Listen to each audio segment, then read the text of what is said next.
Hey, hey, lovelies. And hey, you wizzies. Kiss, kiss. You gotta be lurking. Okay, hugs. So, yeah.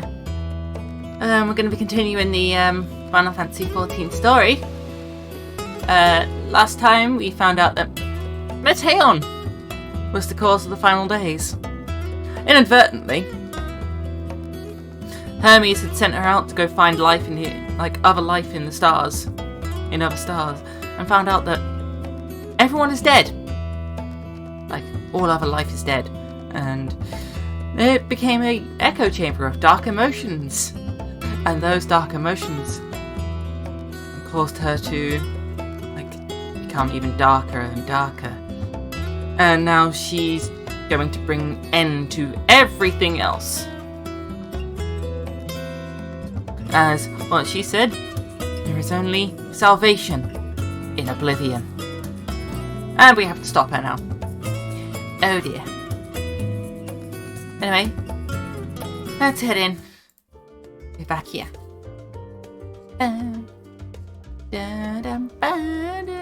Dr. Specrile.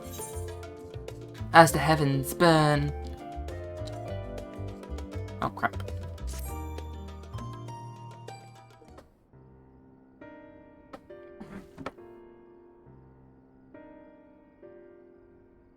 So, have you learned aught of more of the final days?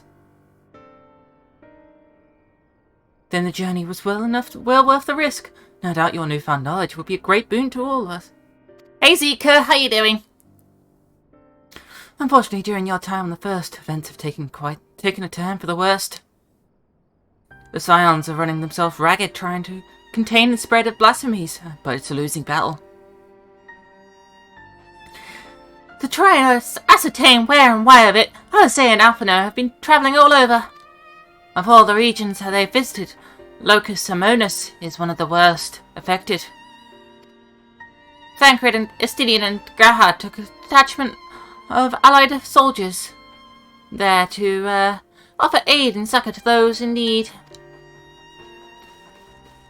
But the province is vast. They've only managed to visit a handful of coastal villages. It was an accomplishment worth celebrating, but still, a drop in the bucket at the best. In the meantime, Ystrella and Master Meteion have been making a concerted effort to establish contact with Hydaelyn in the Ethereal Sea, but to no avail. As for Tatara and I, we've been keeping a close eye on the Forum. From what we gather, they've been constructing a vessel to ferry people to the moon. An ambitious project that's been likely years, if not decades, in the making. However, since we've seen no sign of it thus far, I suspect it's still incomplete. You'll also recall the proposal issued by Master Fortunal to the people of Raz at Hand.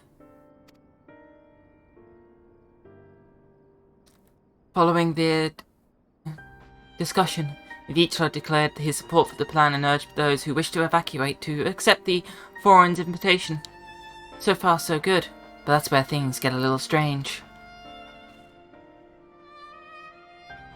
Apparently, the Forum caught a wind of the lunar teleporter in the Tower of Abil and decided to use it to teleport people to the moon instead of their mysterious ship. Therefore, to secure safe passage to the Hanish refugees to the tower, Alphino, Alizé, Estidian and Graha travelled to Galamod not long ago. Trouble is, the capital was hardly the safest place to begin with, and now the final days have come to Galamod. Oh dear. Shortly after our friends arrived, they were sent to rendezvous with Master Fortunal. Then, panic broke out, and our communications were severed. From what fragments we were able to make out before the linkage went completely silent, we can only assume the phenomenon has spread to the capital. The others need you, Rose. Please, you must help them. Oh dear.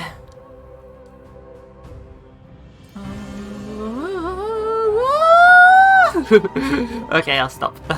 That's a number on my voice. Having you there will make all the difference, I'm sure of it. Can't broken glass was their first port of call, so you best start there. Hopefully Lucia will know where they are. There's no telling what you'll be walking into, so you best take every possible precaution. Oh dear, oh dear.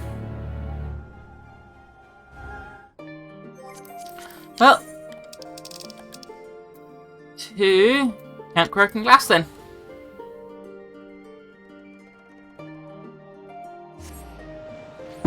Bad times are ahead. Yep, apocalypse is here now.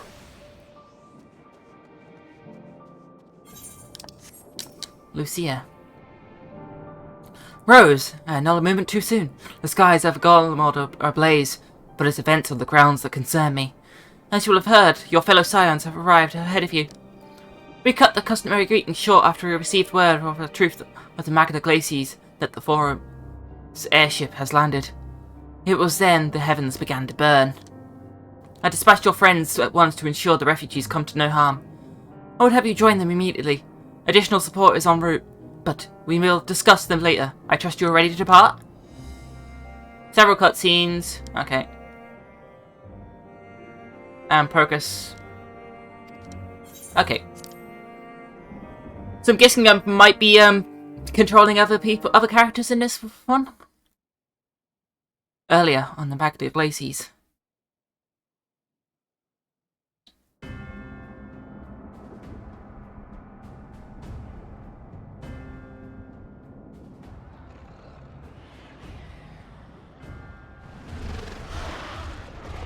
Look at those abominations. Those blasphemies.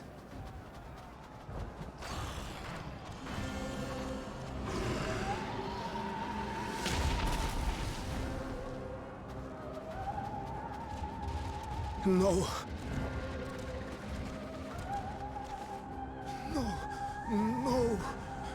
We were promised an escape. Not the same who fled. Eat.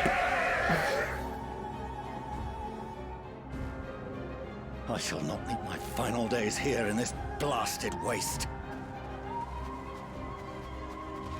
Calm yourselves. Your panic is our greatest enemy.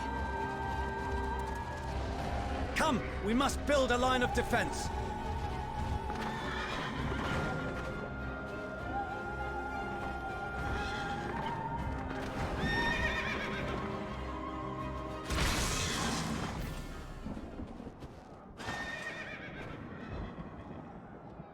How?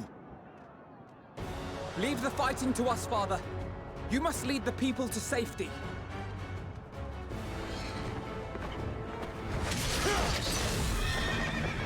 Woo!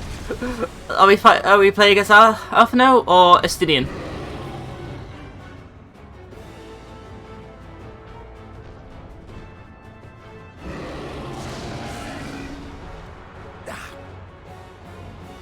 I can handle this pair. You? Shall tend to the refugees. Let us be about it. Da, ba, da. As you wish, my little lord. Little lord, hee. Oh, we're playing as Alphino then?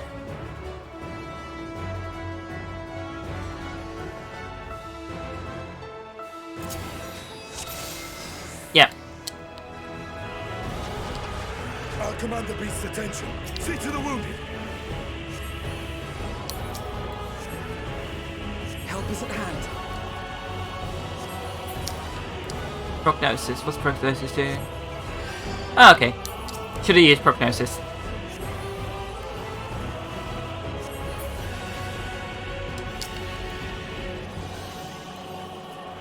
Maybe a diagnosis. Okay. Leave it to me.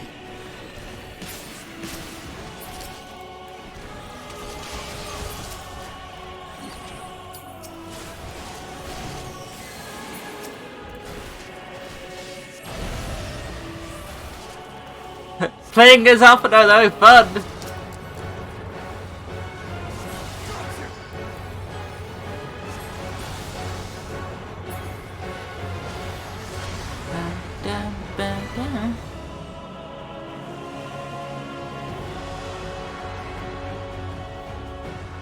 No!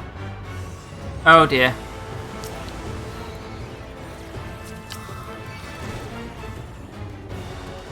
They're being overwhelmed by fear! Those who can stand, come with me.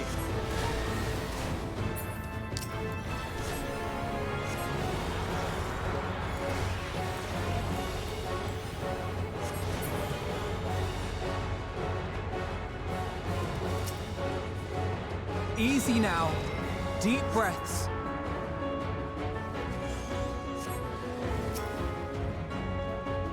You're safe now.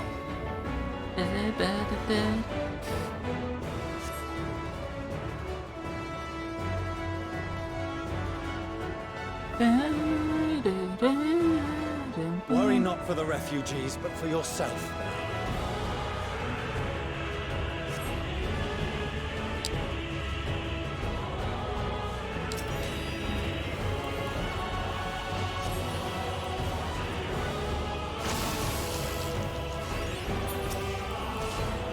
Oh dear.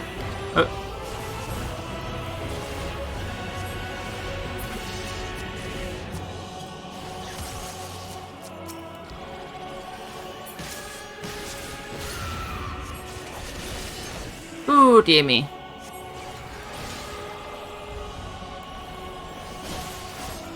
So basically this is just simple.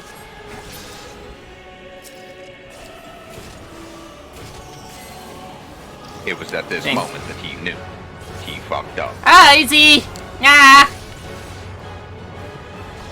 How did I fuck up?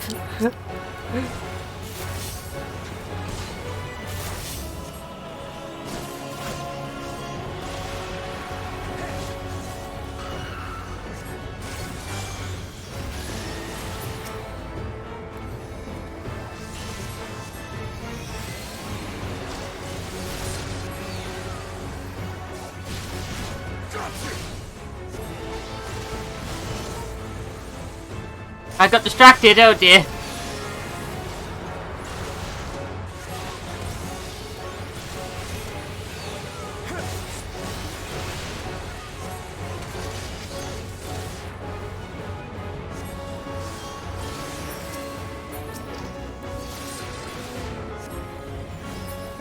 Look away.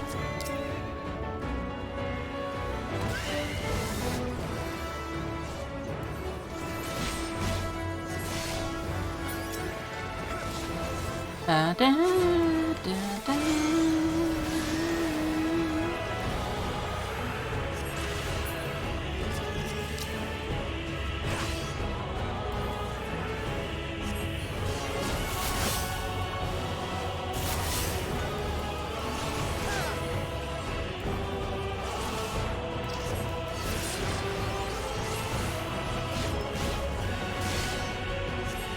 Your break is over, gonna continue lurking. Okay, is. You're cute though. Hard, but not hard enough.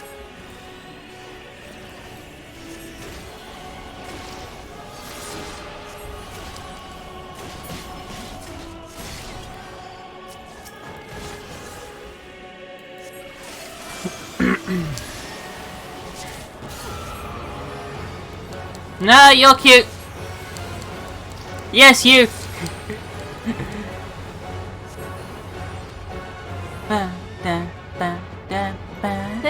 Head pats! Hey, Ferrosaura! Oh my, that's a very sexy looking abomination. Blasphemy. Oh my. I didn't even notice.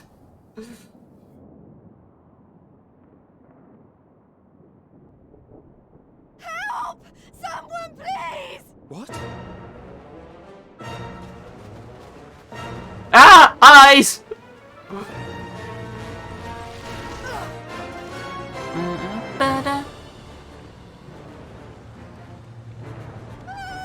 But they look different from the ones in Thing. Yeah, eyes. I don't want to die. Beautiful eyes? I don't think they look beautiful. Forward! Let not a single fiend escape!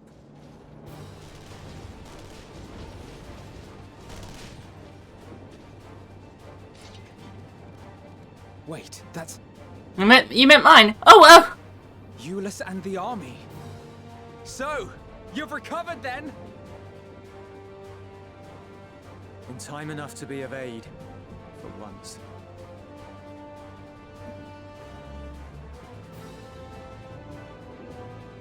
We can speak of it more later.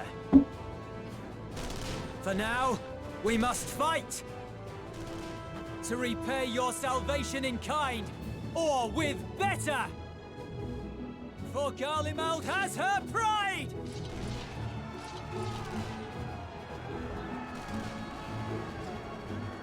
Basically, everyone's coming together to fight the blasphemies. Of that I've no doubt.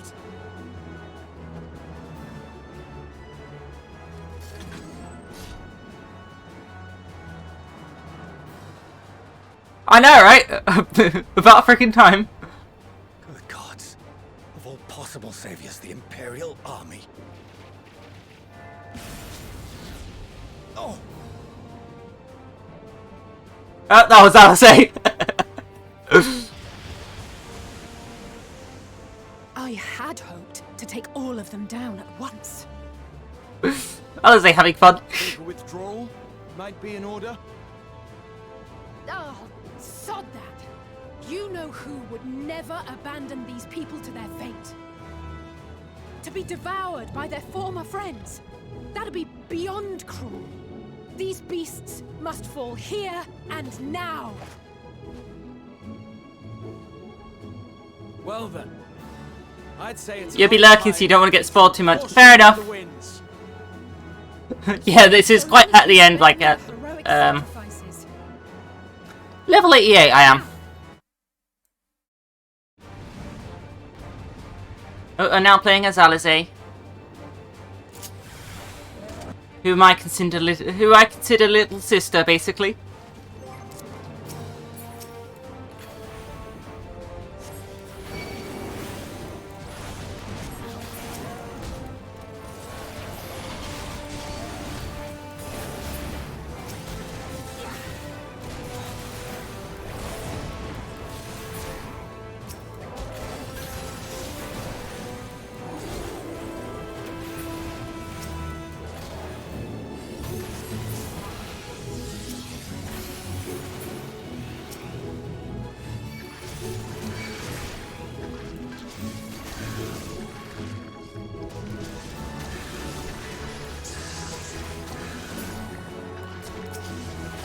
Yeah.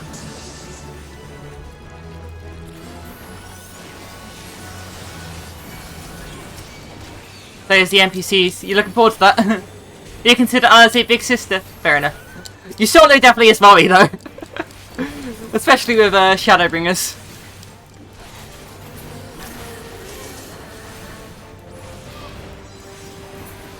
But yeah, they started the playing as the NPCs in End of Stormblood.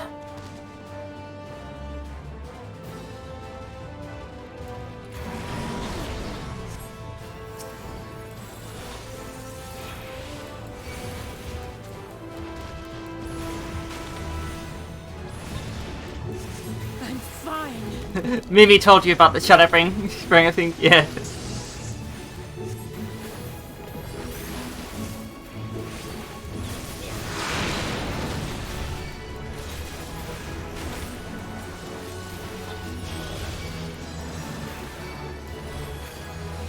Sure.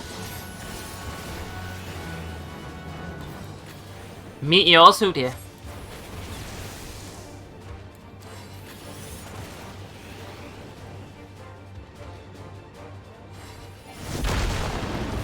Not today.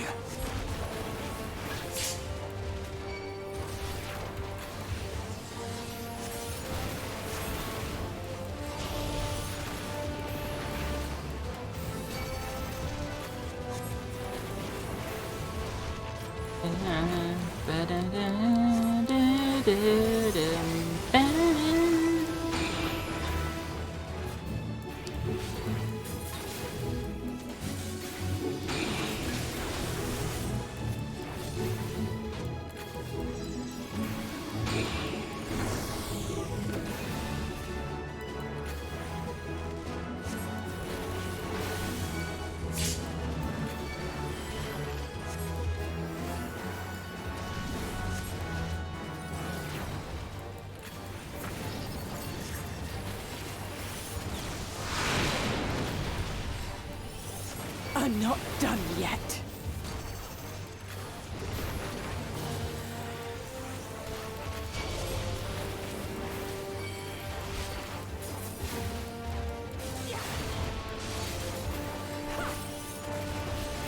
To worry about.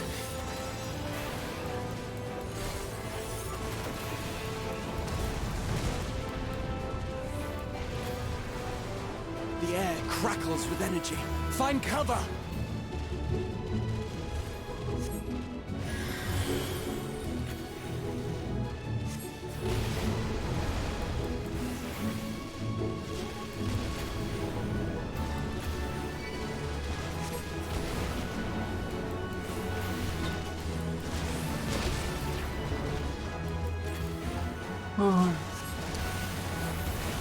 As they say, turnabout's fair play. Oh, leave it break! Leave it break!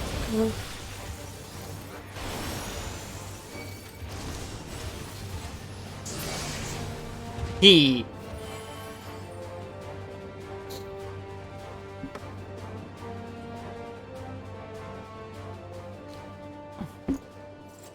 Yeah, they definitely added a lot more personality to some of the choices you can make in Shadowbringers and Endwalker. There's not the barest trace of ether. Maybe there really is no way to bring them back.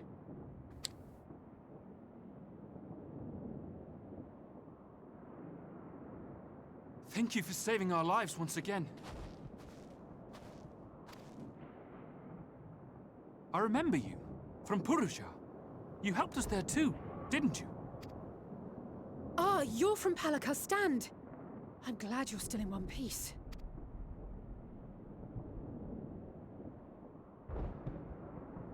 Or you will be, once I see to that injury of yours.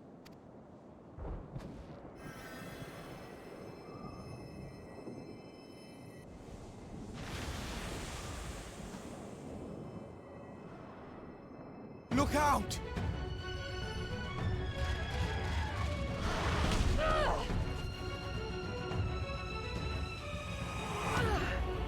Oh dear.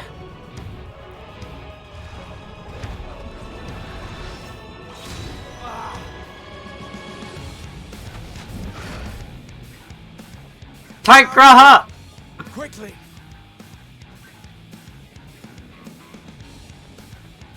I won't lose them. Not a one. This will be a brighter future. I won't let a madman's apocalypse ruin everything we've fought to achieve!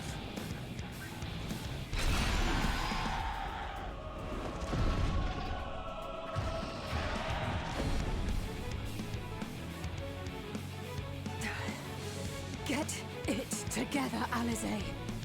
You're embarrassing yourself. And in front of father, no less. You might never measure up to our champion.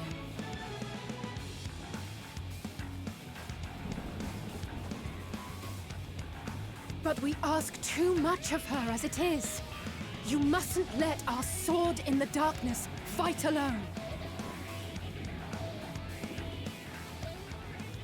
Oh, here I come.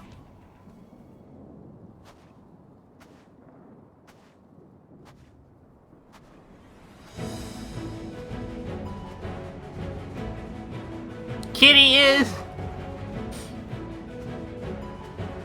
You like my kitty ears, okay. This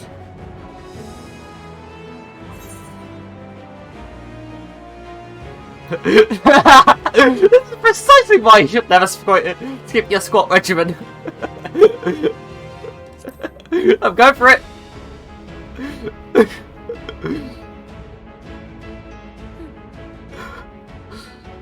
I can look after myself, you know. Ah.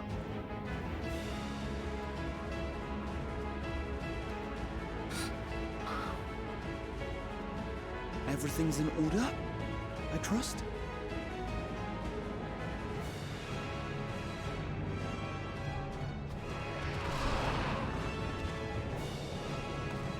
I've had enough of this rabble!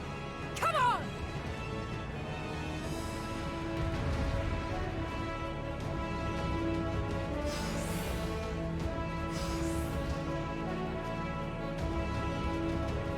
Oh, a trio for the ages.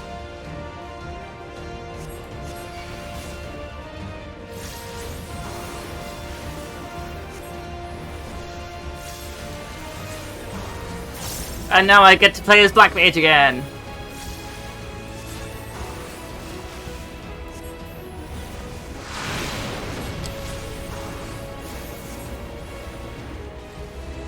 Healers adjust!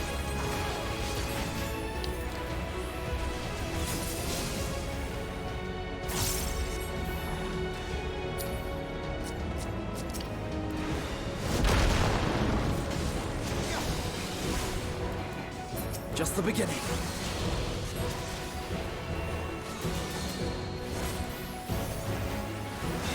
Put on my inner Black Mage and healers adjust!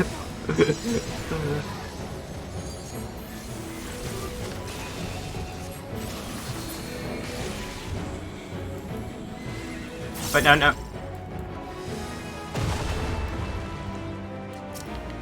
I had a feeling I'd find you here. This should be the last of the worst troublemakers. With me! Oh, Stinian and Alphino are here now.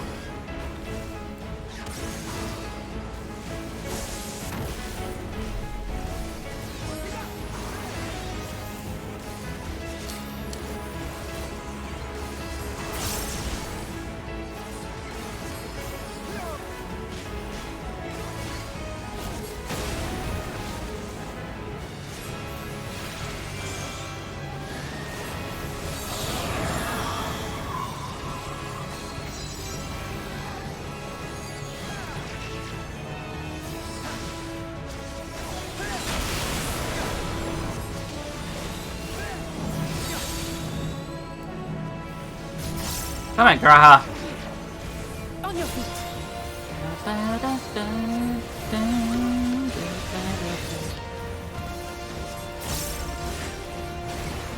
Oh, wrong one. I already was an Astral Fire.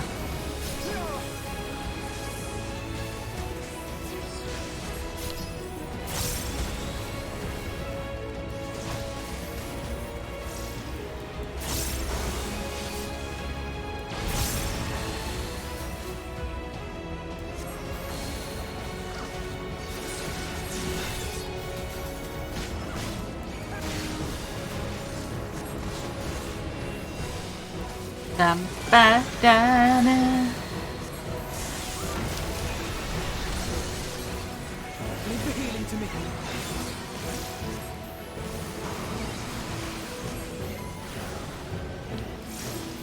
And here we go.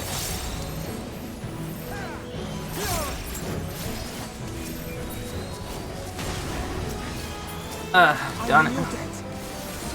I can't target the other people as easily. So I can ethereal manipulation to get there.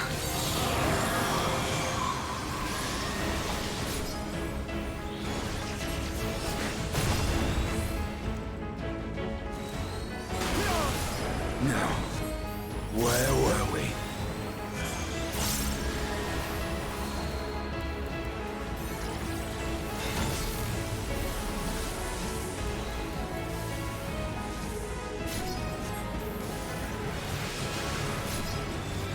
Ow.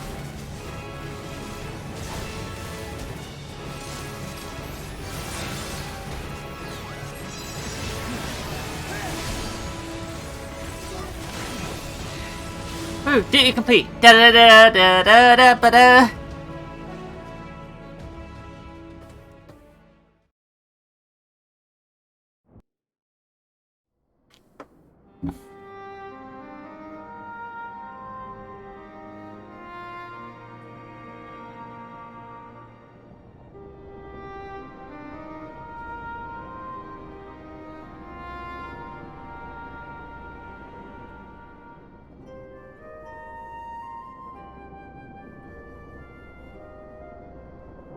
You must board without delay. The ship will depart ere long.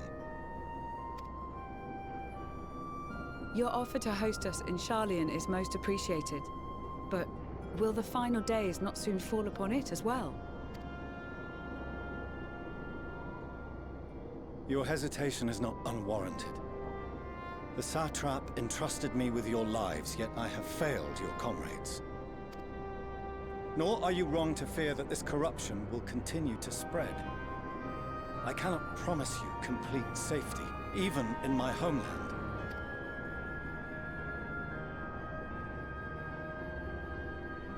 What I can promise is that I will do all in my power to protect you.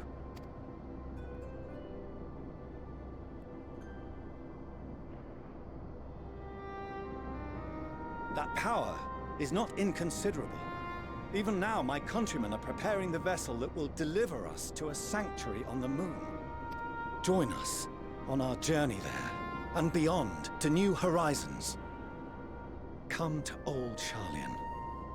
Please. And why did they go to Garlemald in the first place?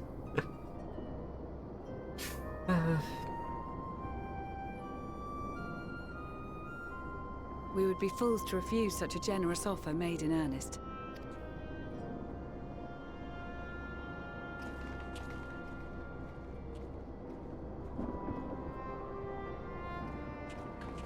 It seems they've a new destination.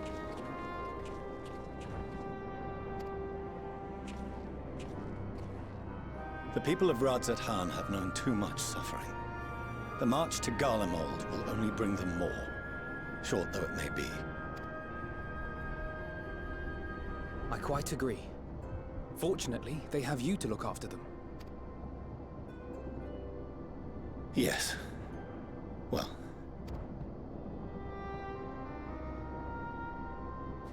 Behind you! Just there!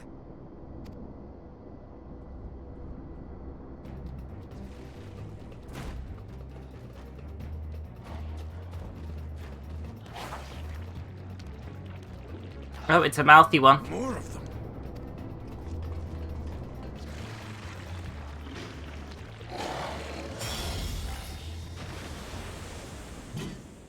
Oh, Xenos. Oh no, what's Xenos doing here?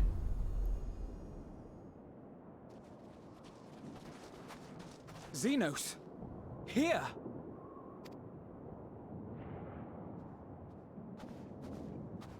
You'll be all right. Hurry to the airship.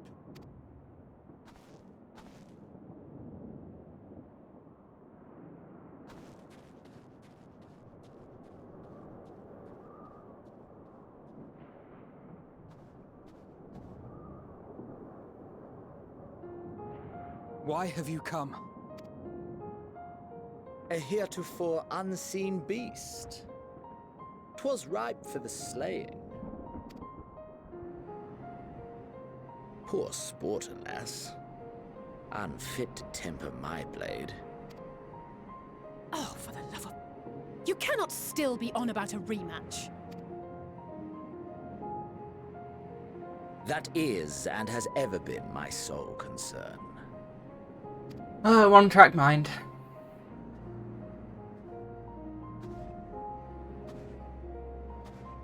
You, on the other hand, are fixated on a different quarry. Your passion pales before mine. Yet neither hate nor despair seems sufficient to recapture your misdirected bloodlust.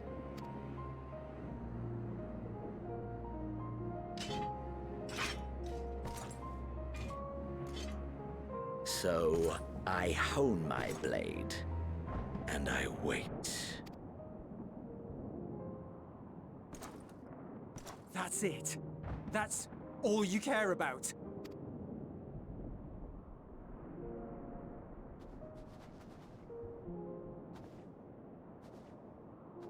Garlemald is in ruins. Our homeland, the nation you rule, is as good as gone. Along with so many of its people. Not just soldiers like us. Not only those who fought and killed for power and duty. Innocent civilians. Murdered by their own flesh and blood. Lost and confused as they breathed their last. While we who survived with our lives and minds intact were left to freeze to death. The Eorzeans tell me all this was your doing! You slaughtered your countrymen! You did! For what? For nothing, in the end. So much wasted effort. Yeah. Oh dear. One-track mind Xenos. You bastard! For your own sake, Eulus, you must control your anger. It will serve no one should it consume you and see you transformed.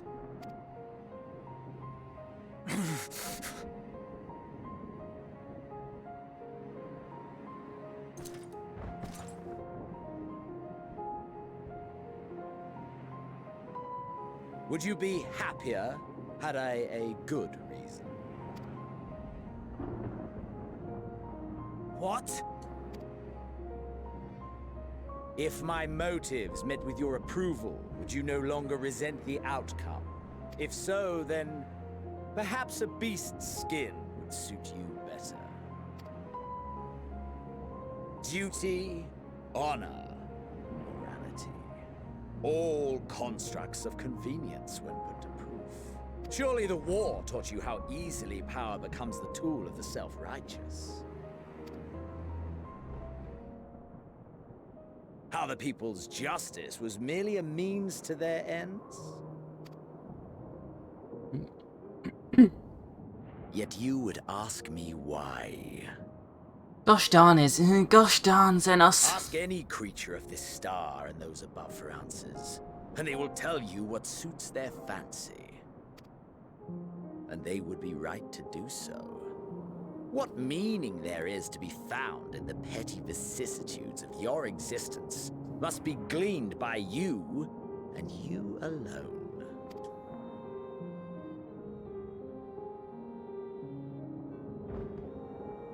Should you seek it in battle in the fruitless pursuit of my demise, then come. Assume your rightful place. I'm caring. Thanks for the follow. Notch on my blade.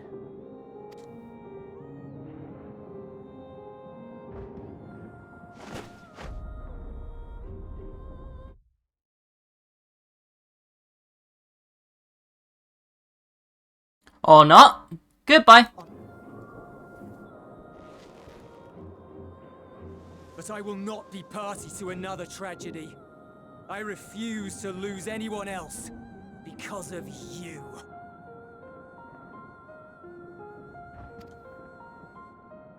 So go. Go! And may we never suffer your madness again!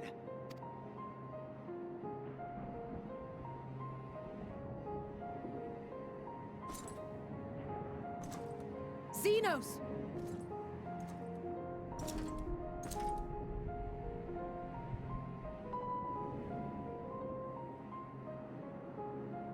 Perhaps you found meaning in living this way. I cannot deny you found strength. Yet if you only pursue your hedonistic pleasures and pay no heed to the plight of others, then no one will give you the time of day. You will never get what you want, not even the battle you pine for so dearly. You'll be alone for an eternity, and you'll deserve every agonizing second of it.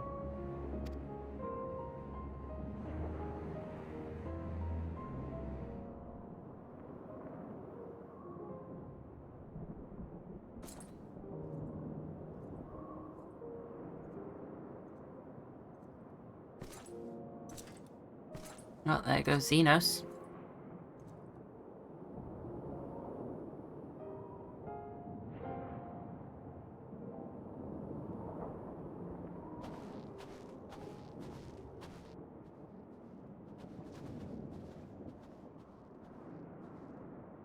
We're ready to depart. The refugee ships will be leaving shortly, but I've asked mine to remain for the time being. There's room enough for you to join me on it, if you wish.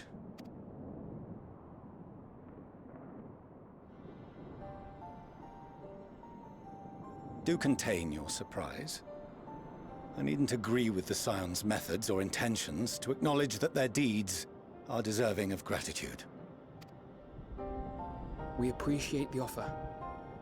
But might I ask why you are delaying your departure? I presume it is not solely for our benefit.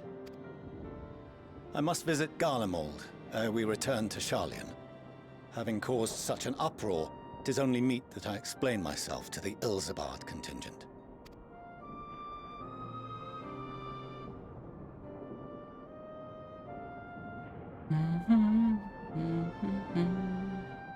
Allow us to accompany you then. We should be glad to facilitate, given our familiarity with all concerned.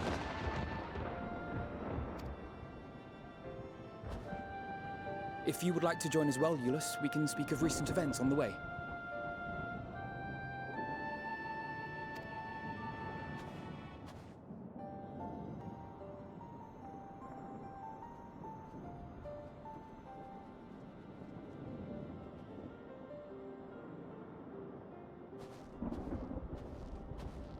He'll be after your seat on the forum next.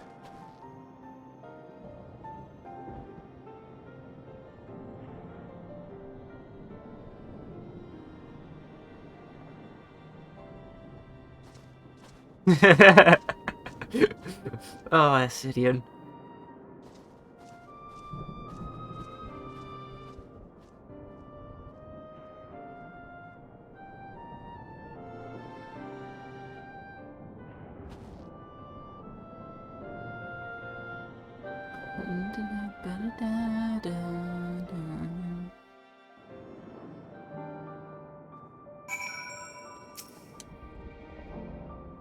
Senna was standing there, so uncaring and repentant.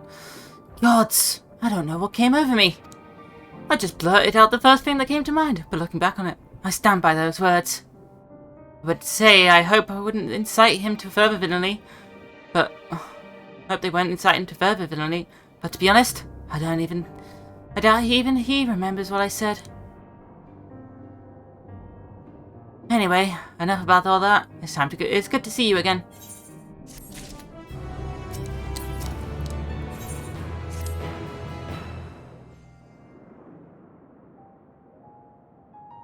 No major injuries then. Good. I briefed the recovered soldiers and sent them on their way as quickly as I could, but nevertheless feared they would not make it in time.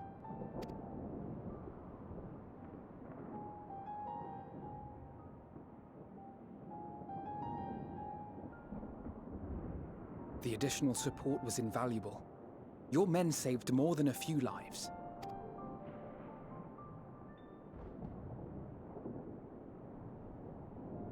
Though not all, I regret to say.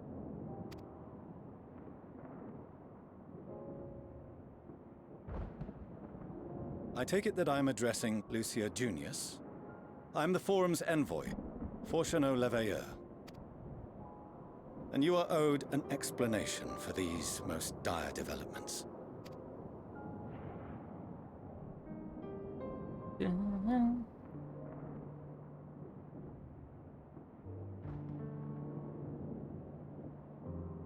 Another trial wrought by the final days. I was beginning to suspect as much. You doubtless feel some consternation having been forced to abandon your original plan. But trust me when I say you were right to send the refugees elsewhere. Beasts have been sighted within the capital. Perhaps it was a stroke of grim fortune that the population was decimated beforehand, as they've yet to appear in any great number, but in time. In any case, Maxima leads the remainder of the contingent in an effort to cull the creatures and evacuate the populace as we speak. Once the airships have taken to the skies, I pray your men can be persuaded to join him. You'll permit us to retain our weapons? I wouldn't have sent you after the Scions were I expecting you to stab them in the back. And I, for one, would not consider past transgressions more relevant than future contributions. Regardless of the circumstances that saw us at odds before, we need men of courage now, more than ever.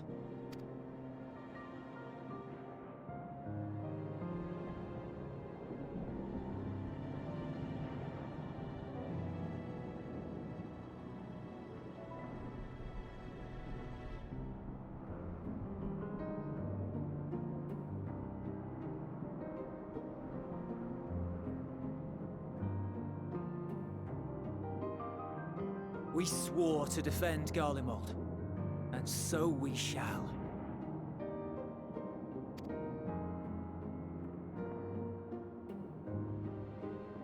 It seems you have everything under control. You will excuse me then, for mine own duties await. A moment, Master Fortuno. Hey, Mary. You Redeeming did just first to express your appreciation for services rendered, did you not? I did. Though if you intend to again ask that Charlian alter its course, you will find my gratitude insufficient. 'Tis nothing so onerous. I wish to hear the details of this grand endeavor of yours. I'm doing okay. Although I just had to ban my first anti-trans person like a few minutes ago. That was fun. To listen and to learn, and not to embark upon some scheme to impede us.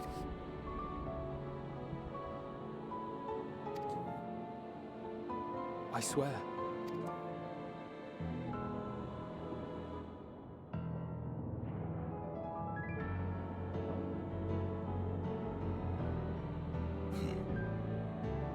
Badge Any indeed. other I would doubt, but you I trust to keep your word. For not once have you broken it. Very well. I will request that the Forum make you privy to our plans. You may await our summons at the Baldessian Annex, assuming the decision is in your favor. Does that suffice? It does. You have my thanks. Excellent. You can regale us with tales of your most recent sojourn to the First while we wait.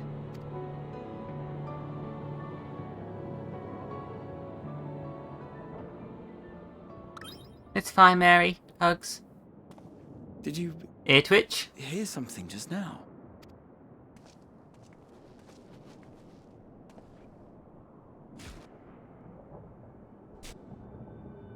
Lopper it.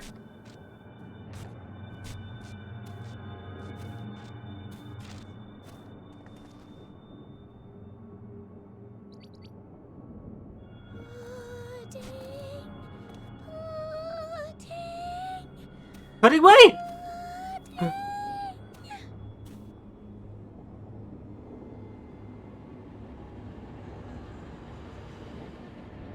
Where is this star's blasted pudding?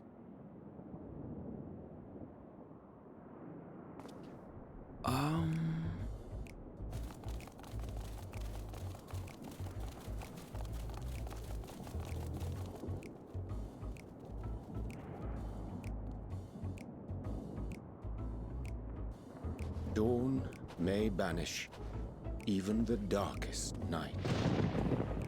And to this Hey, bitter Ariane. time bring warmth and comfort. You do love some banana pudding. Ooh, fun.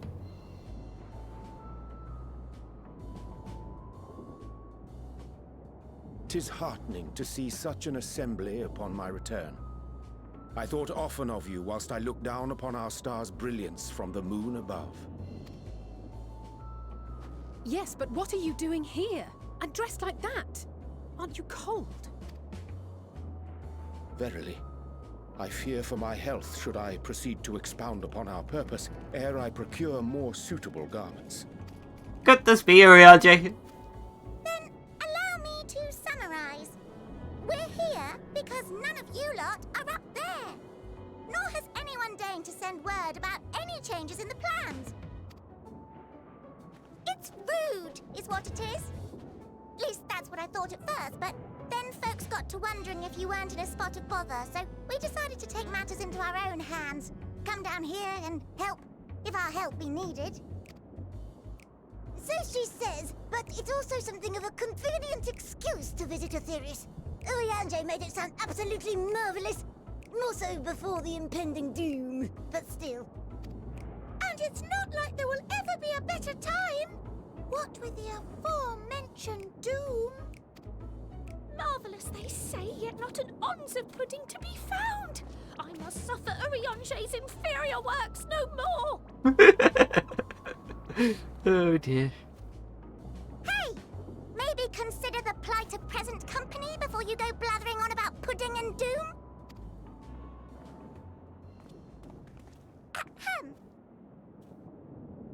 As I was saying, should you require any assistance with whatever, we are at your disposal. We were born from Hydaelyn's love for the lives of this star, so naturally we would much prefer to see them continue. Twiddling our thumbs up on the moon is hardly conducive to that, though, is it? Not when you've all got such precious thoughts and feelings and hopes for the future deserving of more active preservation.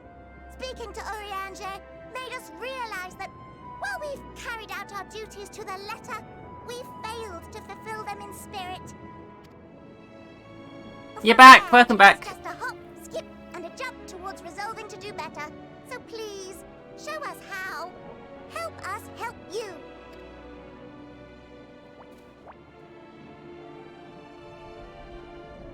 Forgive me, but are they... Thy distant collaborators, indeed. Hail, fellow! Well met!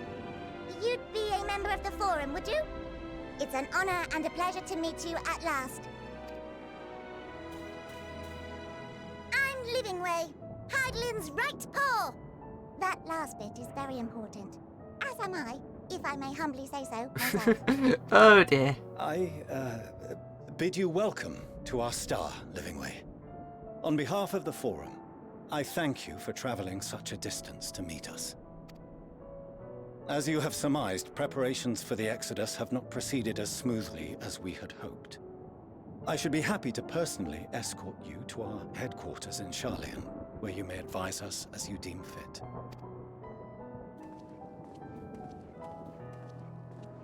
'Twas with reluctance that I set aside the great work of readying the moon for habitation.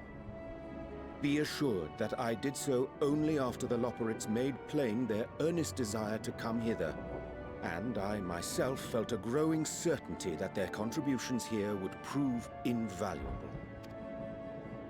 'Tis trite, perhaps, but I followed my heart. Yeah. May thy disciples banish this darkest of nights. Good to have the few back.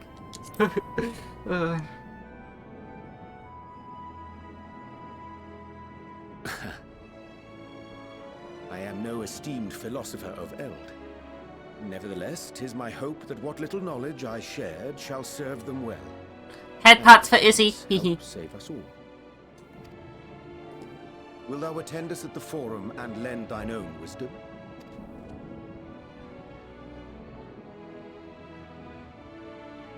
If that's all quite settled, can we start moving before Urianger catches his death? Even I'm freezing out here. You just learned that Persona 4 Arena Ultimax is releasing without the rollback netcode and you're sad. Oh dear. Oh, I dare Oh say dear you'll indeed. warm up quickly once you're aboard the airship. Sat shoulder to shoulder with our fur-covered friends.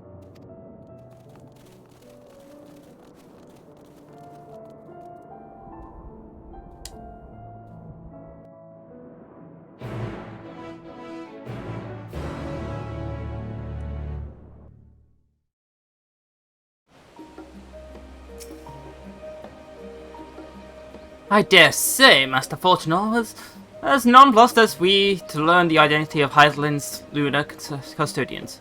As he will soon discover, they have much and more to offer the Forum. Might I suggest we return to the Annex forthwith? We may yet have time to discuss thy recent adventures ere we are summoned to the rostra.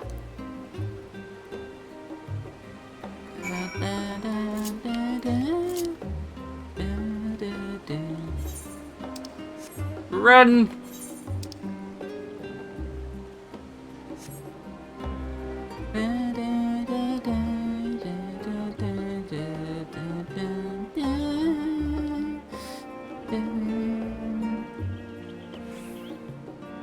Head pats for Mary.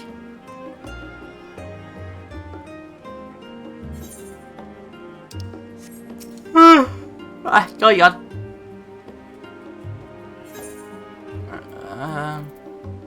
Valdisian Annex.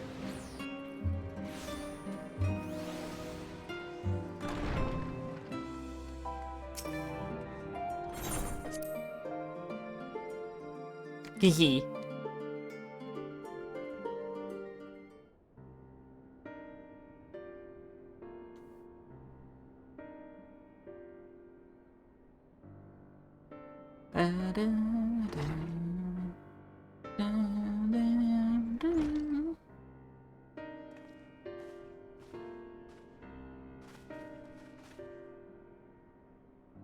Not that I'm complaining, Urianji, but I wasn't expecting to see you quite so soon. Nor had I thee. In extolling the virtues of Aetheris, I did inadvertently awaken in the Loporrit's desire. In the Loporrit's, a desire to avert our beloved star's demise. Kral tells us you've obtained a new knowledge that may aid us in our ongoing efforts. I've news to share regarding our study of the ethereal sea, but your findings are certain to be of greater interest, and so I would rather hear them first. To what revelations did Hydaelyn's Elpis flower lead?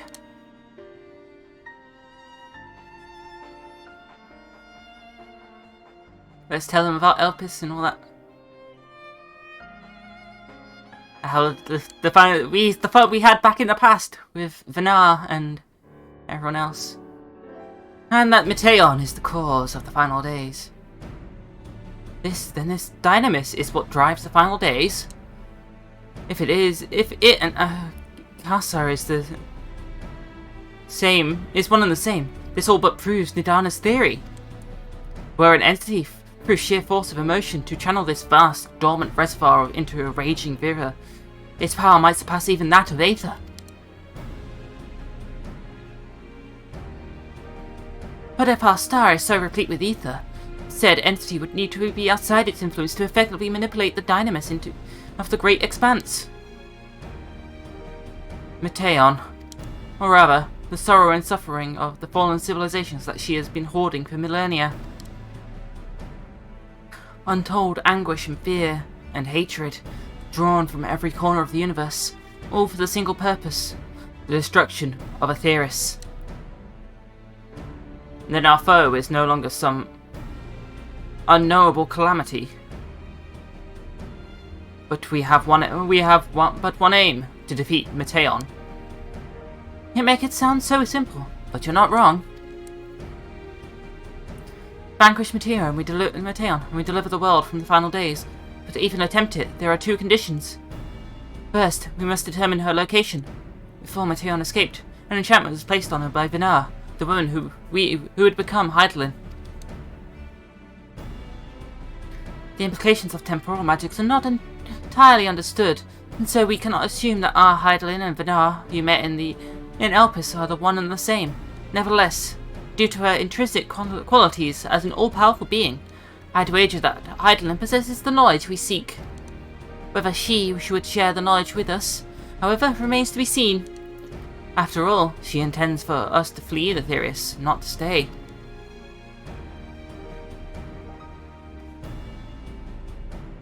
Do you suppose she has abandoned her pursuit of Meteion?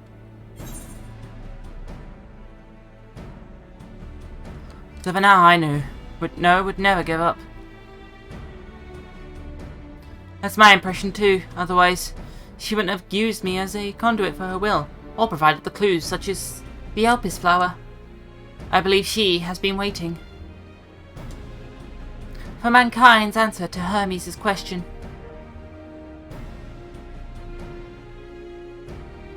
So, what's the second condition? We must find a means to reach Meteion. Naturally, our chosen method would depend entirely on wheresoever she has made her nest. I mean the moon. And communing with Hydaelyn must by necessity come first. Did you and Master Meteion have any luck with your investigation into the ethereal sea? Sadly not, though we have enlisted the help of Ironvolt and other Echo-blessed allies. We can detect as much of a whisper from Hydaelyn, even from within the antitower.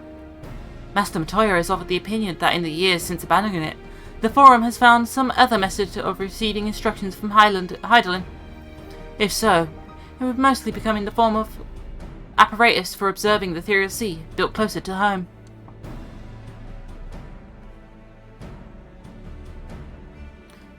Sorry to interrupt, we've just received word from the Forum.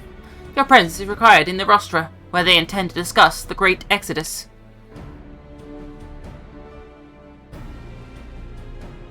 And Father was able to persuade them. They're finally taking us seriously. Let's hear what they have to say.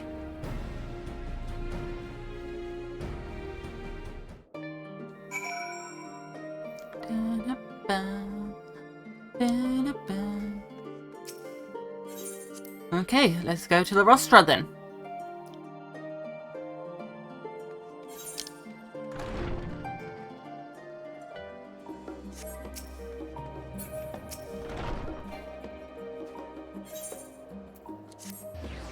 The rostra.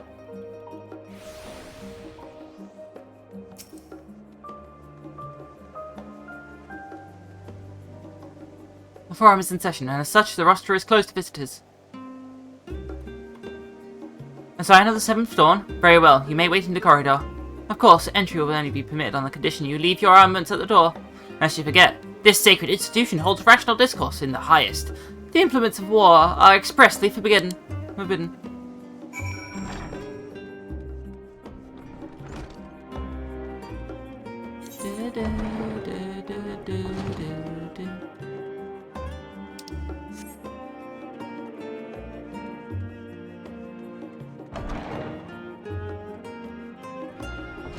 No, there's no one in here. I thought you said this was in session. It's not in session.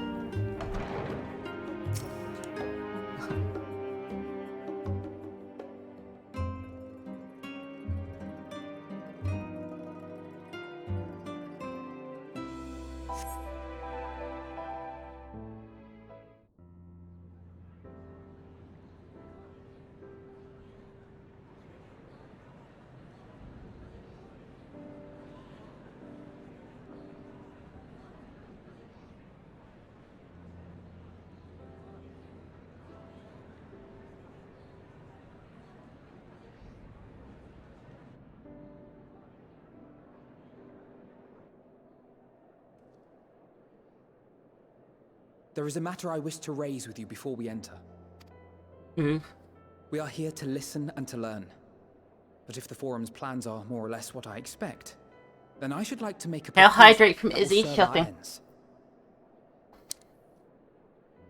By your leave, of course.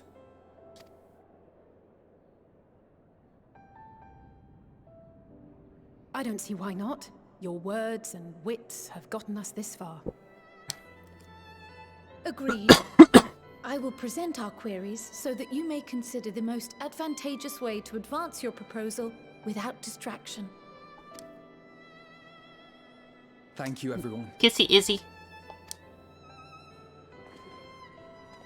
If I may have your attention, the ad hoc session will now commence. The purpose of today's assembly is to brief the Scions of the 7th Dawn, at their request, on the Great Exodus. You may enter.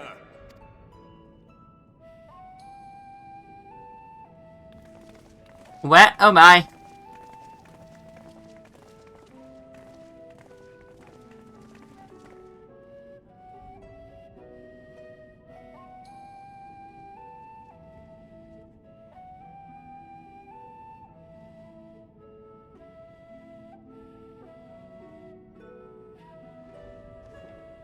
On behalf of the Forum, I commend your heroic actions on the Magna Glacies. We shall not soon forget your service to us, and the people of Radzat-Han. The Satrap, whom we have informed of the refugees' new arrangements, sings your praises as well. As an expression of our gratitude, we will endeavor to answer your questions as fully and openly as we are able. Okay. What will we learn? What will we learn? Begin. First, it is the Forum's objective to ferry the life and knowledge of this star to the moon. Am I correct? You are. It is for this purpose that Charlian has labored these many long years. We have collected biological samples and scientific records from across the star. When the time comes, they will be moved from their places in Labyrinthos and Numenon and conveyed to safety. We have to fight Best Girl, unfortunately. Because she is the one causing all these problems. I am sad. Once that critical task has been accomplished, we will begin transporting the Sharlayan citizenry, which has been categorized into groups. The earliest arrivals are to ensure hospitable environs for those who come after. Basically, she is part of a group consciousness of her sisters, and the sisters were tasked to go out to the stars, find new life, and see what they live for. The downside is that they found nothing but death and despair and whatnot, which caused an echo chamber between all of them, and things started to go bad for him. Following our people, we will send those of other nations in turn, beginning with Hair our pats. allies. Radzat Han was foremost among these, but since the final days have already come to Thavnair, we saw fit to include the refugees with earlier groupings. An ambitious plan. You have accounted for the safety of all nations and tribes, then? Yeah, that is sad. As many as we can. And how, Stretchy, pray stretch. tell, do you decide who to leave behind? To journey beyond the sky is an unprecedented and immeasurably difficult endeavor. Introducing sources of inevitable conflict would condemn all to certain death.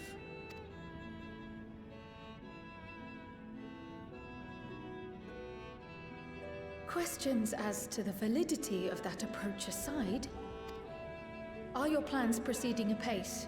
We're under the impression that your primary means of celestial transportation is incomplete.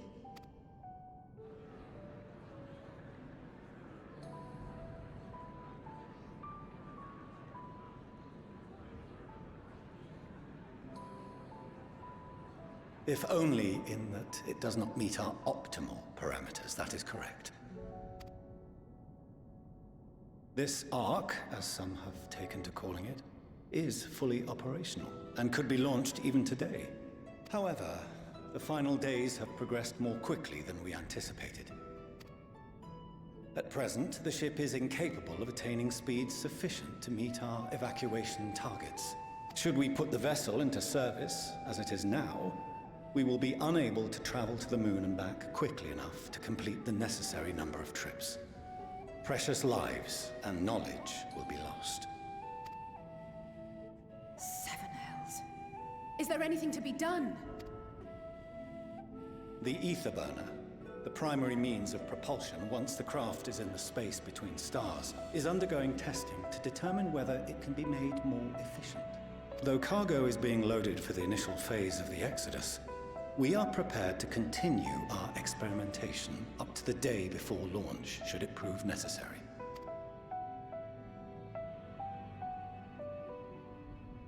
What if the Scions were to solve your problem?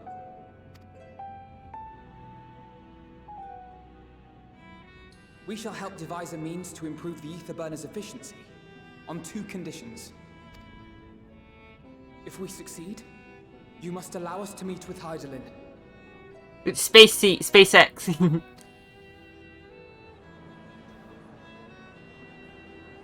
"'Twas simple enough to deduce. You have a Concord, and so you would never have abandoned the anti-tower had you no other means of communication. One far more convenient, I suspect.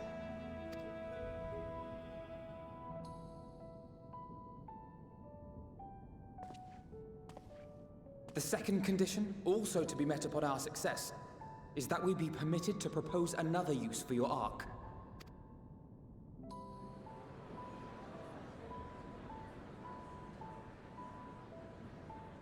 We would be at liberty to refuse this proposal. Of course. If we cannot prove its merit to the 99 here, who are we to stake on it the lives of all peoples of this star?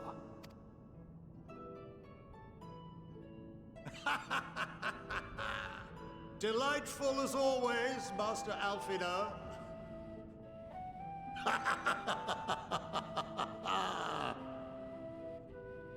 Oh, we couldn't have asked for a finer plan. Allow us to solve this complex engineering problem of which we were entirely unaware until moments ago. What could possibly go wrong?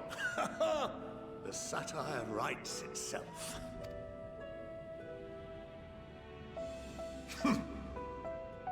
Yet, what field has not benefited from a change in perspective?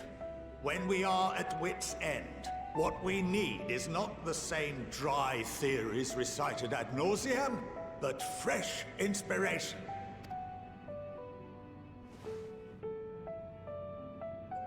I, for one, have faith in my erstwhile students to provide it, and I find their terms to be perfectly acceptable.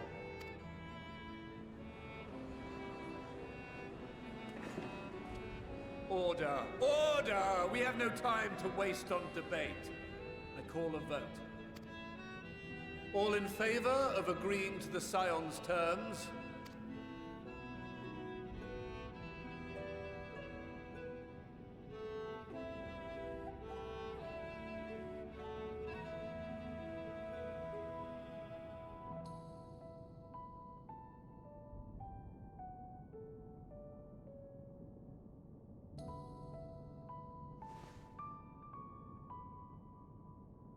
"71 in favor, 28 against.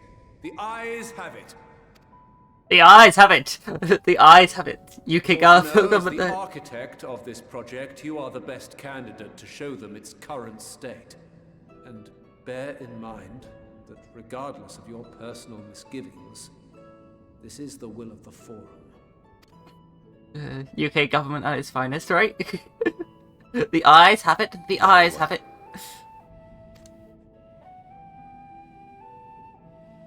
I call this session to a close. Return to your tasks with urgency.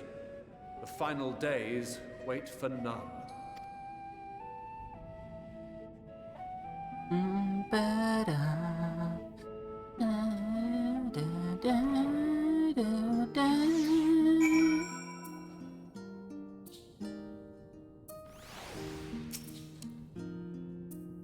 Sorry about not letting the rest of you see on my plan. I was, admittedly, thinking on my feet for most of the part. But since we require both a means of communicating with Hadlin and reaching Meteion, in a spare moment I saw involving ourselves with the completion of the Ark was a way to work towards both objectives simultaneously. However, we must first keep our end of the bargain by solving the problem of the ENVtuber, then.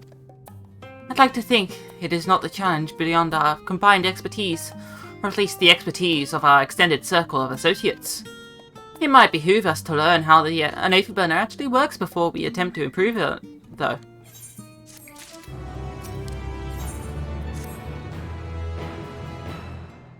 As instructed, I shall take you to see the afterburner. Meet me outside the Archaeon. I trust you can make your own way there.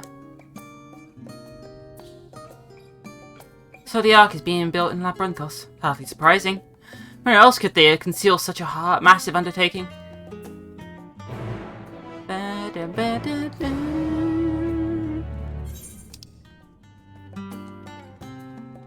Okay. Archaeon! But yeah, we're going to space again, is he? We've been to the moon already several times. But now we're going further.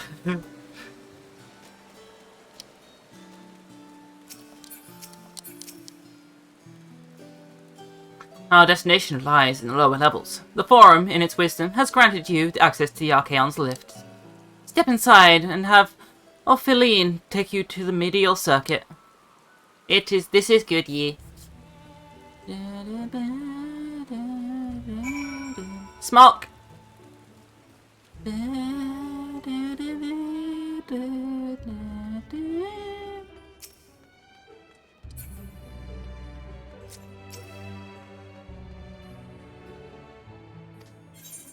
We can use the lift now! Finally!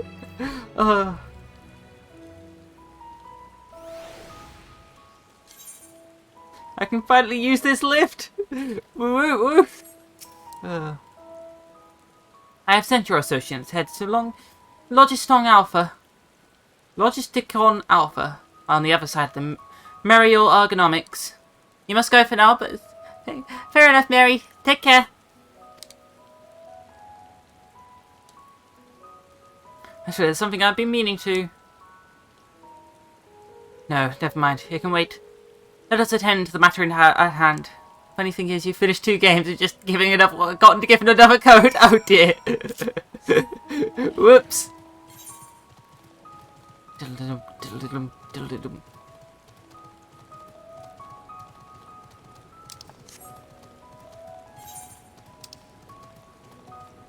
That's one.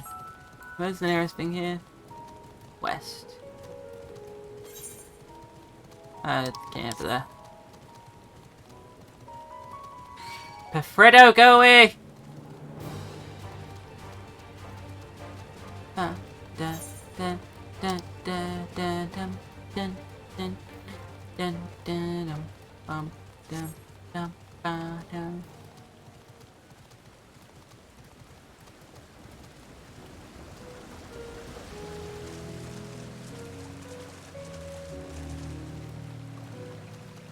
Yeah.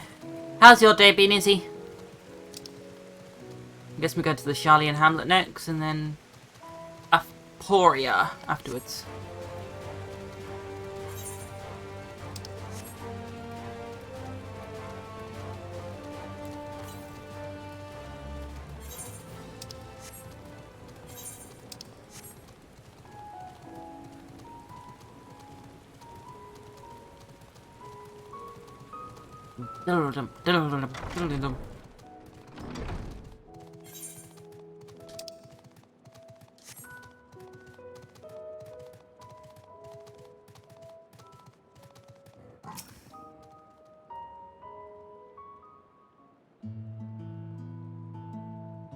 Okay, so far.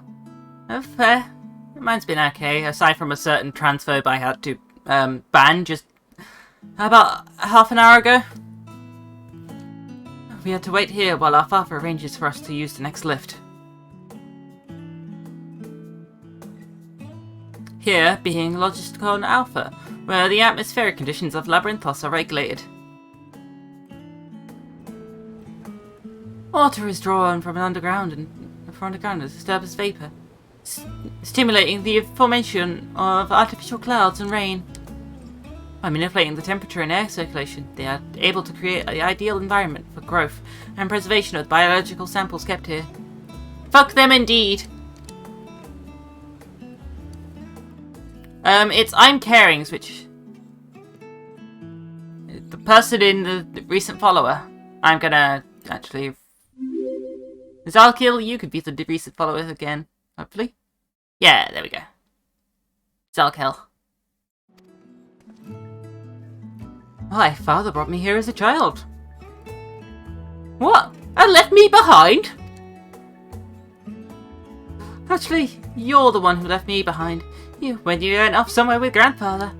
The night before, I'd been asking father how clouds are made, so he decided to show me. It was fascinating. I peppered him with questions the entire time. 'Tis all too easy to take for granted the many interweaving aspects of the natural world to grow inured to the wondrous. You'll get the name later, okay. But having gained an understanding of the complex mechanisms employed by the Loporits in recreating similar environment, I have come to view such processes in a new light. The subterranean gardens of Labyrinthos, the lunar prison forged to contain the ancient Zodiac, the habitations built for all mankind near the moon's surface, each unique, yet undeniably similar. 'Tis no mere coincidence.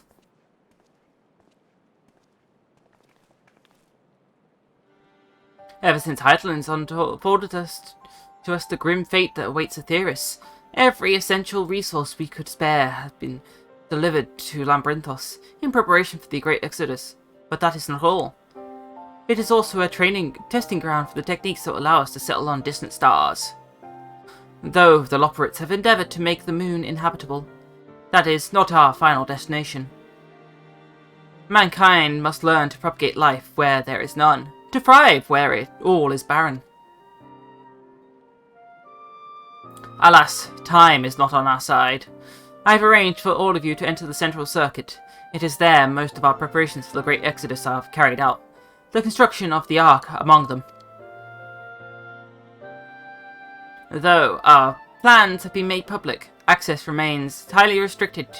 You, however, will not be subject to said restrictions, and will have free reign to come and go as you please. Such was the will of the Forum, after all. Oh, is he redeemed a Darla? I'll do it after this cutscene, okay? We will prove ourselves worthy of their trust. Your trust.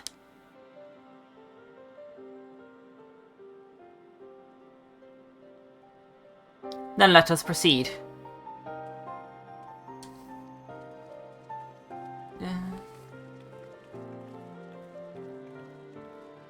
A fist punch from Alpha, no? Hehe. Okay, there we go. I'll get you up.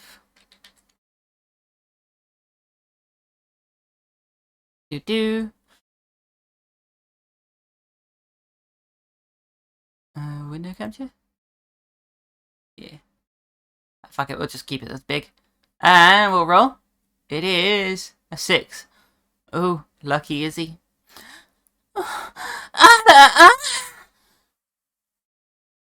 Enjoy.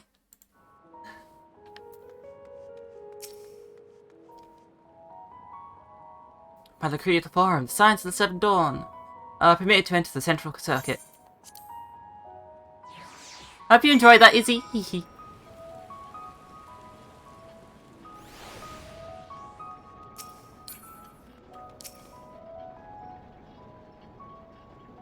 The Aether Burner is being constructed not far from here, overseeing the work of Krokul Dankol, after whom the North Forge is named. Oh my! Once the necessary introductions have been made, I shall leave you with him to discuss the particulars this way. Ada.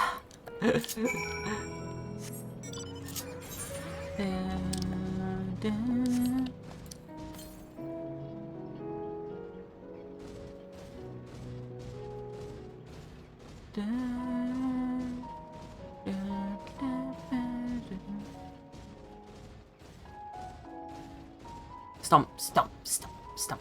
You do?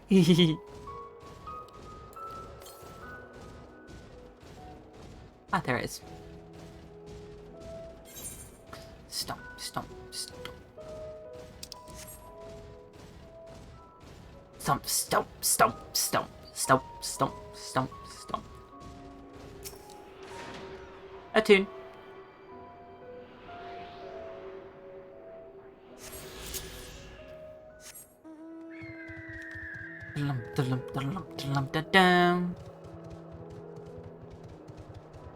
Okay, let's head to thing then.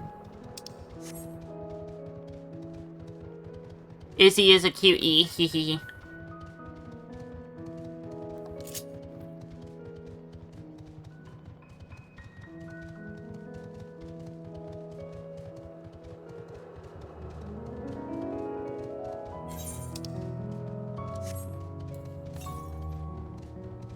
Southwest, that way.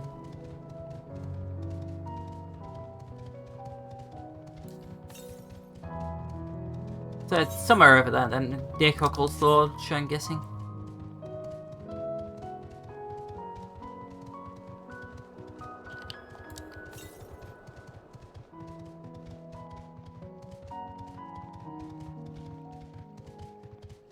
Call Dankol? You there. Okay, west, so it's... Oh, here, there it is.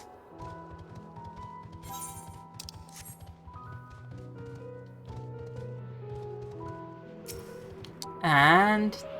Aether current, attune. Izzy. Pets.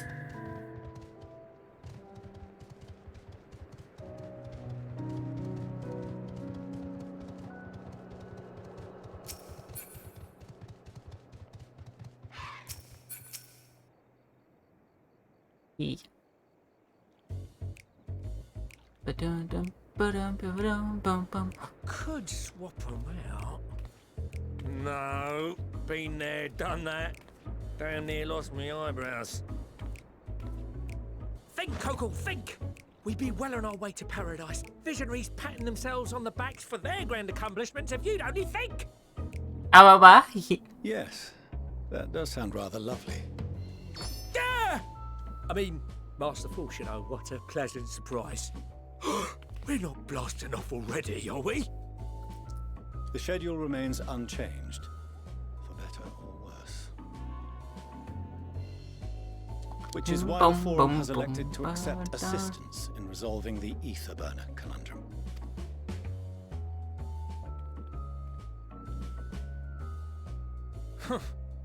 Not seen you lot down here before. There are Archons among their number, but engineering is not their expertise.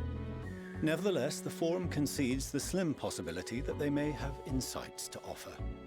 If not, you are at liberty to return them to the surface, by whatever means you see fit. Oh my.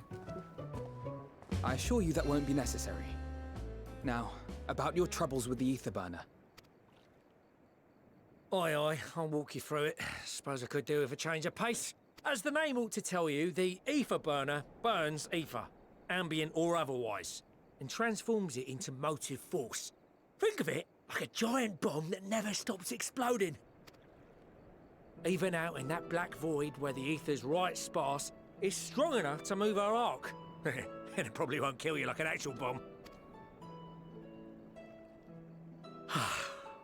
But it ain't perfect. According to my calculations, to travel to the moon and back fast enough for the Forum's liking, the conversion rate needs to be 6% more efficient.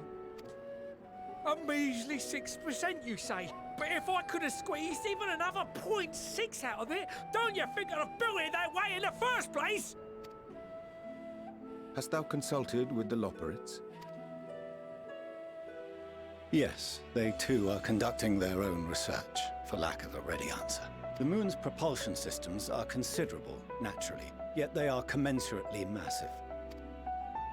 It is no easy feat to convert their technology into an efficient means of propulsion for a teeny tiny toy boat, as they say, and as I most certainly do not. Teeny tiny type boat. Exactly! Damn it all, I asked for refined adamantite and they send me uppity rabbits with inscrutable, ancient, incompatible technology! You're trying to drive me mad! Do you speak of Allegan refined adamantite, perchance?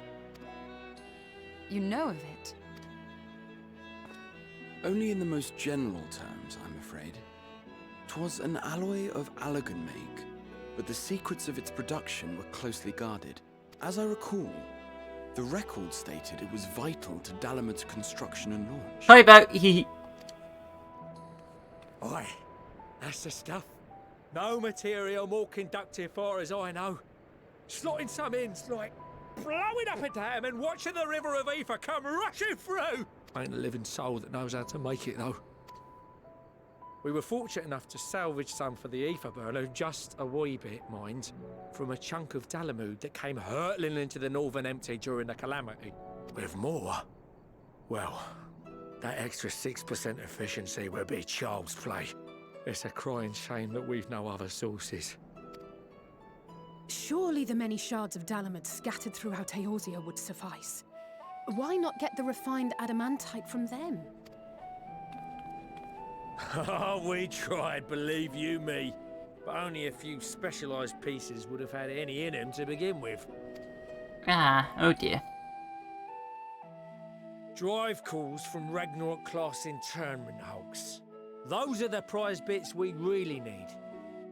According to the Gleaners, getting to them means delving deep into the shards, and the defences are still very operational and very eager to blow them up. It's rough going in there, even for the cream. Not sure they'd make it out alive. Weren't we near that part of the Ragnarok when we went to destroy Bahamut?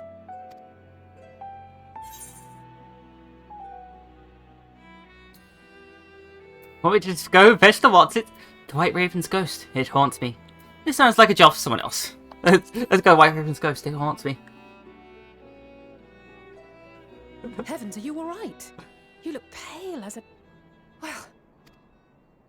Best put that battle from your mind for now. Deep breaths. That's it.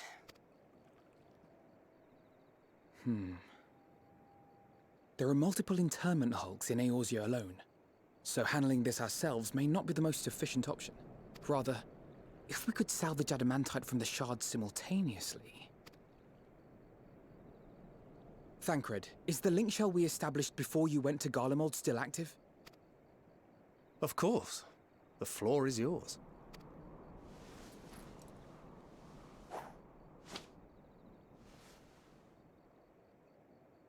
What's all this? Gathering firewood, so to speak. We alone can accomplish little, but joined by others, we may yet build a bonfire to carry us heavensward. This is Alphino. The Scions have need of you.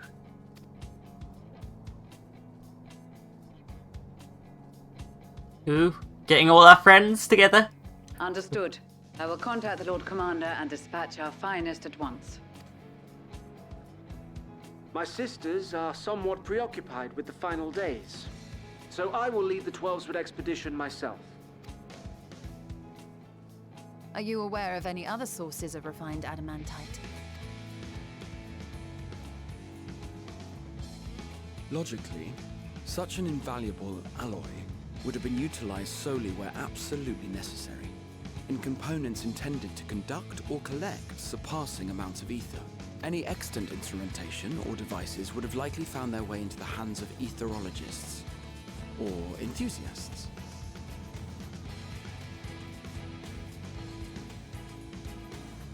Magical artifacts of Allagan design? The Eastern Alliance will send word to one and all. Are there other ways we may offer aid? No shards of the Lesser Moon scar our soil, but our stake in this cause is no less for it. Is there anything in Othard that might be of use to you? What did you say? Oh, you got friends in far places, lad. Any road, if you're offering, I wouldn't say no to one of those Far Eastern sacred relics. Some of them can hold enough ether to summon a whole damn primal.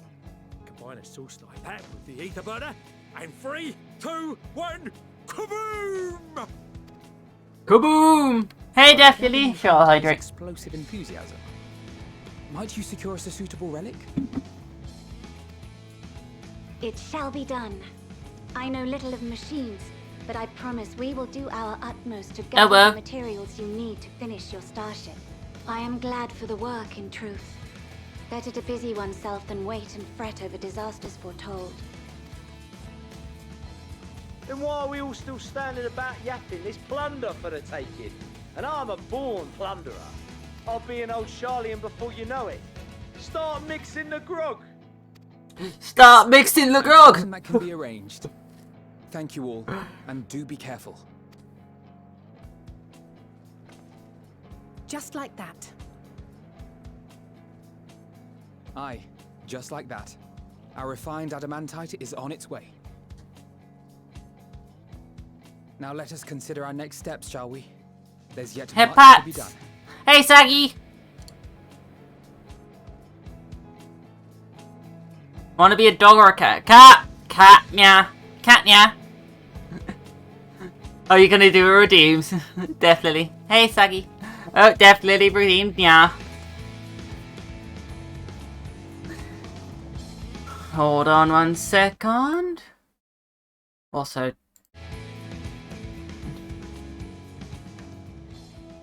there we go. So let's get a timer up.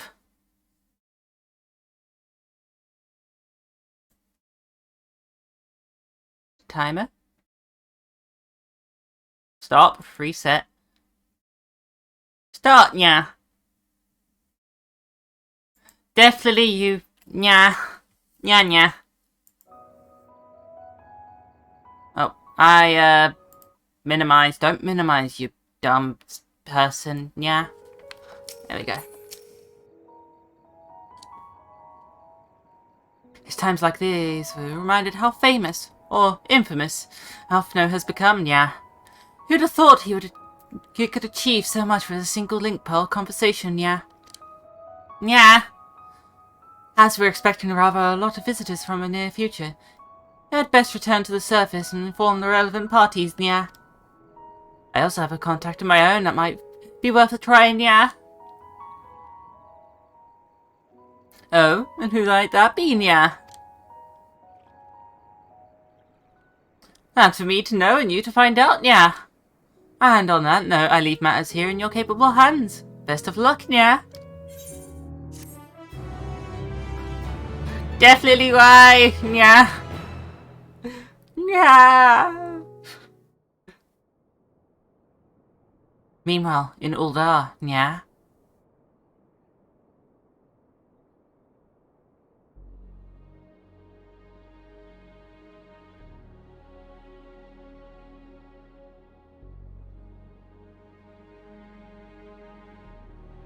Greatest redeemed never, yeah. Our course of action is clear. We must harvest refined adamantite from the shards of Dalamud and procure arcane relics of Allagan make. Summon the best and brightest of our immortal flames and form an expeditionary party at once.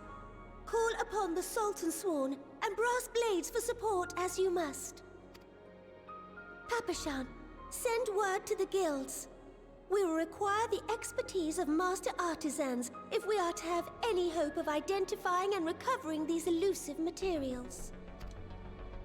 Viergeist, we have need of your stone torches. They are to assist the immortal flames in scouring the ruins and to help secure the surrounding areas. I trust I can count on your support. As commander of the Stone Torches, my son Zimberk will personally see it done. Yeah. Pippin, I would have you lead the raiding party. Assemble your finest, and with Tizona's blade clear the way.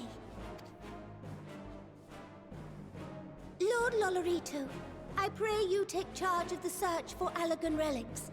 Surely you know of some being traded on open or clandestine markets, or sleeping in collectors' vaults. Of course, I ask not that you do this out of the kindness of your heart. By all means, profit on the transactions. I wish you the joy of it. Yeah, yeah, yeah, yeah! The final days descend upon our world. If circumstances are truly as dire as they say, Uldar's best efforts may be for naught.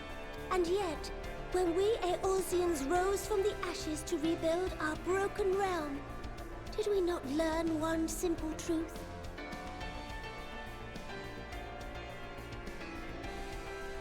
That which seems all but suffer, may we? Yeah, yeah. May yet be possible if we stand together. It was the Scions who united us. Launch over, oh dear, hug Susie. Yeah. Uldar will answer that call. We will summon our courage and join the fight for our world's future. You know your duties. I, Nanamo Ulnamo, 17th in the line of Ul, bid you good luck and good speed. Luboon, yeah.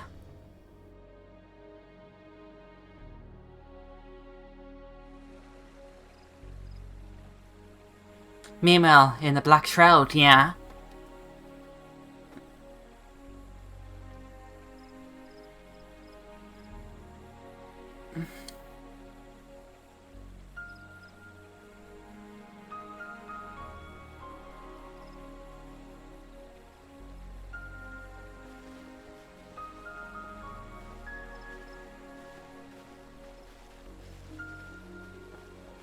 It's nice seeing everyone getting along though, like this, yeah.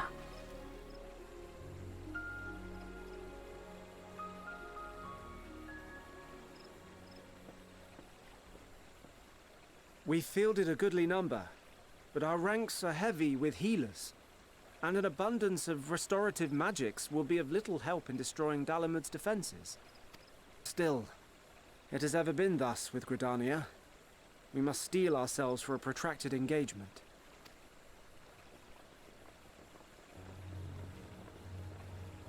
In that case, might I suggest taking us along? It's least, yeah.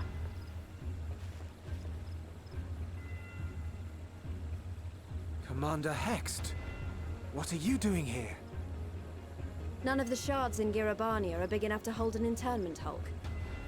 So we said to ourselves, why not lend our neighbors a hand? We thought you might be short on people with a talent for breaking things. While it pains me to admit it, you are right. Our deficiencies so plain to see. It might have been a lifetime ago, but I was once one of the scions assigned to the Shroud. I know this forest well. I know your people. And I know we will be stronger if we fight this fight together. Ooh, ooh. Yeah.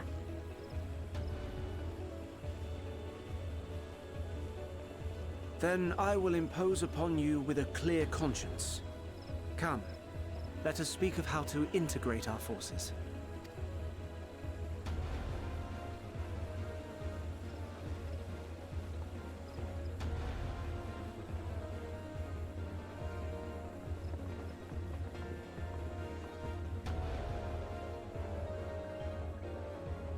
I won't let it all be for nothing.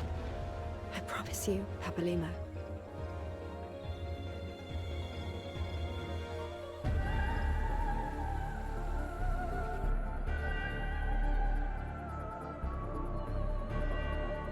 Meanwhile, in Kurthus, yeah.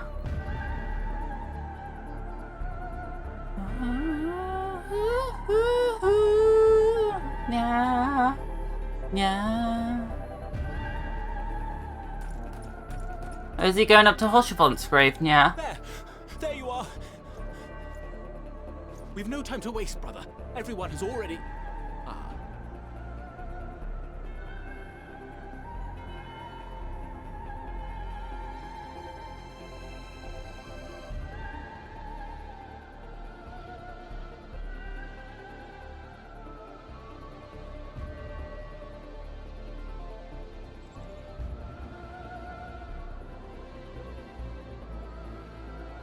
Sending a prayer to Hoshifont, yeah. Ooh. Dragons, yeah?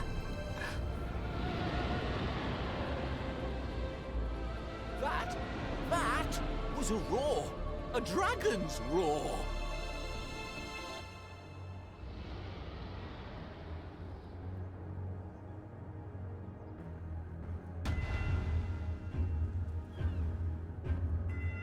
Meanwhile, in the Ruby Sea, yeah.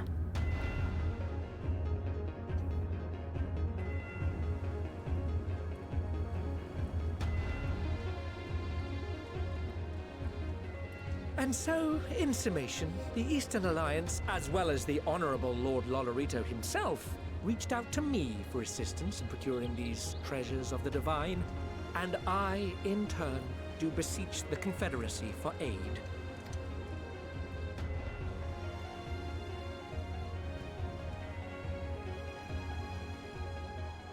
Hmm? Is that... Hancock? What a surprise this is. And a fortuitous one at that. I have a favor to ask, you see. Ooh. Snack! Snack! Yeah? Snack, yeah? No job too small, yeah? Though our friends are searching for refined adamantite and sacred relics, we will only know if they meet your requirements once they have arrived, yeah? In the meantime, is there aught else we might do to your service, yeah? Ha! You've already done well enough, yeah? If I had to say, though, I could use someone who knows a thing about elegant technology. You there, the lad with the red eyes and matching hair. You seem to know more about than the average scholar. I can stop yammering now.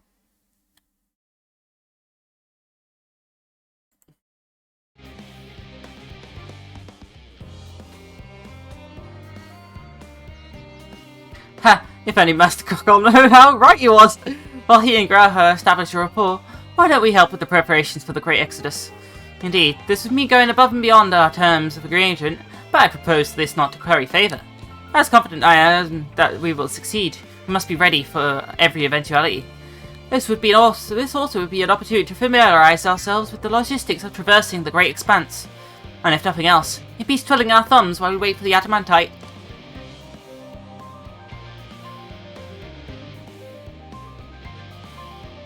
Well, ain't you a bunch of helpful buggers? If you can buy Teller to hand, I know where you ought to go. Charlie and Hannah is lousy with researchers and scholarly types, busy themselves preparing for the Exodus. Ha! That lot need all the help they can get. Well then, off we go.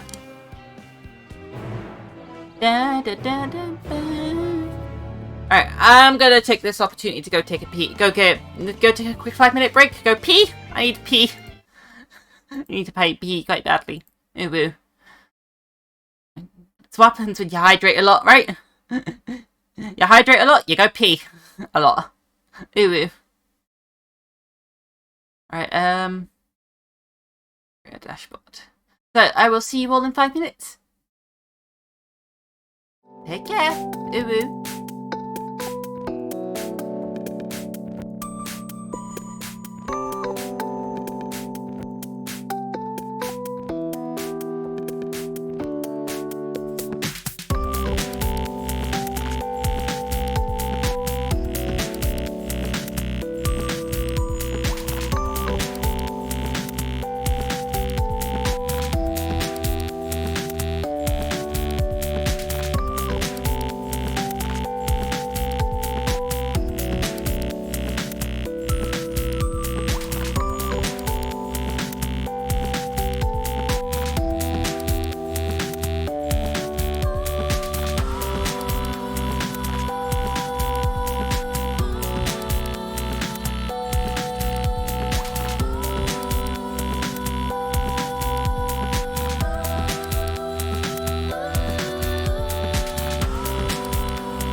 I'm back, yeah. Okay, there we go. So, I still got my tea left, oh dear.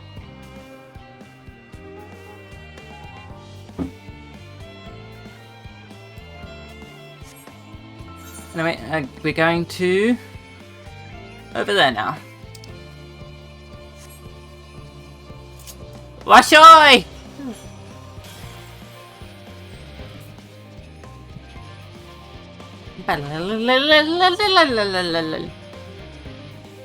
Washoi.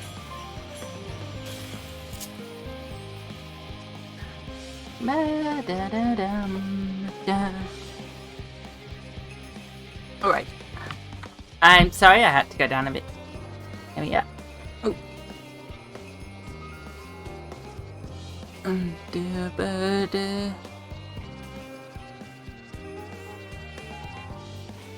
There we are.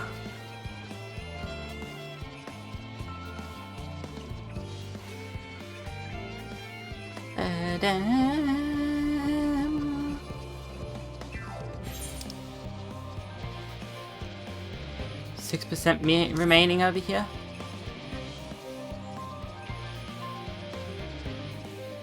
Who's completing it? Is there anyone completing it, or is just nah? No one's completing it, and it's just probably someone attacked one thing and just left it.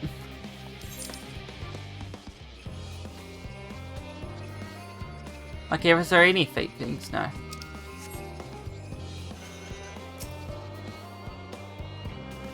From what I can tell, a lot of people actually live down here. I don't know how much help we can offer, but I dare say they'll benefit from some of that fresh inspiration Scholar Montecan mentioned. Let's start by asking around, ideally without getting in anyone's way. Let's meet by the 8th rate once our work is done.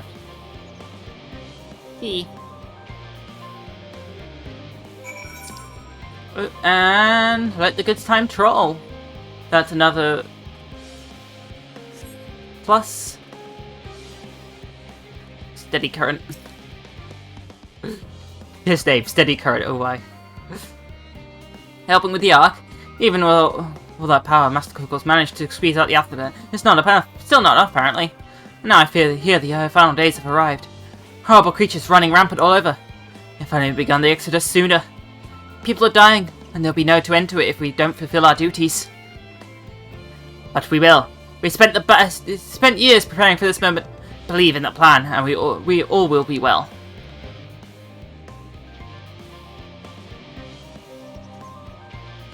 Silken grin.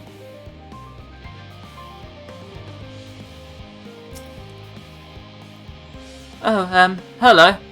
Are you one of the new helpers? Working on the afterburner? Oh dear. I hear things have come to a standstill on that front. Even so, I'd choose that over my current duties. Checking and loading samples day in, day out is tiring, thankless work. Still, no one will be cross if I misplace a few legumes or what have you. The forum's got enough on their plate as it is. What with the deciding who gets to board the Ark and when. A lot of powerful people have opinions about that. My heart goes out to Master Fortunal and the others. Hardly get a moment's rest, I expect. Do they even have time to sleep?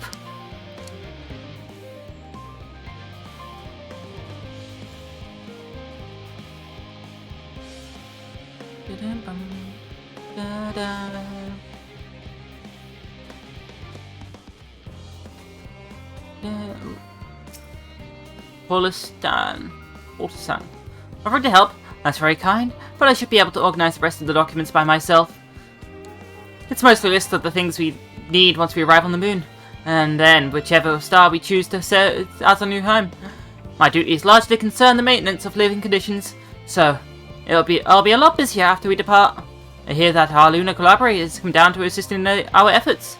I'm looking forward to finally meeting them in person, after having communicated with them in such a limited capacity thus far.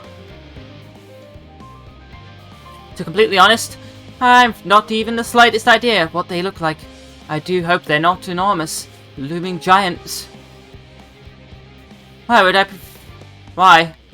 much prefer something small and fluffy, like that behind rabbit that ran by.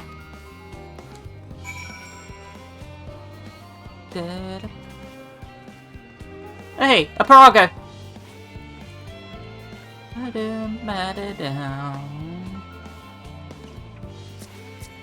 I'm sorry, wait. You, what's that? Okay, I gotta get this top. Wait. I'm sorry. I have to use this. If this is close to... Ah! No! No! It's got the... Why has it got fabric there? I wanted cleavage like she has. She has cleavage. I wanted the cleavage. No!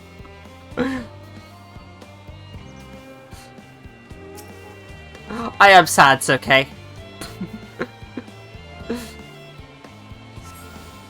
Still, I do like the fluffy at the back. The like the floof. Might as well go use the weapon as well.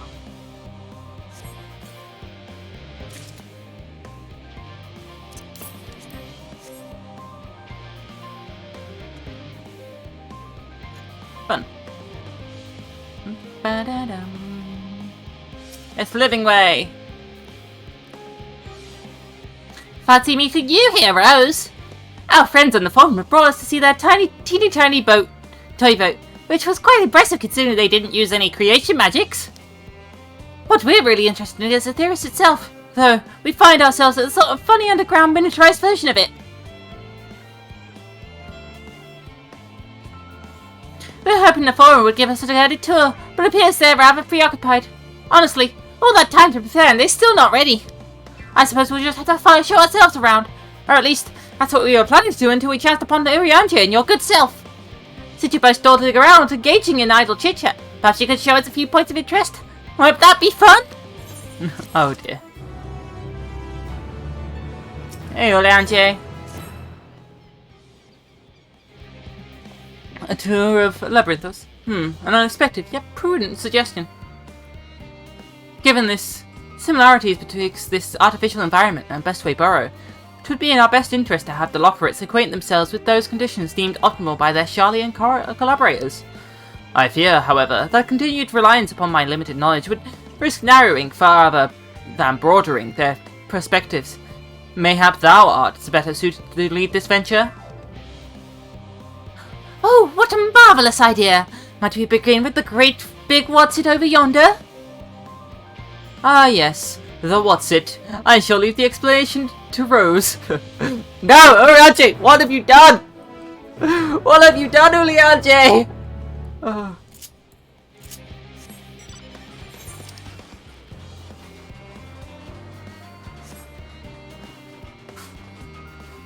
Uriantia, why? Ah!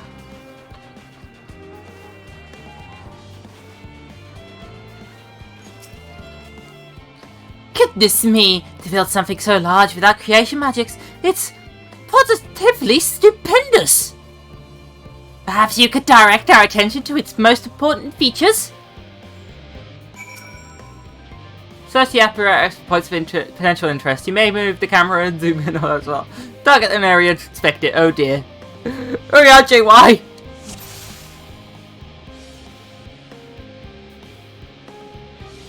Metallic tube.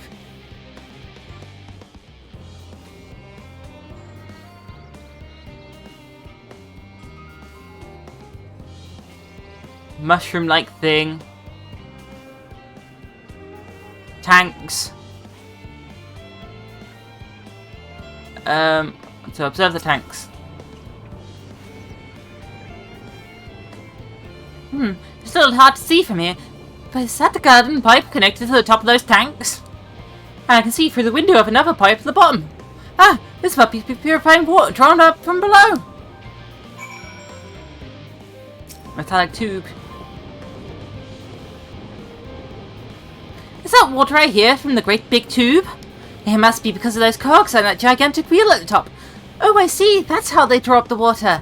There's probably some sort of spiral-shaped mechanism inside it too.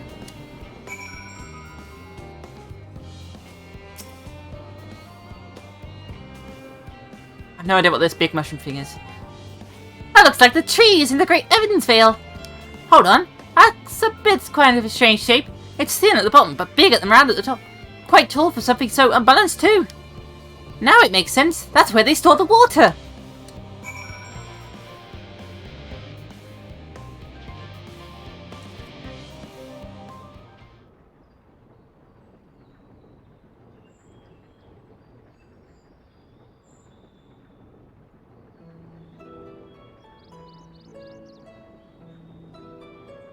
Well, if I were to hazard a guess, water drawn from underground, presumably with some other mechanism, is purified here and stored in that tower before being distributed elsewhere. I'm right, aren't I? I knew it! I've designed brilliant in its simplicity. I dare say it would only take a moment to install it even in the harshest environments. Forest operate size. Indeed, securing a reliable source of water is the utmost importance for any fledgling settlement. We have read, however, that people of Etheria sometimes make their homes in arid deserts and such. How are they able to survive?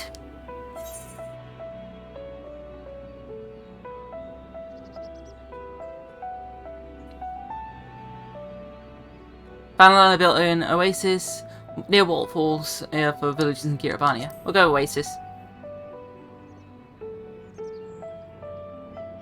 So where you choose to live, that you're never far from water. Oh dear, I won't be able to procure any. We won't be able to procure the necessary amount. We can provide enough water to keep them from drying out and completely, but it would appear they rely on it far more than we indeed anticipated. A few adjustments may be in order, once we've calculated the average rate of consumption per individual. It may be worth learning more about how exactly obtain our water in the first place. Master Alphado spoke of the machinery responsible featuring our journey through Logisticon Alpha, did he not? Mayhap the Loporits will share his appreciation for the engineering marvel.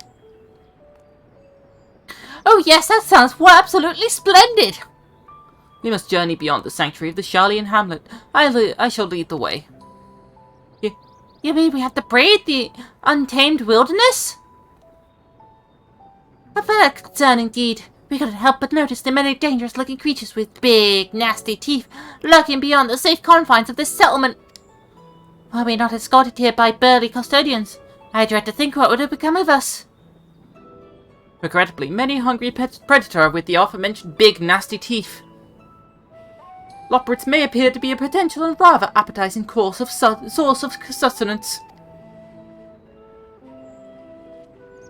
Might I impose on thee to assist in securing safe passage to Logisticon Alpha? For my part, I shall ask as escort to Living Way and Cooking Way. I entrust Singing Way and Growing Way to thy care.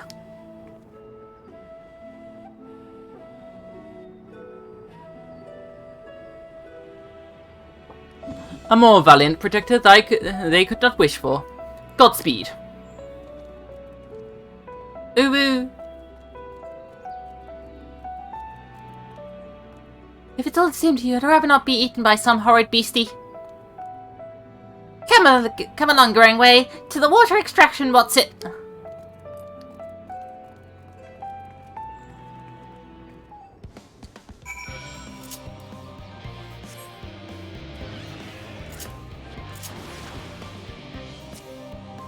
Interrogate. I really want the boot. I really wanted cleavage, okay? I am sad that this outfit doesn't give cleavage. Meh.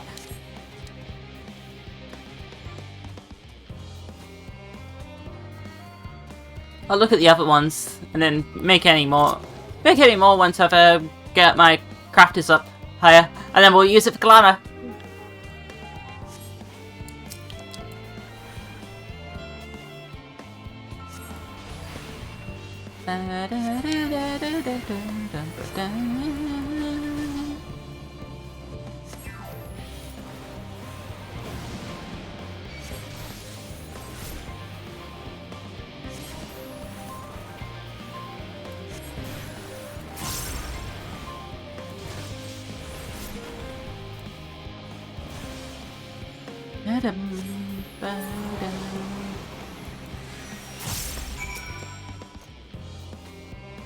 Thank you so much. I really hope this water extraction is worth these harrowing experiences. All part of the fun, some might say, but I'd rather not be burnt to a crisp if it's all the same to you.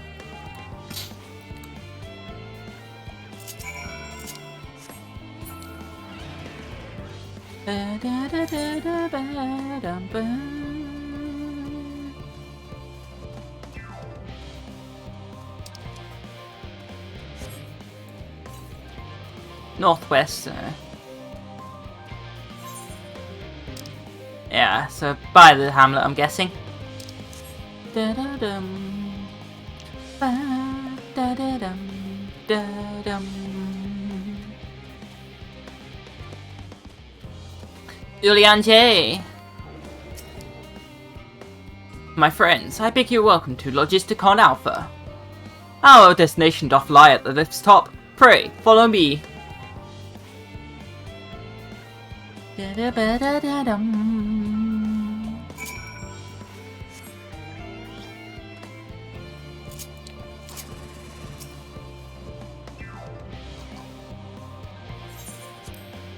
Up we go.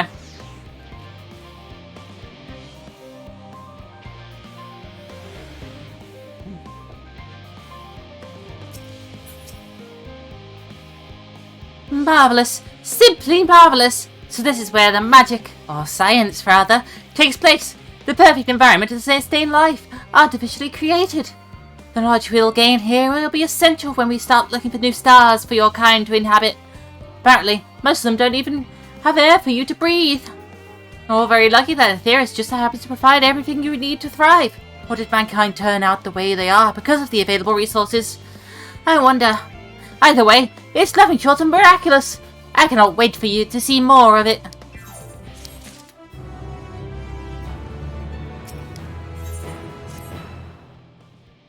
It's all very wonderful, I'm sure, but I was hoping to learn more about your nourishment provision facilities. In other words, where is the food? I believe the knowledge and consumables you seek may be found at Mariel Ergonomics. As I imagine, Singway and the others intend to study the conceivable facet of this apparatus. Wouldst thou be kind to escort our visiting culinarian?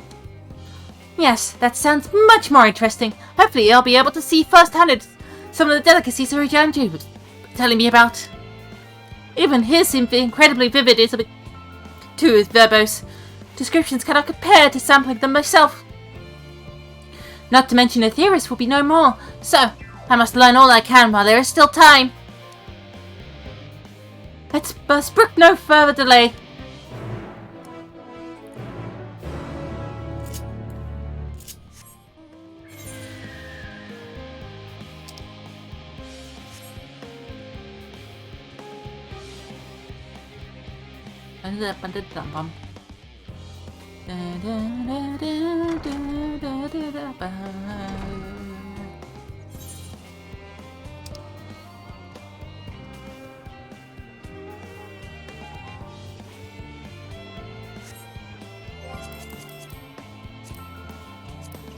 Yeah, how many extra turns have I got here?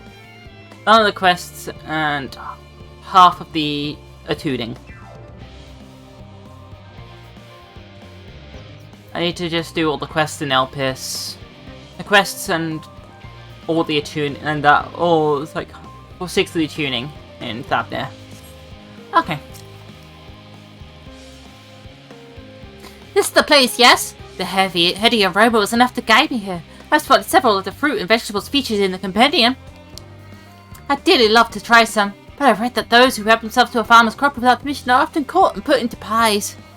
Perhaps could you ask whoever's in charge if they would be willing to part with a few samples? Okay, now accompanying me.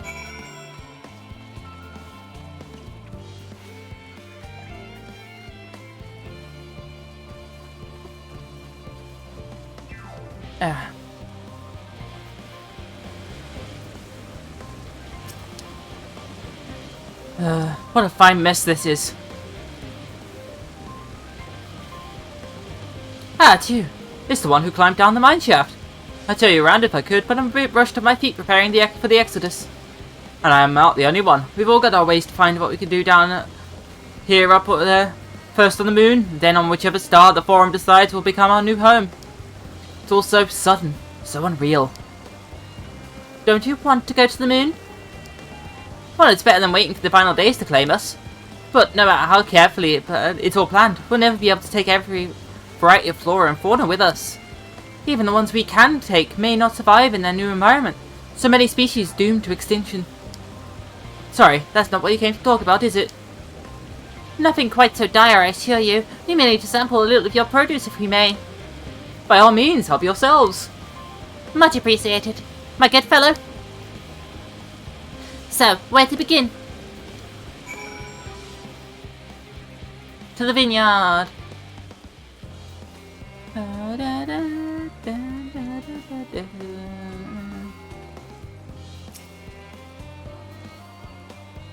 Oh, I know what these are. Grapes, yes? Let's see if they're delicious as they look.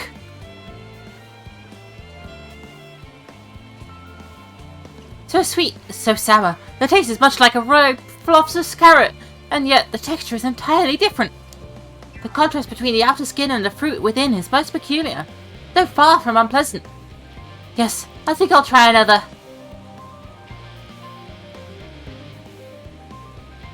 Oh, certainly give me food for thought, but though in a far less visceral manner than any philosopher's carrot. But tell me, what is your opinion of grapes?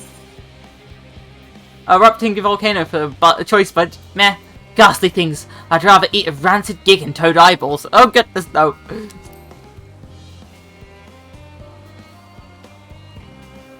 Yes, they're rather Moorish, aren't they? And from what I've read, quite versatile too. Something about people stepping on them to make intoxicant-based beverages, as I recall. Anyway, that's enough about grapes for the time being. On to the next treat. Orange Grove. Orange by name, orange by nature. What came first, the fruit or the colour? Who cares? Let's eat!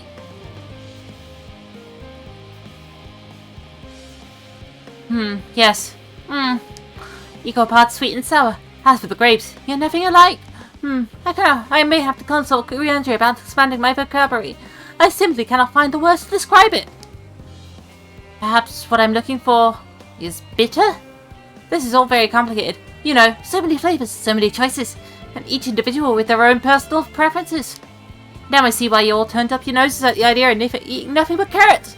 Marvellous though they are in my estimation, that no one say I was I said otherwise. But speaking of carrots, have you to sample any of the vegetables? Let's see what's on the field over there.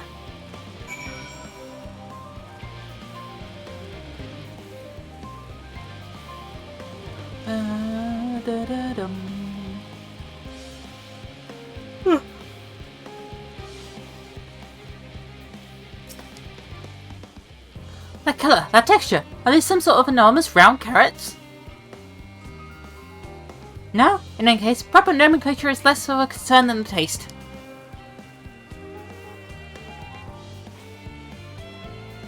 Blech! It's so hard and flavourless. I may as well be chewing on a piece of wood. But confirms it. These are nothing more than miscut failures masquerading as goodly carrots. Stop. Can't you see that these are pumpkins? And no one really sense to try eating them raw. You're supposed to cook them first. Do you not find it an awful bother? Far from it. Cooking is a joy unto itself. And what's more, it broadens the range of ingredients that we can safely eat. But above all else, cooking allows us to draw out the full potential of our produce.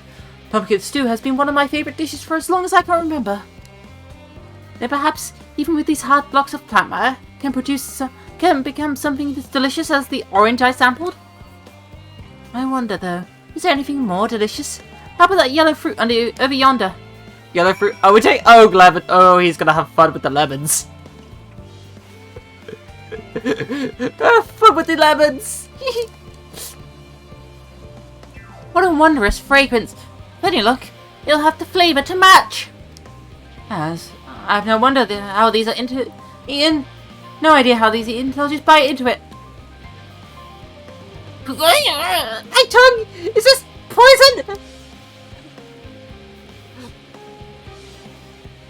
A lemon? You mean it's supposed to taste like this? How could something so similar to an orange be so revolting?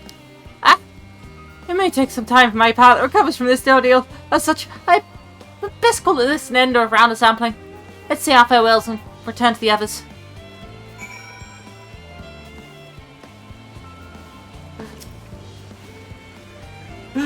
Finished, have you? I trust you have found something to your liking. I'm rather enamored with the grapes and oranges. Less so about the pumpkin, though I learned the hard way they're not to be eaten raw. Then there was the lemon. The deceiver! I feel so violated! First time, was it? I'd hate for you to leave this with such a bad taste in your mouth, in more ways than one, so I'll give you this lemon muffin I baked. If this doesn't change your opinion, nothing will. And more lemon? Have I not suffered enough? Nevertheless, it would be remiss of me to spurn this opportunity to... Oof, bit of a sick came up there. Learn of your inscrutable ways. Very well, Lemon Muffin. Do your worst!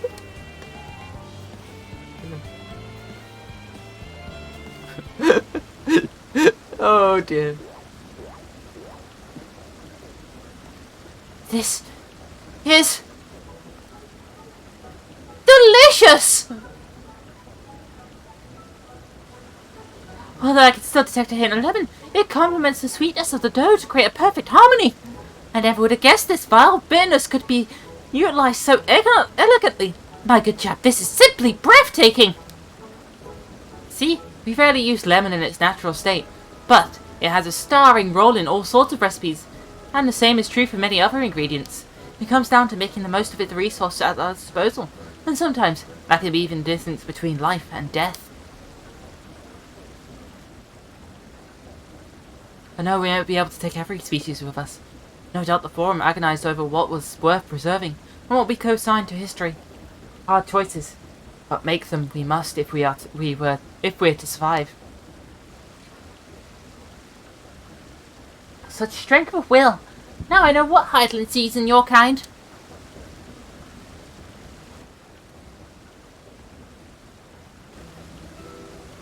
Mankind, the Loporits, who both were born for the accumulated knowledge of the ancients. They learned all there is to learn about the nature of sentient life and the fates of the stars themselves.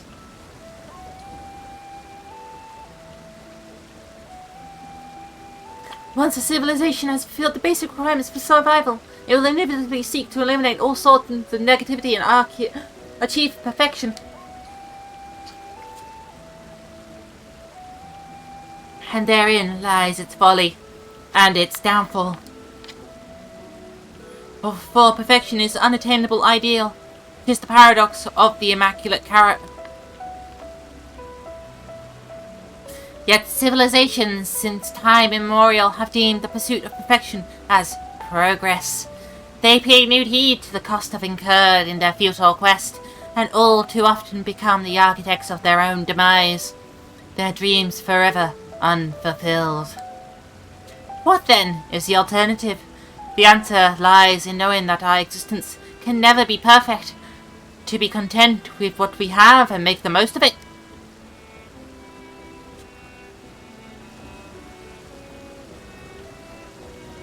When life gives you lemons, make lemon muffins!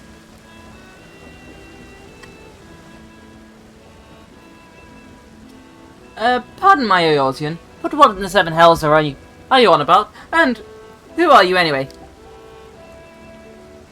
Cooking Way, at your service. I'm here to prepare for the ship to the moon. And once you get there, you'll be able to try my carrots. I've been growing all different kinds. But don't worry, there'll be room for your crypts too. We'll work together to preserve as many of Aetherius' species as possible. If you're up to the challenge. Yes, of course, I look forward to it. Well, this has been highly productive, probably. Let's go see if Urianji and the others have run out of machinery to inspect, shall we?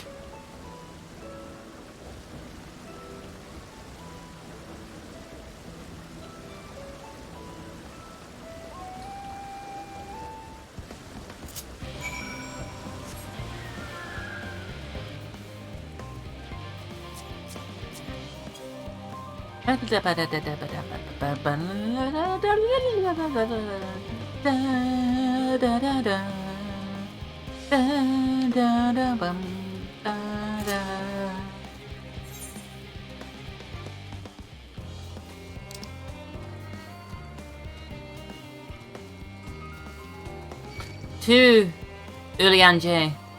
Wasted 14, ooh, right, fun. Apolia.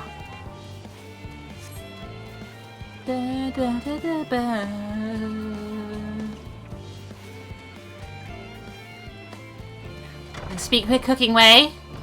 Can I speak with Cooking Way?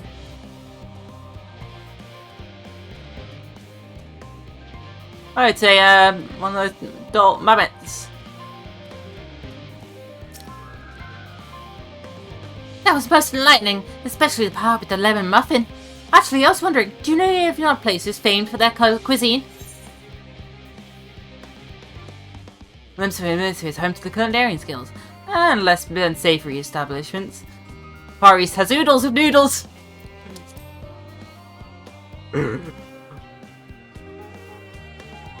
But I had the time to visit. The more I learn of Theris, the more I wish we could spare it from the final days. Alas, Heidelin's orders are to flee, not to resist. If only there was some other way.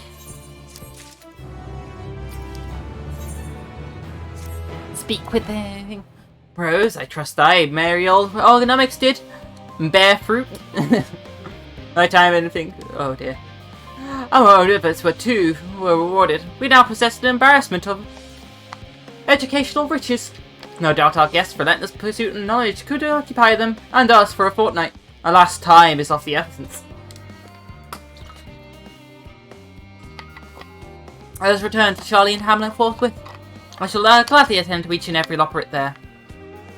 Should questions within my power to answer arise?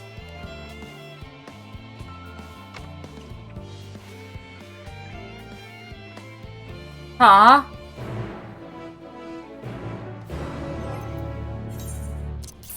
Legs. Ah, Cian. Stop it. Oh, I like those legs. Trying to think. Those legs are great. Oh, I love them. Also. See, I want that top. I want that top. It has cleavage. Are you? No! Why does White Mage have that top?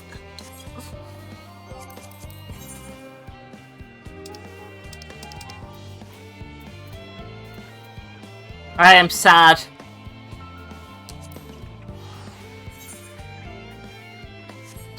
White Mage has the cleavage top. Black Mage does not.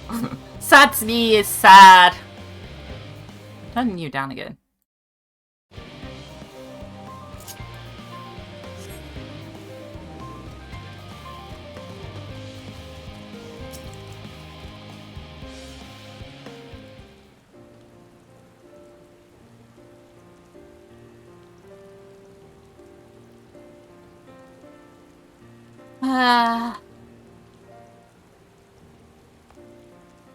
Yes, Rose, that was indeed me verbalizing a sigh to express my emotional state. Do you want to know why? Because I saw the reconstructed environment data for Ethereus Logistical. Also, that's why. That forest so lovely and so leafy. Are all your forests like that? You should see the forest of the first. One was purple.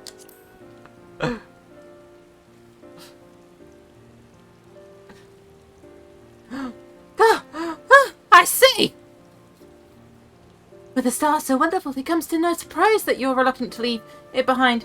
I was a fool to think otherwise, to assume that the moon was something worth of being proud of.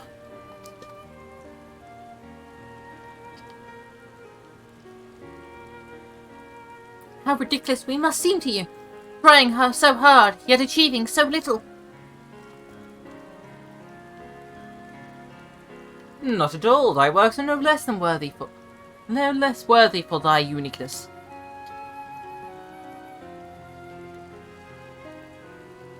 I thought I heard tiny voices. Thancred!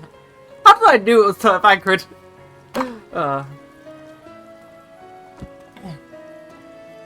How didst thou fare?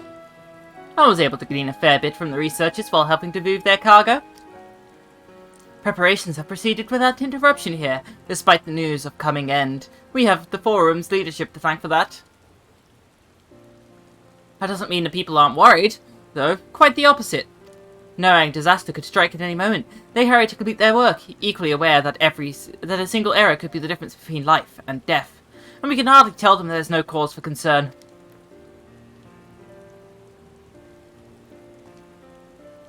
Perhaps not. Though aided by our goodly Growway, we may yet find other ways to enlighten their burden. Me? Be of use to people? I am honored that you would think me so capable, but I'm not sure I'm up to the challenge. Nevertheless, I believe in thee. If you say so, I suppose I can't help to try. Can't hurt to try. I passed someone moping on the Western Plaza that looked like in need of helping poor. Perhaps you might start with them.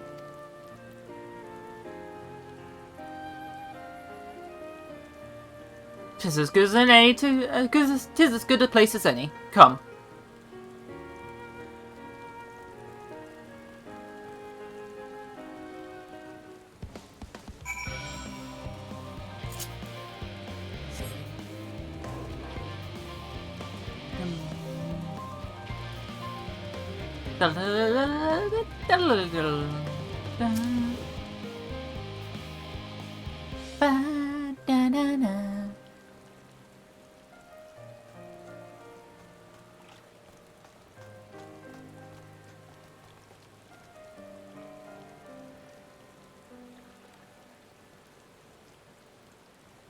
Oh?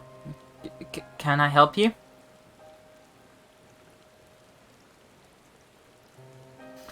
It is you who would help me? Is my anxiety so truly so obvious?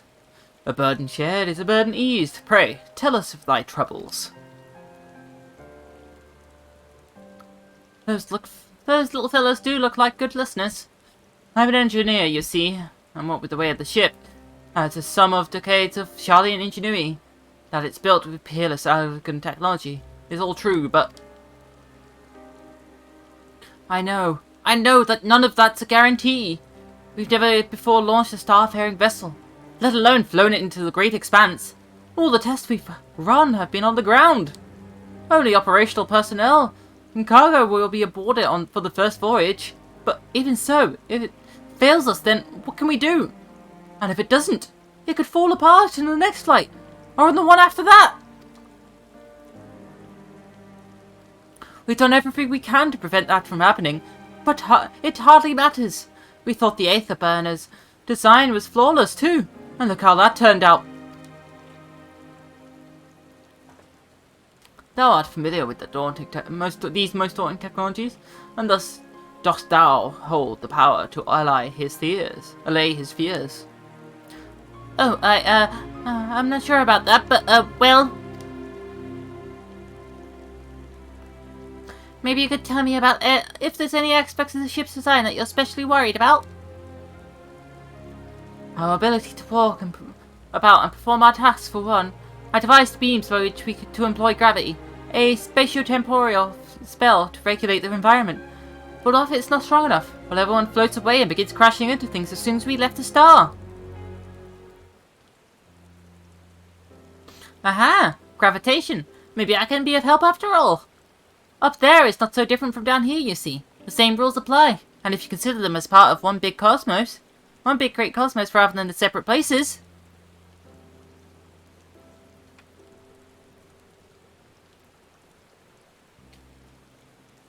I suspect both parties shall find comfort in this conversation. Yet if Thancred's tale be true, still others would benefit from insights born of experience. Might I prevail upon the Loperates to attend them? Oh, an excellent idea, if I do say so myself. There is naught we'd like more than to ease the hearts of the fine Bureau of Aetheris, and learn more about them while we're at it. I'm full glad I am to hear it. Gather thy companions and bring them hither. Rose, thou hast a gift for finding souls in need of succor. Pray seek thee out the distressed and apprehensive, and inform that help is at hand. I shall await them here, that I might introduce each to a suitable Loperate.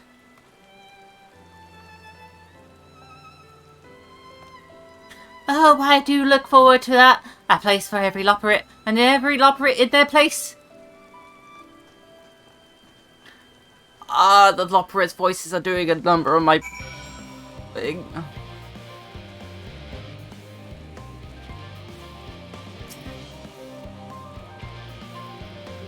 Apologies, but I'm waiting a delivery. Whatever it is, we'll have to wait.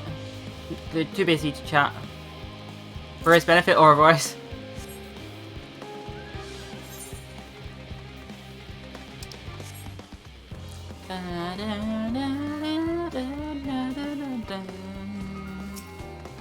Let's get this checkbook keep.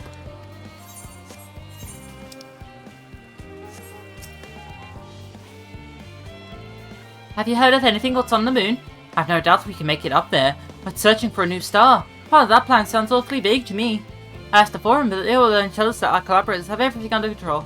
Forgive me, but I don't feel particularly safe wandering through the seas on God knows what, made by the gods know who.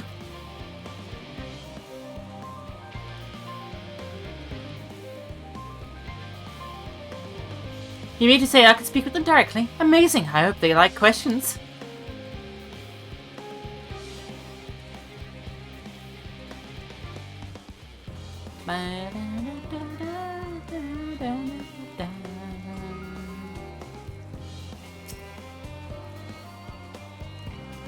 Just leave me to my misery. The forum can appoint someone else. I apologize. I don't know what to do. How am I supposed to deploy the Ark if I'm already falling apart under the pressure? You know a starship pilot that I might speak with? Truly? Well then, there's no time to waste. They can help me prepare for this monumental task.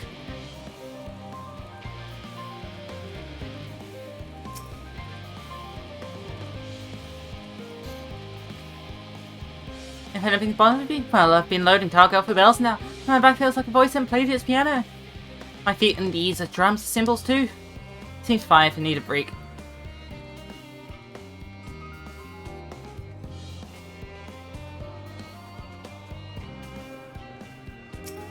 Ponderous mathematician.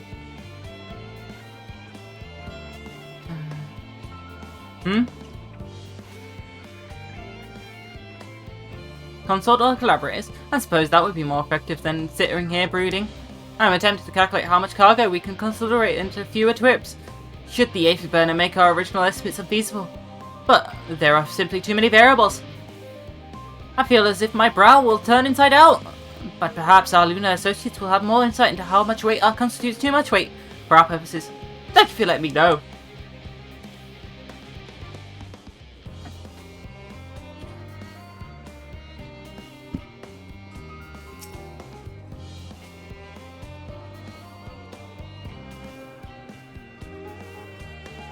My face? What's wrong with my... Ow! Perhaps a bit tense. I was facing ensuring the proper fauna, and only the proper fauna are brought up with us to the moon. However, the suitability of a few species are still under debate. I can hardly make the decision myself when I know so little about the environment up there. Including the operates in our discussion is a wonderful idea. I'll absolutely thank you. I absolutely will.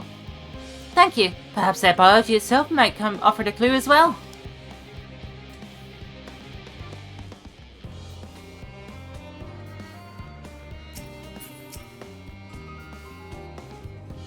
You! Yes, you! You idiot! Have you seen an envelope lying about? The imbecile refuses to give you our alchemic I ordered without that bloody slip of parchment.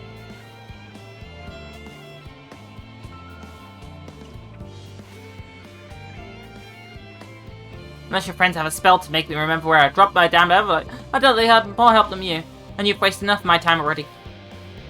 See, it would be unfortunate to inflict this man upon the operates.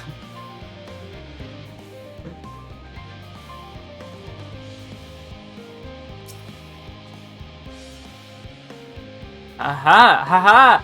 The end of the world is nigh, yet the work goes no faster. Schedules are tangential things, feasible one moment, utter bollocks the next. And yet, I never felt so alive! This one's beyond her help. Only sleep can save her now.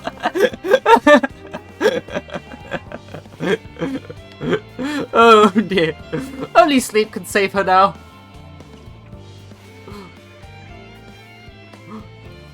Oh.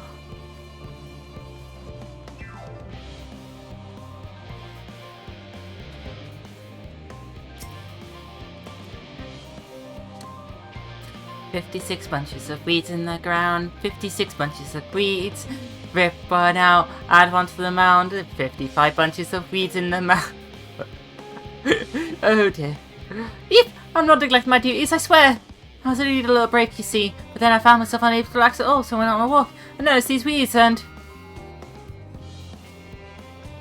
Pleasant conversation with partners? Oh, and oh so fuzzy! Goodness me, that does sound like a much better way to relax.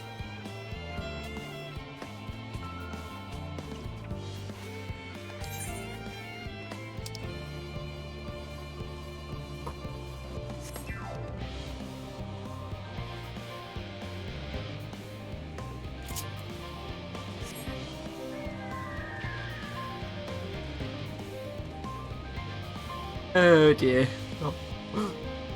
Harry, the Aetherologist. Blasted assistants, where have they gone off to at a time like this? Beg pardon, I've not the time to idle chit-chat. I need to reconfirm that the aether levels are consistent throughout the best machinery. It seems I still have to do so. I swear when I find those assistants of mine. The operators are willing to help. Why didn't you say so? At least they won't moan about how they checked 24 times already, and they haven't slept in weeks. Lazy sods. Oh dear. Sorry, Loperates. So sorry. Am I in there here? No.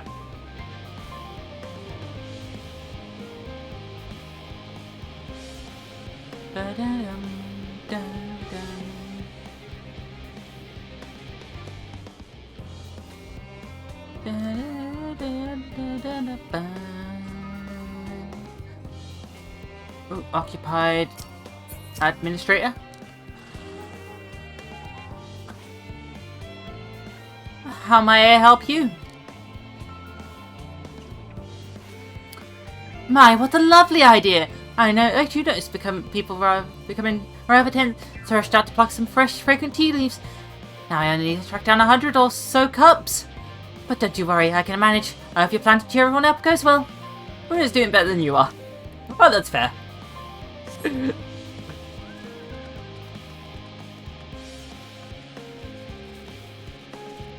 Hey, at least she's doing her part.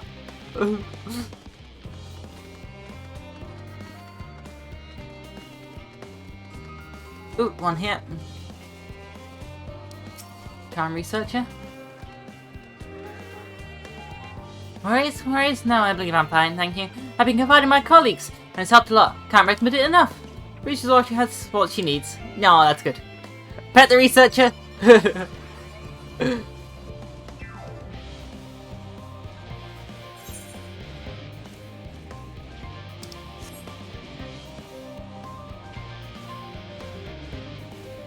So I need 2 more people.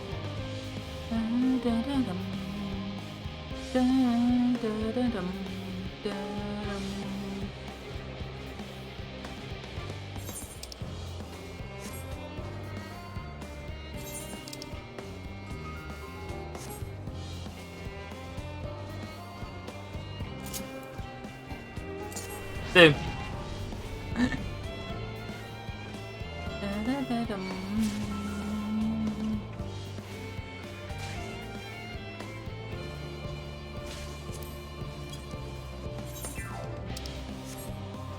Okay. Just trying to find anything. Maybe around the Aetherite Plaza then, that's...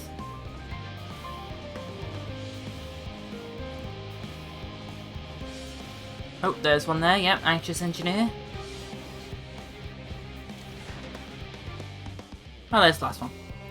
What am I thinking about? The medical facilities on the ship, of course. I designed with the assistance of our sages and Corygions, but to imagine every illness or injury that one might face with great expanse is beyond any of us, to say nothing of the effects that living out there indefinitely might have on the body. The crew from the moon? Why did I not think of that?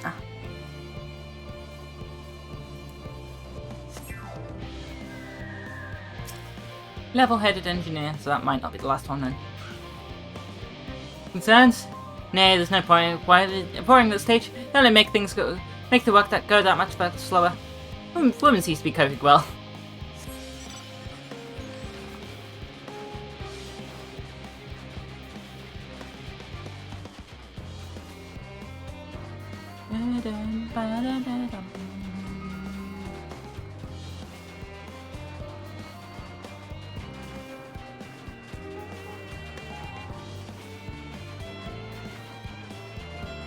So yeah, I need to find the final... Oh, the hyperventilating engineer. By the gods, my chest is tight. Am I dying? Is this what dying feels like?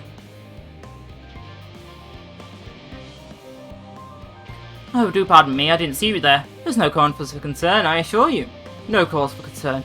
Even though we may need to part at any moment, and if the hull I designed buckles under the strain, the entire vessel may explode on launch, claiming countless lives and dooming all of mankind. But that's highly unlikely. Yes, highly unlikely. Highly... Our visitors can help you triple check the structural flaws, you say?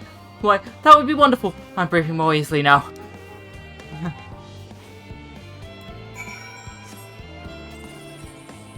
Speak with Ulian J.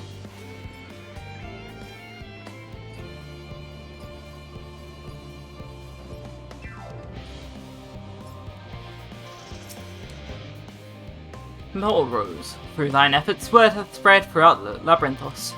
Verily, to a far greater number we anticipate. Living away doth gather more labyrinths as we speak. I shall assign each in accordance with their skills. And that new bonds of friendship might be forged. Should greater matters require thine attentions, watch over them, I prithee. There we go.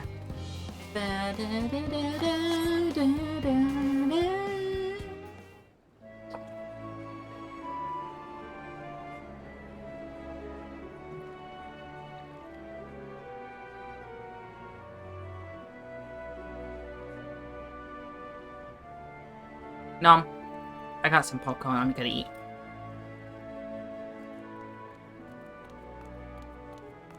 Phew! Oh, finally some rest. Why, I haven't spoken so much in, well, in forever. Nah. Lively, isn't it? The town is abuzz. Everyone eager to meet with our friends from the moon.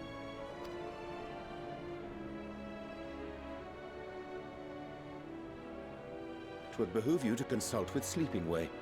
As our moon's pilot, his advice should be most pertinent. I'm impressed.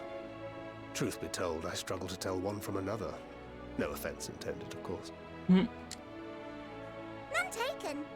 After you and your friends left Mare Elementorum, we spent no small amount of time with your Urianger. Oh, the conversations we had. He told us all about Atheris, answered our every question, no matter how trifling or trivial. Look! Every page filled to the margins with knowledge. When I first arrived, I was struck by how little I knew. It was daunting. But then I realized that were it not for Urianger and his teachings, we'd still be stuck on the moon, gazing at your world and wondering what we've been missing.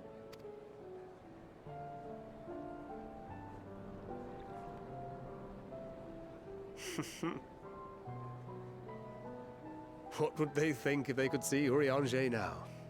I dare say they'd be more than a bit surprised. And impressed, no doubt. Master Louisoix, Minfilia, Papalimo, and not to forget...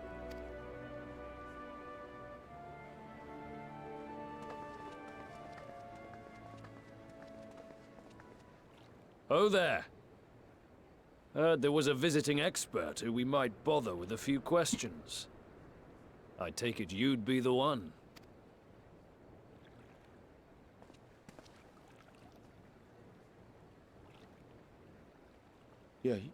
Yes, I am.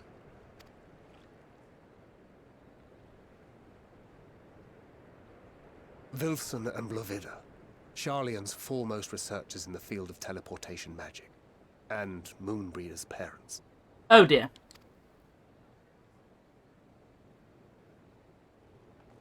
It hath been some time. 'Tis good to see you in good health.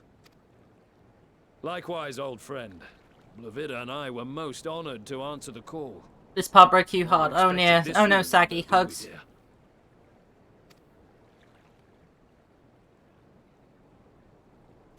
I'll say, the nerve. Sending that letter, then running off to the gods know where. Hugs! Oh!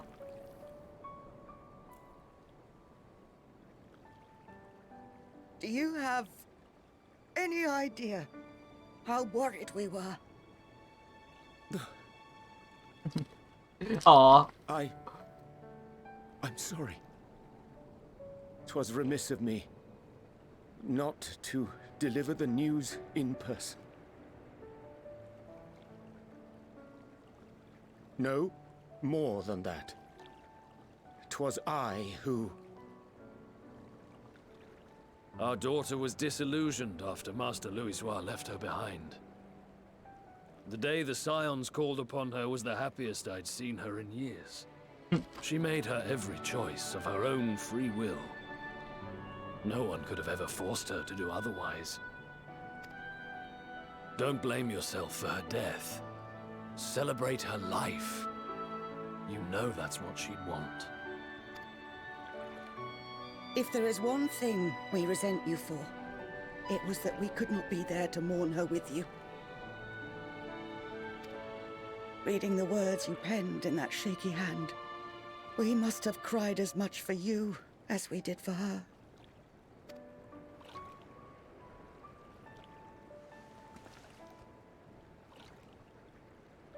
I'm sorry. I truly, truly am. I knew not what to say. Knew not how to express my feelings. The poems and platitudes of wiser men, musings on sadness and loss, studied and memorized, and meaningless in the moment. Yep, NPC hug. Silly boy. We are all powerless before such grief. Even now, try as I might, the words escape me. But in our hearts, we know. We always know.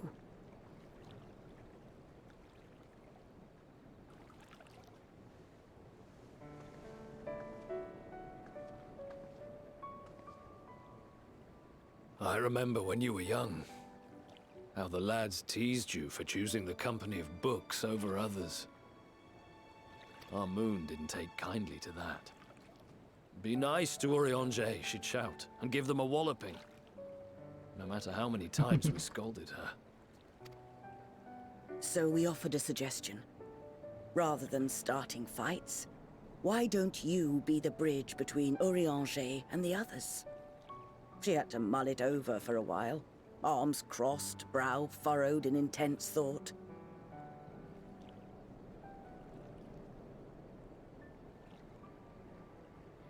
But from that day on, she never let you be alone. She'd drag you outside to play, pepper you with endless questions, read the same books you read, all to try and understand you that much better. I'm sure it was annoying and exhausting at the time, but she only ever had the best of intentions. And look at you now, at the center of the crowd. The reason there even is a crowd, having brought these people together. You've no idea how proud we are. To see the boy, our daughter, trusted and believed in more than anyone, grow into the man she always knew he could be. I can see her in you too. Feel her. She walks with you wheresoever you go. So thank you, Urianger, for being who you are.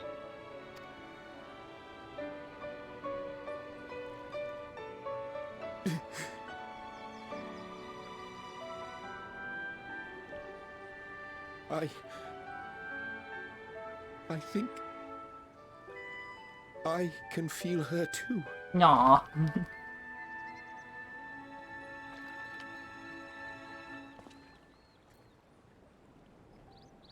The truth of her life.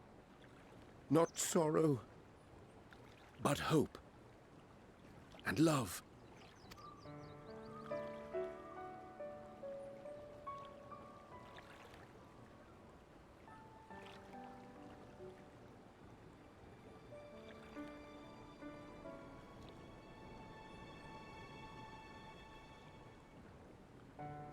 This moon breeder. She was important to him, wasn't she? You could ask the man himself. Oh, no. But Watching this exchange reminds me how much I've yet to learn about your world. And its people. Winky wink. You can live here your entire life and hardly learn a thing. And that's why it's too soon for this to end. Too soon indeed. Indeed.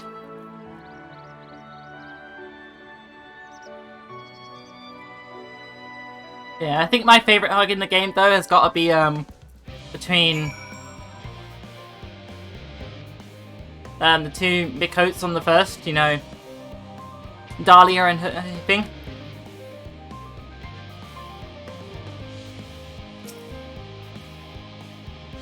Oh, Rose, be assured that I am fine. I am.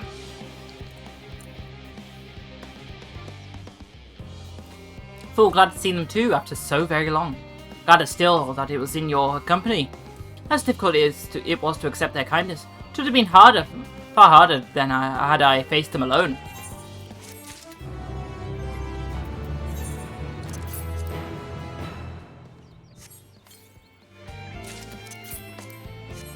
But yeah, Saggy, I am upset.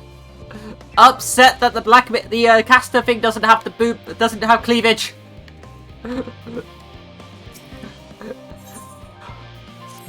The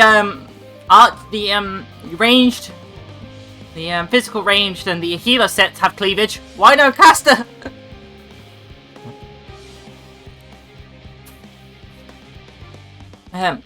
Lal has my gratitude for lending courage to the Loporrits. Not disposed to the rest of their laurels. Several of our guests have elected to accompany my countrymen to their stations. Some few may still come hither seeking counsel, and so shall I remain to aid them as need be. If thou art needed elsewhere, do not let me detain thee. As a matter of fact, I hope you could check on Alice. Last I saw, she was struggling to carry an enormous pile of boxes out the west gate. I could go myself, but we both know whose help she'll less like to scorn. Not to mention that, much to my misfortune, I can think of several other things I ought to be doing. Until later. Oh, darn it, Dagford.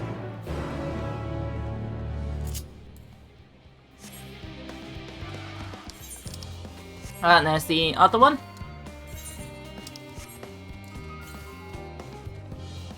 North, so. Up there near Numa and the Medial Circuit, okay.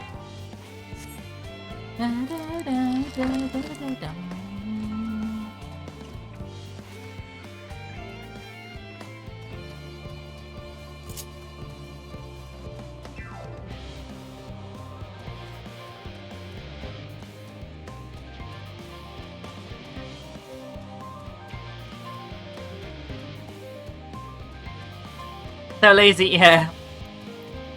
I've unlocked it for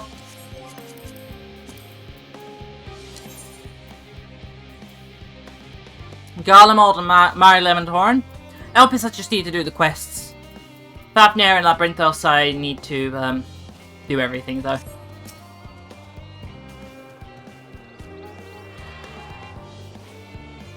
Rose, what are you doing out here?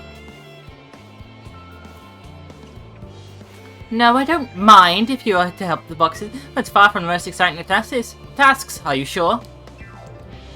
I do like Elpis, to be honest. Elpis a lot. Especially when the sky turns pink. Well, I appreciate the assistance. Need to get these to Aporia. Time is short, of course. But they're full of organic specimens and samples, so try not to be too rough with them. Alpha should be waiting for us when we arrive. I'll see you there. Here, so complete the task. Good fun.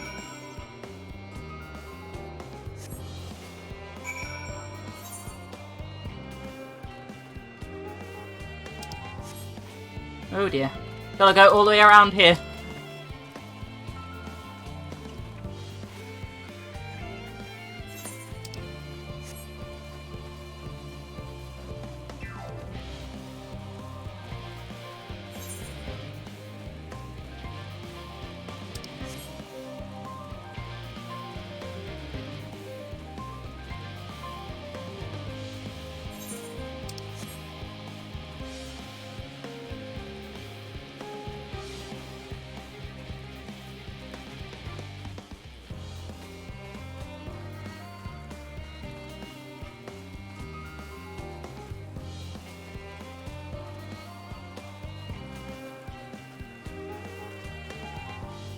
Aha, up and O.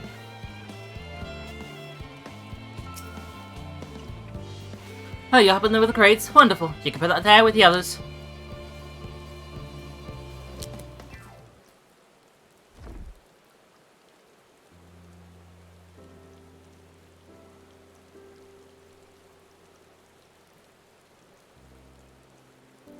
You have my gratitude, but how did you become involved in all this?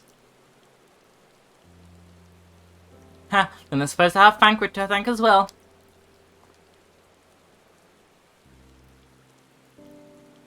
If you're wondering why we would have to bring in these boxes to Aporia, to begin with, so was I. It turns out that this is the base of operations of sorts. Those with the final say as to what is included in the ship's manifest can be found here.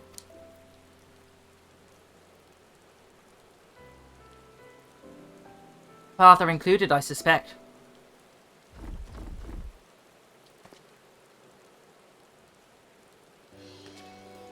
That should be everything. You carried all of that once? Are you trying to injure yourself? Oh, hush, they're lighter than they look. And not everyone has your delicate arms. I suppose we should let someone know that we've finished. Paulin is in the courtyard. We can report to him. Why don't you come along? You should get a credit for your assistance at least. Considering where we are, we might even learn something interesting.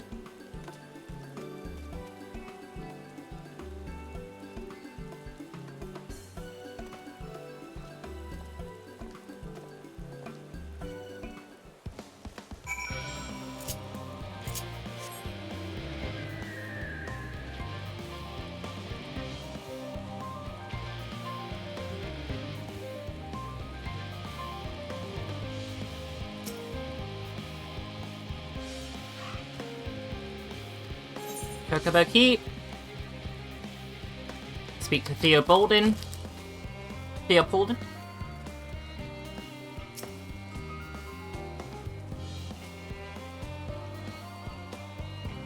God, it never ends, does it? What can I do for you? Brought the samples from Charlie and Hamlet. Series 110? The crates are by the entrance. Ah, thank you. I was expecting one of my colleagues, but we are dreadfully short-handed. Just a moment. You are fortunate children, are you not? Alphino and Alize, at your service. We are well acquainted with you are well acquainted, father. I take it. Oh, quite. I've been friends with your parents since our days at the Studium. I remember when you were yay high, waddling hither and thither. Okay, it's been some time since we've met. 'Tis good to see you again, wielding your father's no lifts, no less. You know our parents when they were young. What were they like? Pray, spare no detail. I should like nothing more than to regale you. Alas, I am meant to be in charge here, and the realm of paperwork wants the submission. We can help with that, in exchange for the sort of stories our parents would never willingly divulge, of course. Very well then. There happens to be 3 set documents in need of delivery, so how about each of you take one? Oh, Alize just wants to know the juicy tidbits about her parents.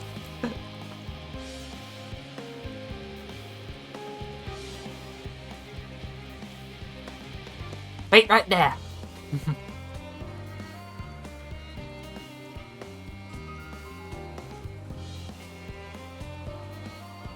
You'll find a raw resident waiting to collect these near the southernmost structure. Hope I haven't kept her waiting too long. Never mind Alphino and Alize. I'm certain they'll be back soon enough.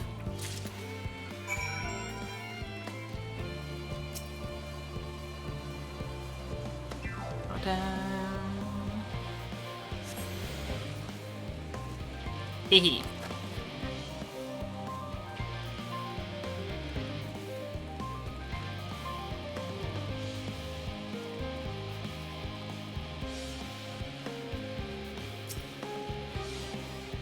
Reserved representative.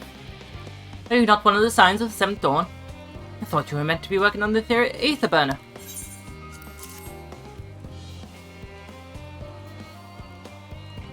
The importance of paperwork. I was beginning why you misplaced this quill.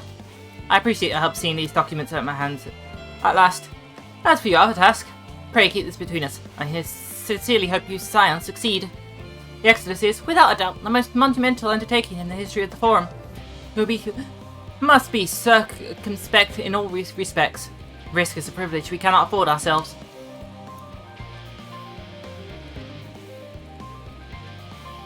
At its heart, however, Sharlayan's ever been a nation of the curious.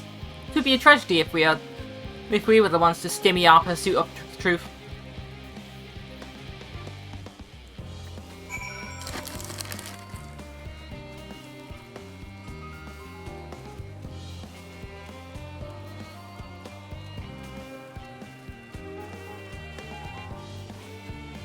Aha!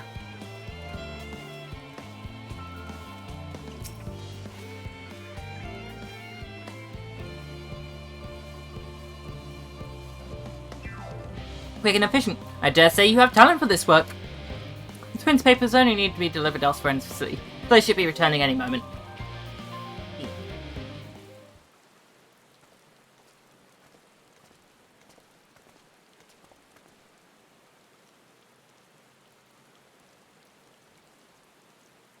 We return, with not a scrap of paperwork remaining on our persons. You will note. You both have my thanks, and my apologies for sending you on an errand far below your ambitions. Why, even as a baby you struggled out your swaddling coves and... That is quite enough of that, thank you. It was compromising stories of our parents that we'd asked to hear, not to reiterate.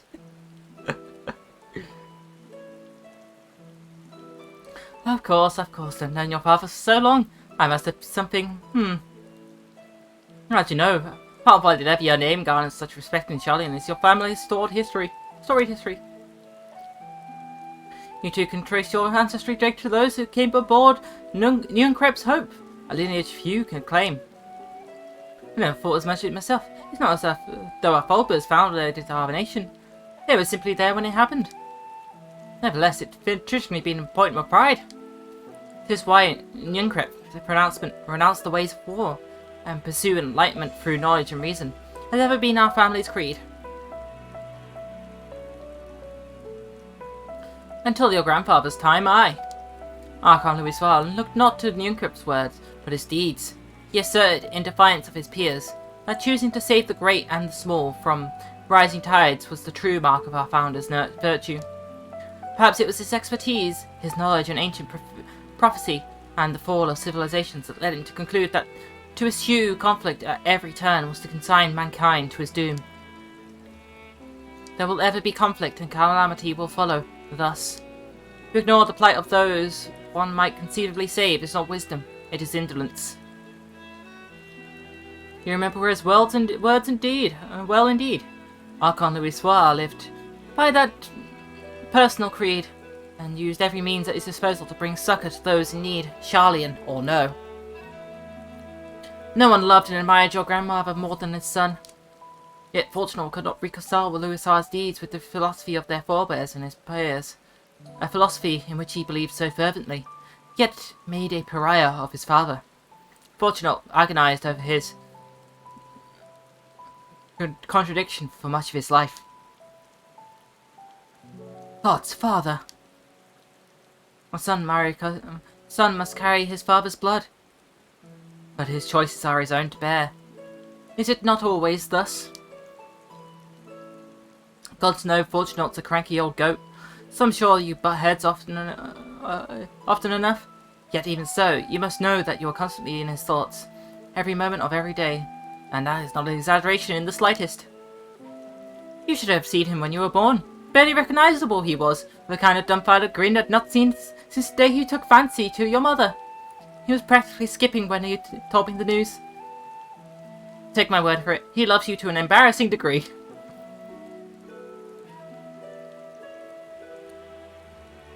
But he is also frustratingly single-minded. Once he's decided that a given action is for the best, he will stay the course, no matter who or what opposes him. A profoundly annoying habit when you're on the other end of it, as I'm sure you'll agree.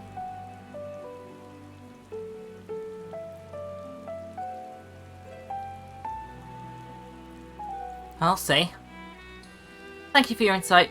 When we next meet our parents, I shall mention that we spoke. Try not to get me in too much trouble now. I need the forum on my side. Speaking of which, I ought to get back to work. I have to make sure those specimens you brought make it to the proper places, or the cranky old goat will have my hide. We can speak again later.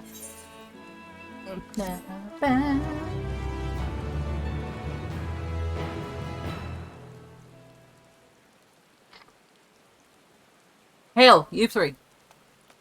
That's Graha. Graha, surely Cockle hasn't driven you out of the forge already. For better or worse, no. You sent me a task that requires more than a single pair of hands, and here you are.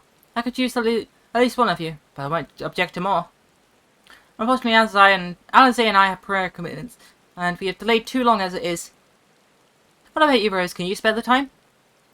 Oh, we're spending time with the cat boy. Perfect. This shouldn't take long.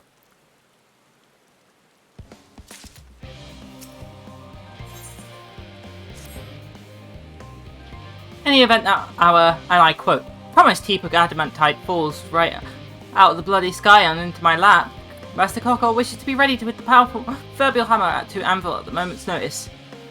To fabricate these parts, however, he needs the flames in Cockle's forge to burn hotter. He sent me to reduce the amount of ether being funneled to his furnaces. The flow of fire aspect ether in Labyrinthos is regulated by an elemental reactor south of here, to which I have borrowed the key. The adjustment will require 2 people to carry out safely, but I can explain the process when we arrive. This is where we part then. We'll see you in Charlie and Hamlet once Adamantite arrives, if not before.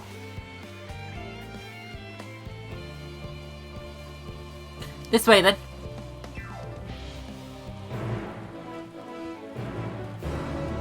Cool. First I'm gonna attune. Oh, already attuned. Never mind.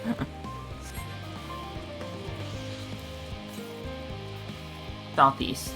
Ooh, the way Graha's going. Yeah. Follow Graha!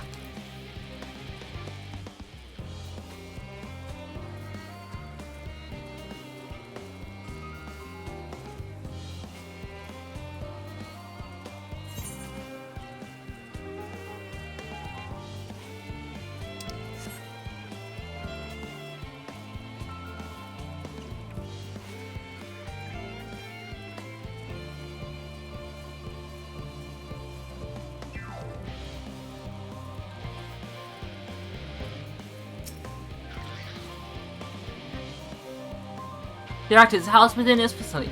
I really want to go inside and just a fire ether output. When I do, a rather large amount of war aspect ether will issue from the vent at the top.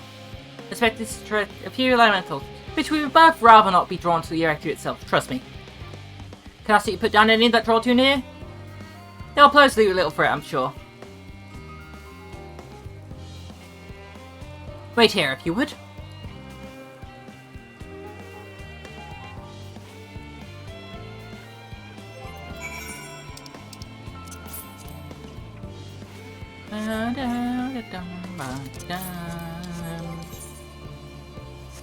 Let's see. Not fine on the hands.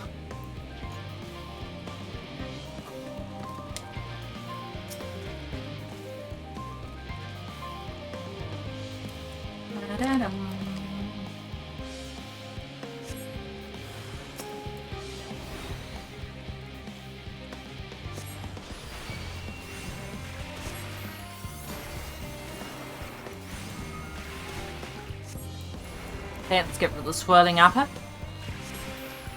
Oh hey, Aether went there.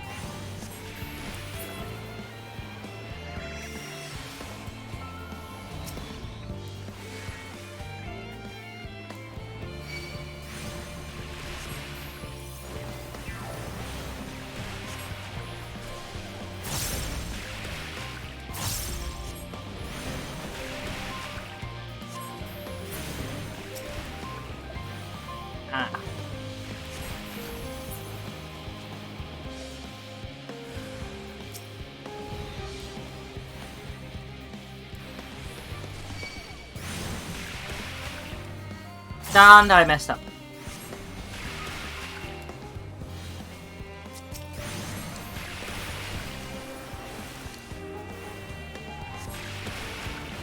Da da da da da da dum.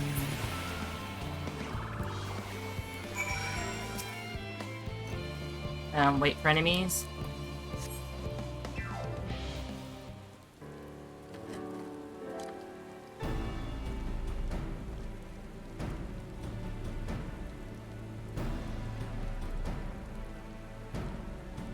Did everything go smoothly out here?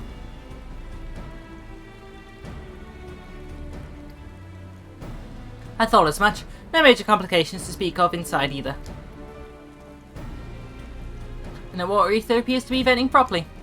I expect the cockle will have seen a difference in its forge flames by the time I return. Since I have you, there was another matter I thought to discuss with you.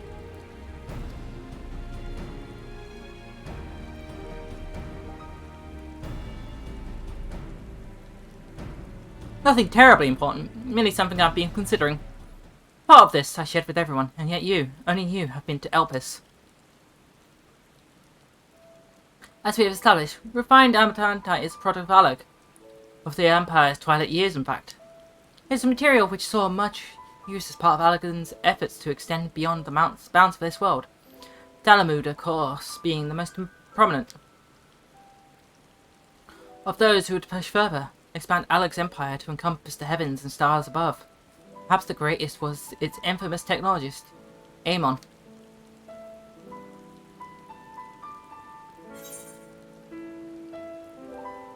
Did you remember his life as Hermes? I believe he had his own reasons. There is no evidence to suggest that he retained memories of his former life. He only joined the Asians once the Empire was all but dust, as you know. If not his memory, though, what drove him to pursue the idea with such fervour? This may speak far-fetched, but what if souls, like minds, have a personality, so to speak, a natural disposition towards which they are inclined?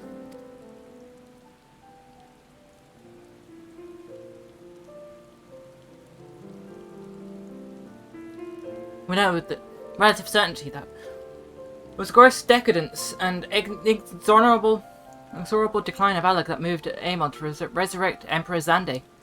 The Empire's people spoke lightly of death and destruction, experimenting on those they deemed beneath them to fill the emptiness in their hearts.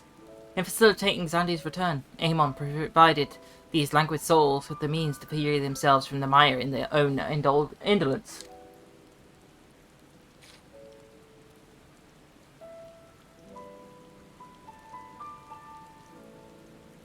Or would have, had Xande not been convinced by his own death that life itself was meaningless.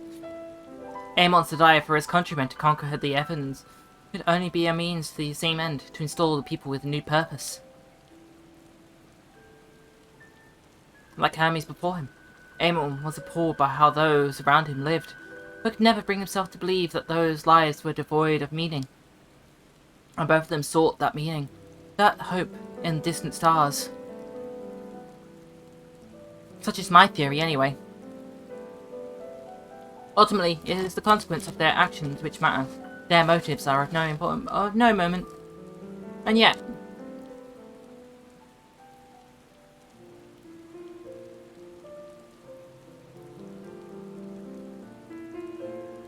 to reach those stars on wings of adamantite, to travel those to the ends of creation and beyond, the promise of hope everlasting, that much I do understand.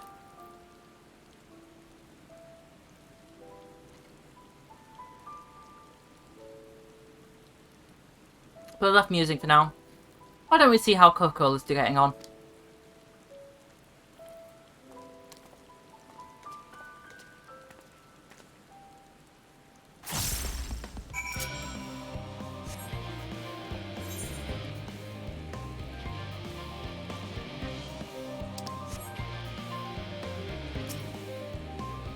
Cool.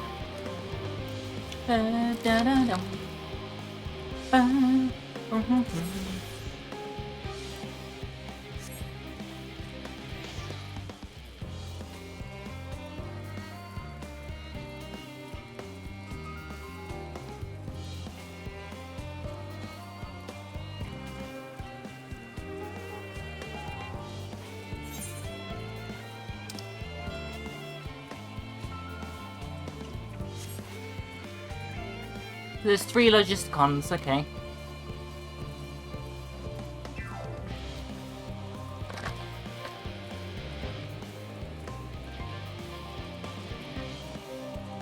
Surprised it's only 3, not 4.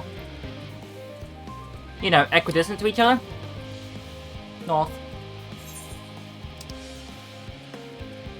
So around here, maybe. Maybe in the center. Who knows?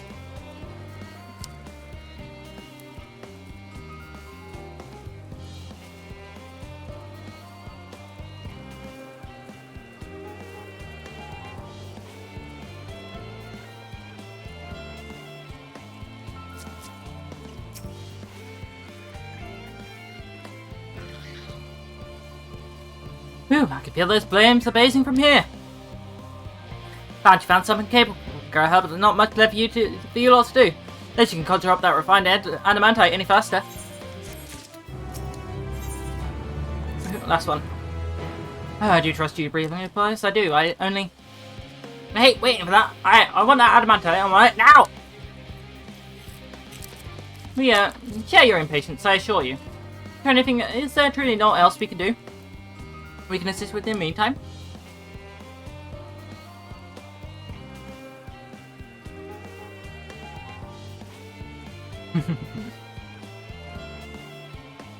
I wish. The sitting's about unbearable. This sitting about's unbearable. Pity the forum frowns upon recreational explosions. Well, as long as they can't prove it was premeditated. Get you going, I've got mistakes to make.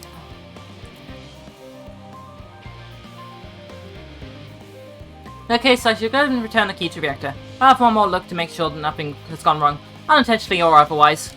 I'm certain there are better uses of your time, however. I will join you in Charlie and Hamlet anon.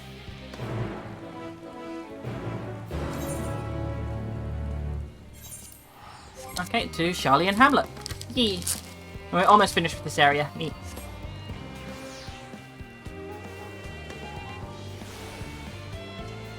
How could I tell? Because there's the aetherite. I mean, the aether current thing. For the area from the main quest rewards. Wait here, your command was bound up to turn up sooner or later. Yep, let's wait. Hehe.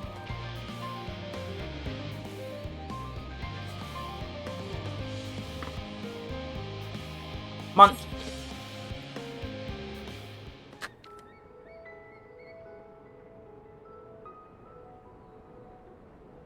All set, I take it? We finished what we could. Delivered supplies, tracked down escaped animals. Trivial tasks as they may be.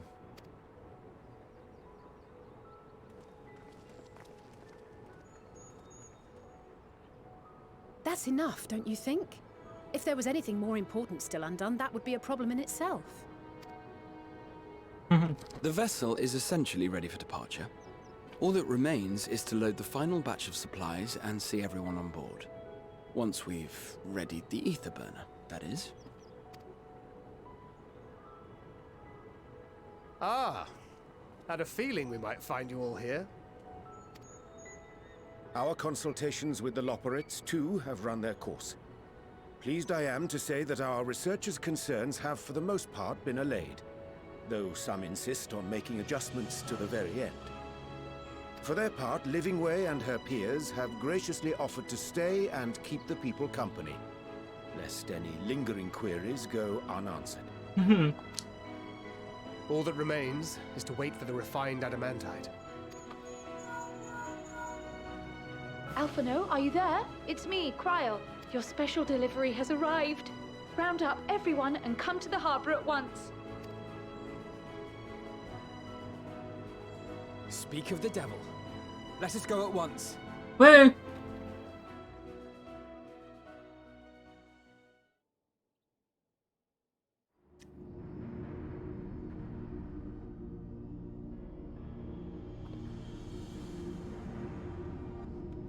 Forgive the intrusion, Master Fortuner. I bring urgent news. A great commotion has broken out in Scholar's Harbor. Your presence is requested with all speed. What that commotion is? It can't be us, could it? Woo.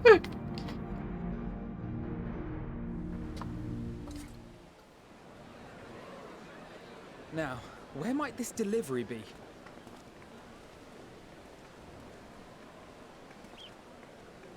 Oh. Oh my.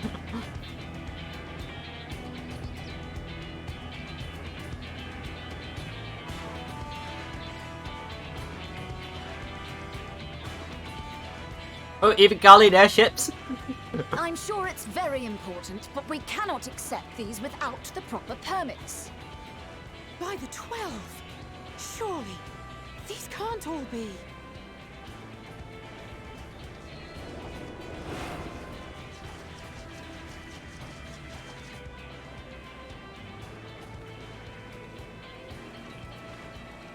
Bleeding hellfire! They're bringing them by sea and by air. All these folks in these crates. And more on the way. Got your adamantite right here. A bigger haul than any of these sorry bastards brought, and that's no lie. Yes, because you were charged with seeing the shipments from Gridania and Uldar here, along with your own. Give credit where credit is due. Sounds like the sorry whinging of a sore loser. An hypocrite to boot. Ain't no way a scrawny whelp like you took a dozen steps inside a Dalamud shard. I'll have you know I went all the way to the entrance. Furthermore, 'twas my contacts that enabled us to enlist the cooperation of the Sky Pirates. Left you outside so you wouldn't get anyone killed, did they? Well then, credit where credit's due. You did a right fine job sitting on your ass. Oh dear. Make me. I will not stoop to your level.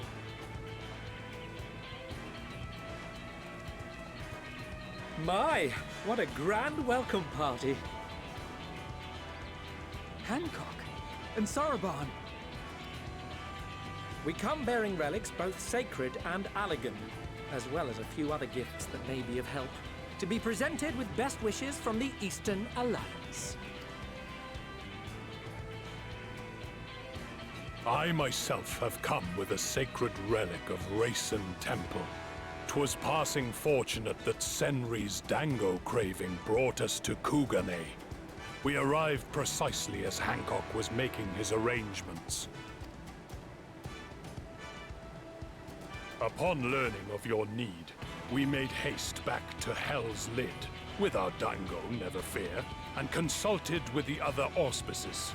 All consented to the lending of Tenzin's legendary Phoenix Blade for this noble cause. Ooh, Tenzin's Suzaku and Seiryu were nevertheless worried that it might be lost in transit, however, and insisted upon accompanying me to Onokoro, where I had intended to entrust it to our Confederate allies. I thought instead to give it over to Hancock when we chanced to cross paths yet again. But alas, Seiryu remained ill at ease, and ordered me see the blade into your hands personally, or die trying. We did, of course, need quite the impressive vessel to get it all here in time. Fortunately, our majestic associates have been more than helpful. 'Tis an honor to join the Warrior of Light on another adventure, they tell me.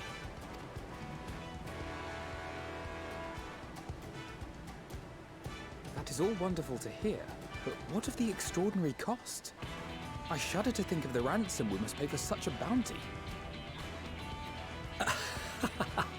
Fret not for your coin purse, young Alphino.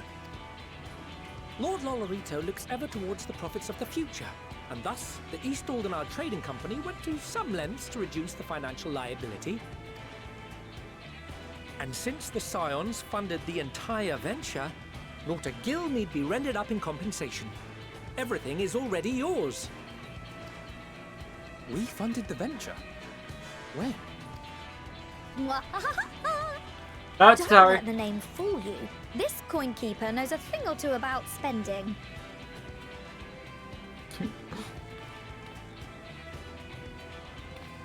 When it comes to capital investiture, a sprinkling of gil here and there will not do.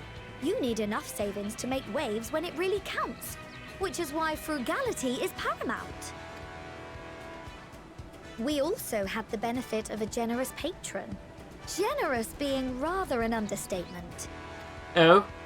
She has supported us from the shadows since the very founding of the Scions. We even had coffers to fill. Oh, Alice's mother. Alphino and Alice's mother. Amelians. I remain, of course, an entirely neutral party. I simply thought our family's coffers were needlessly full. Oh dear. We can hardly take them with us on your teeny tiny toy boat, now can we? And 'twould be a shame to leave all that hard-earned wealth unspent. Waste not. Oh no, they're exactly alike.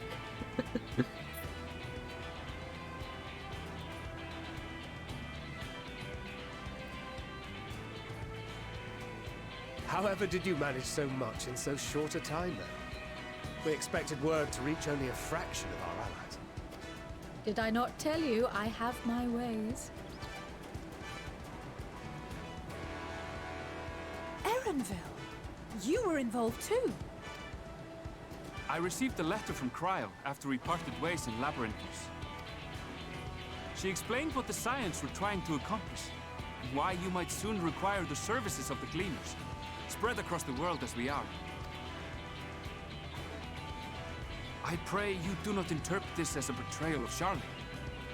I accept that the Form's aim in pushing us to our limits was to preserve what knowledge we have, and I bear you no ill will for it. Yet, in collecting that knowledge, what I came to appreciate most about our star is that there remains so much we do not know.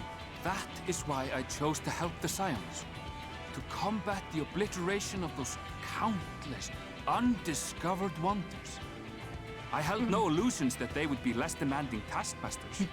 Though, rest assured, if I had, I would have been sorely disappointed.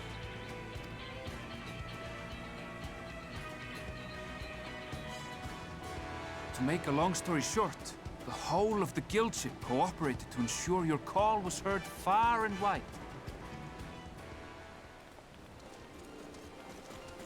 It's Sid! What's this about a ship that can fly to the moon? See, I was thinking we should call Sid. The one time you don't beg my aid, your problem's a bloody ship that can fly to the moon. Sid, you brought the team. Of course. Garland Ironworks' finest. You need only point us towards my new favorite ship. With Alpha and Toy Omega. Oh, I nearly forgot. We stopped by Whirlid before coming here and picked up a package from Gaius. He's still of the mind that actions make for better penance than words, contrite or otherwise, so we offer none of the latter.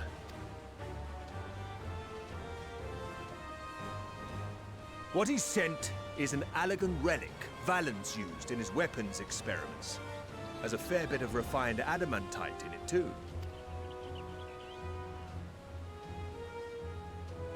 As you like us not suspect, we've also brought adamantite from Mordona's Dalamud shard. I admit to some consternation upon first receiving Kryl's message. So few Scions remain at the Rising Stones now, far too few for such an expedition. However, the Gleaners were able to secure us reinforcements. Idleshire's treasure hunters, not least among them. Neat. I know. The Gobbyflop fought. Slowfix's gratitude for the safe return of his daughter has not waned, and he gathered his kin to our side with an astounding quickness. The clash between their machina and the Allegan defences was a sight to behold. I wager even you would have been impressed by the magnitude of the Gobby booms. Fascinating as all this is, I fail to see how it explains your presence here. Does Razat-Han not have more pressing concerns?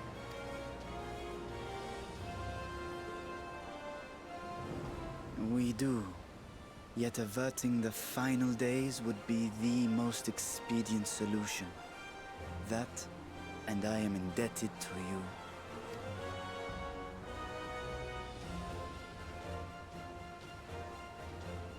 Though they chose to take their leave of Thavnair, those you saved in Galimund remain my people. My gratitude is beyond words. 'Tis appropriate that I aid you in kind. If in the doing we bring salvation to others of this star, so much the better. You will recall that I spoke of my father, Midgard Summer, and his journey across the great expanse. As he traveled betwixt the stars, his resplendent scales drank of the ether in those nigh empty surrounds, and imparted to him the strength to persevere. Thinking they might further your cause, I called out to my kin for consent. Ashdaya's answer was silence, as ever. Tiamat and Hrisvelgre, however, responded favorably to the suggestion. My sire, too, stirred from his slumber long enough to speak and say, "Very well." Thus have I brought you his own worm scales. Fit them to your purpose, and seek a worthier fate for us all.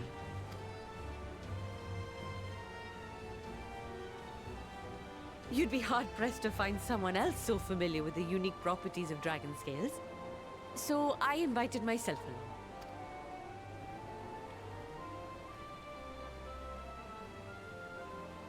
Bugger me, this is so unbelievable. I've gone right back round to believing it again.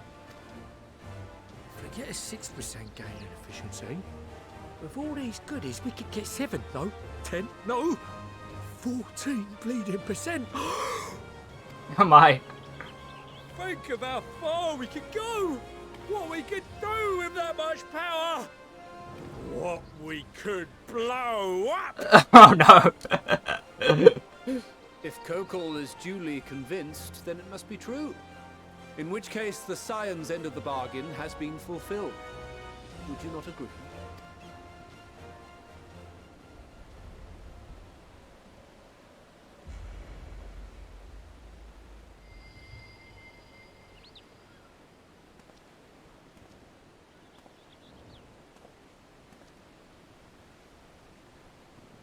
Yes, Father? Who? I know not what you seek of Hydaelyn, nor for what purpose you would take command of our ship. Yet this much is certain. To do so will be to dictate the fate of this star and the lives upon it, the lives of each and every creature, in their magnitude and their fragility. Do you understand? And are you prepared? We have seen and we have felt how much each life shapes this world. And so we are determined to abandon none. We understand what is at stake, and we are prepared to bear this burden.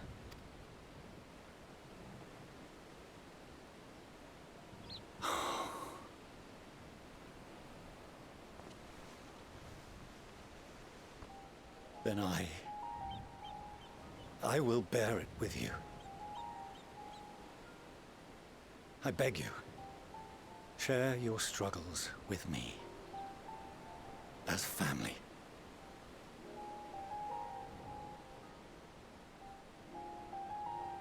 Are they reconciling?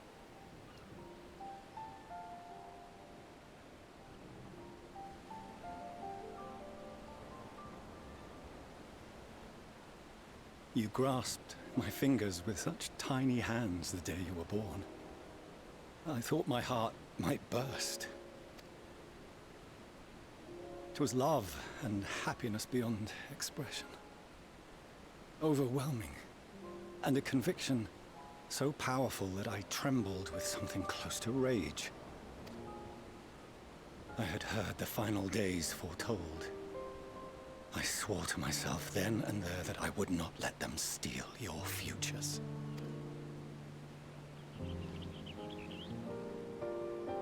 The great exodus would succeed. Must succeed. No sacrifice or sin was worse than the alternative. If anything gave me pause, 'twas mine own father. The Archon Louisoix openly decried Charlian's policies, a perspective which I regarded with increasing disdain as I grew older. Yet even as part of me thought him a fool, perhaps I also hoped that he, of all people, would devise a brilliant means to save my children. A naive hope, but stubborn enough that I could never bring myself to keep you apart.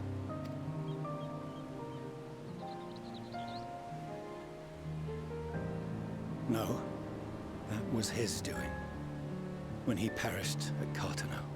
As we pulled that twisted slab of Dalamud from the sea, I remembered the warmth of your newborn touch. Chastened, I vowed never again to suffer any interference in my mission to protect you. No matter that you yourselves wished otherwise. Detest me, fight me tooth and nail, I would suffer it, and more, and be satisfied so long as I could force you onto the ship.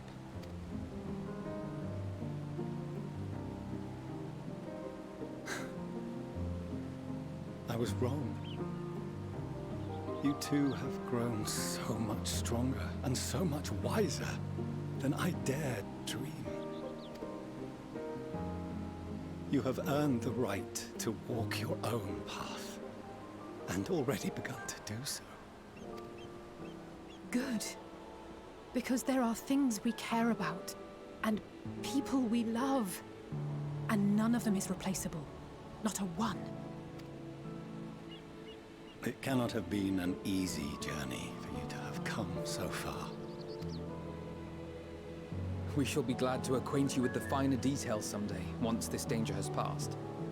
All that we have seen and heard, that we have felt and learned in our travels. Ours is not a kind world, but it is beautiful. Always. Oh no. Are you quite sure that's wise?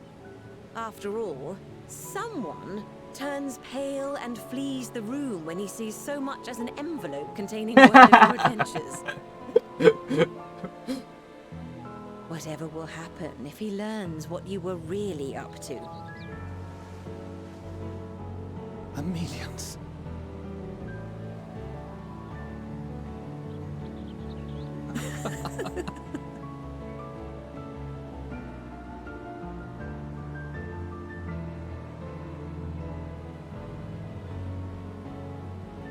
Though I have wronged my children most gravely, I owe you an apology as well. I assumed that it was the Scion's influence that made them so keen to charge headlong into danger. Yours, in particular. I see now that said influence instead brought them together with the many fine people gathered here today. In which case, I hope you continue to guide them.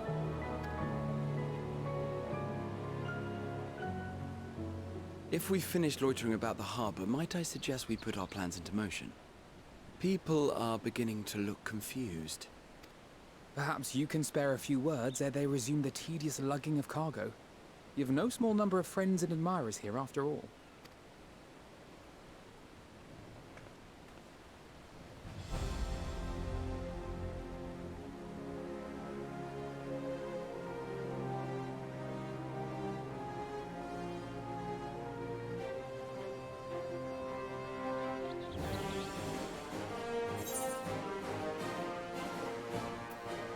Lend us your strength. Our moment of triumph is close at hand with me.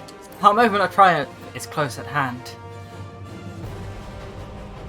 Hey, Toxic! Wiggle, wiggle.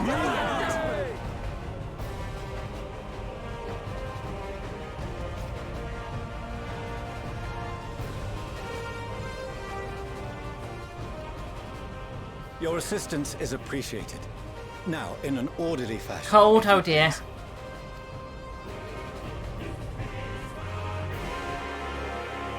Hugs the Toxic. In Neverland is cold. Oh dear.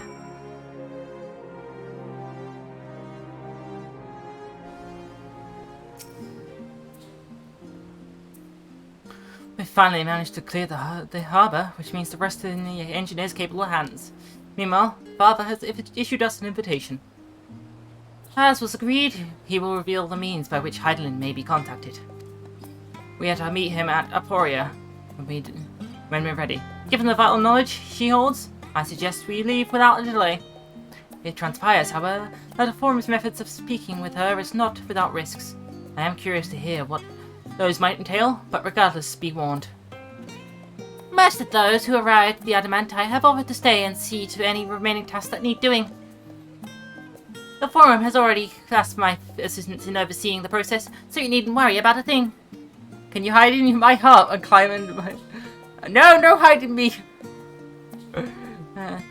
Thank you, Tatara. We're off to Aporia then. No.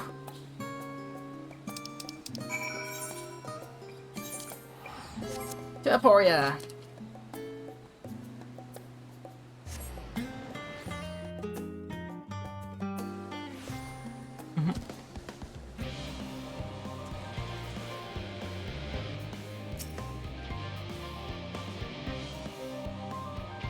Rose, I have already shown the others inside. You will want to speak with Charlene. She has the key to the lift and can send you down after me.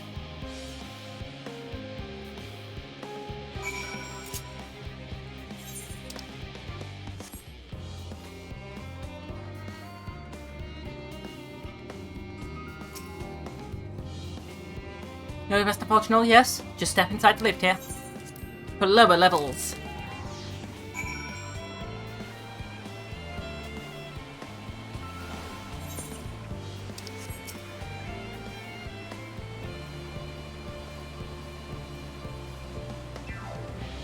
From here, we proceed to the heart of Labyrinthos, and its most closely guarded secret.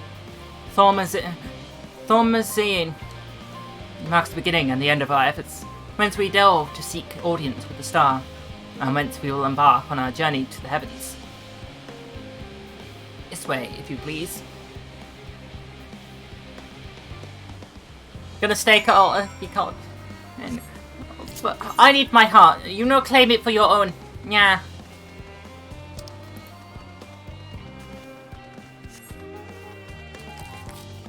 Ba-da-ba-da-dum.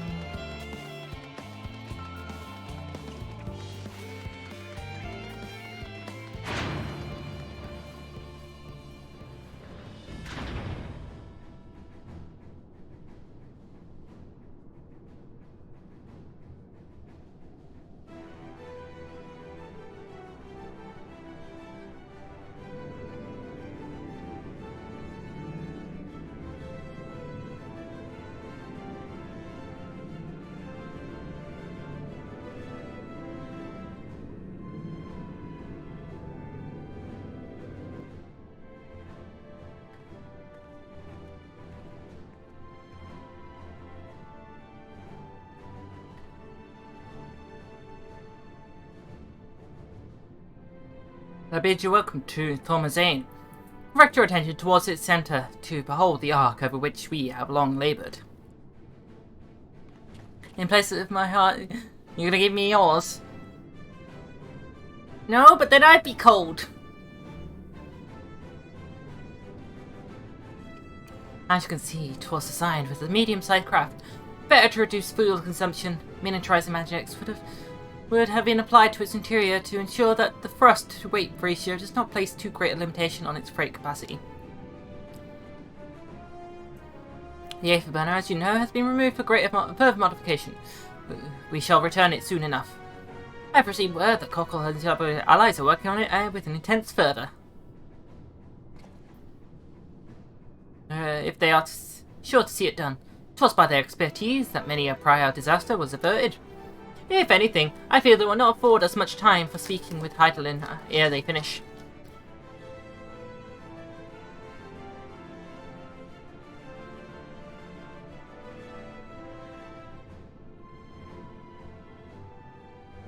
Point taken.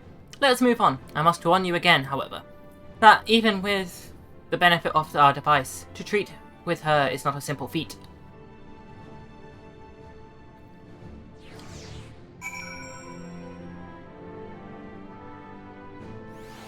Bonds of adamant. Tight.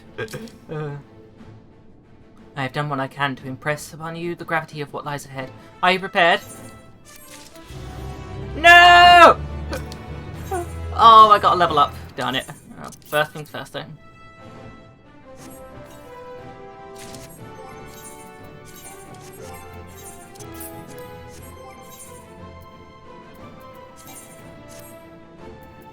Aha, and then I'll put on the hat. I love the hat. It's cute and adorable, but yeah. So I've got to level up now. Heart is gonna, your heart is gonna be warm as lava in my hand. Oh my. Right, let's return to Charlie and then.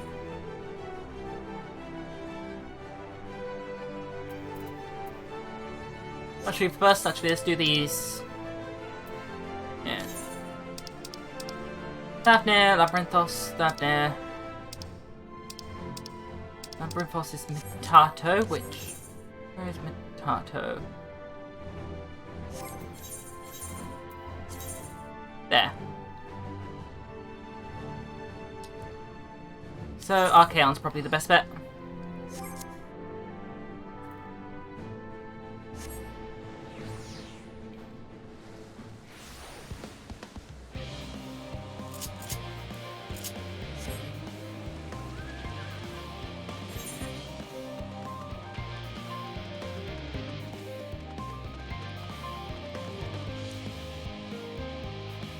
For the first time, you'll try not to make a D-Nuts joke on the first start on a recommended video game. A Metroidvania called Lost Ruins. Okay.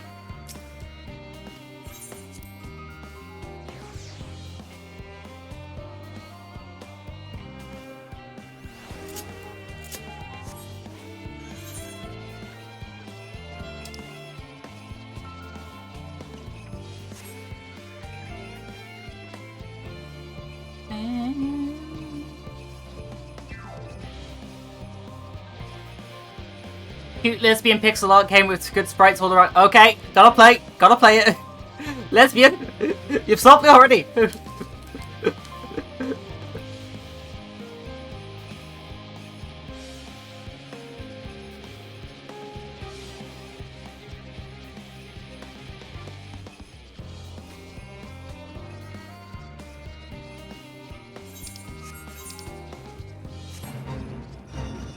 Ooh, people here? Sure, I'll join his fate.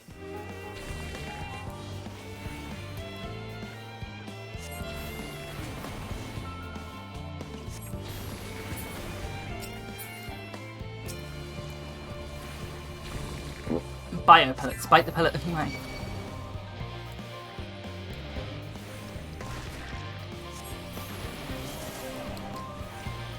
I know, right?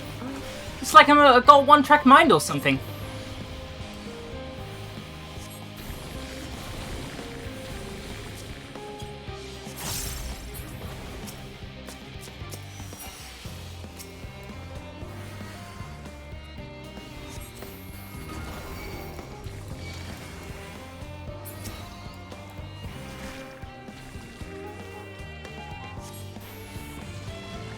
I know, right?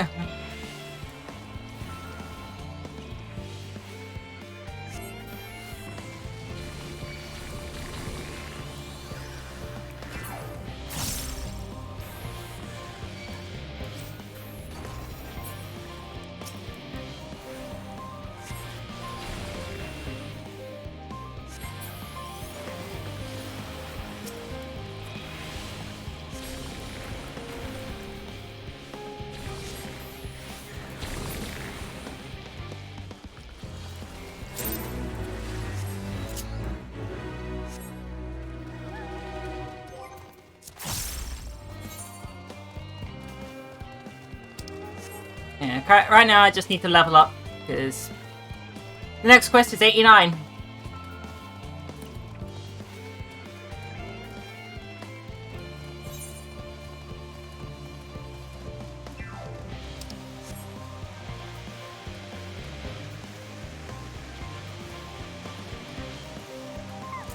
Yeah, cow. This is my cow, yeah?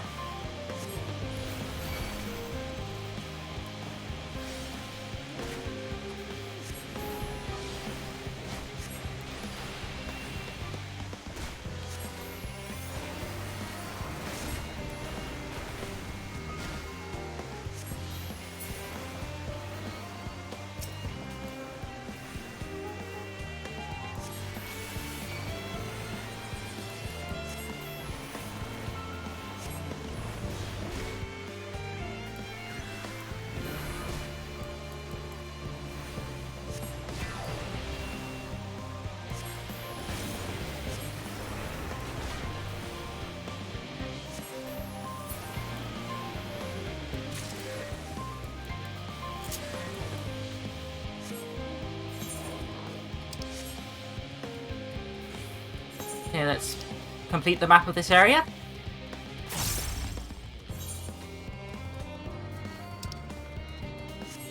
There we go.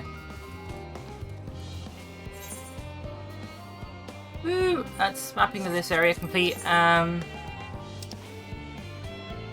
to Thavnir. Go to Yadlimad.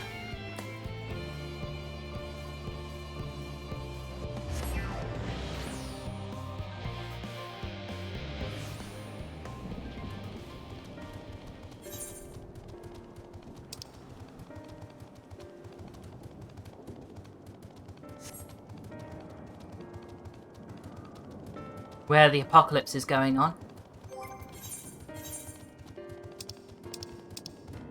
Perfumed Rise, which is up there actually, so go to Great Work instead. Oh, never mind, there's one here.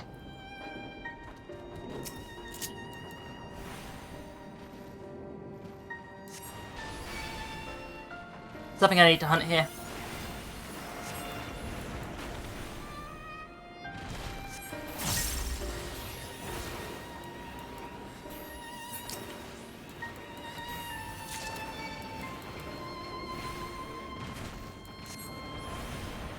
I don't need to hunt one, but...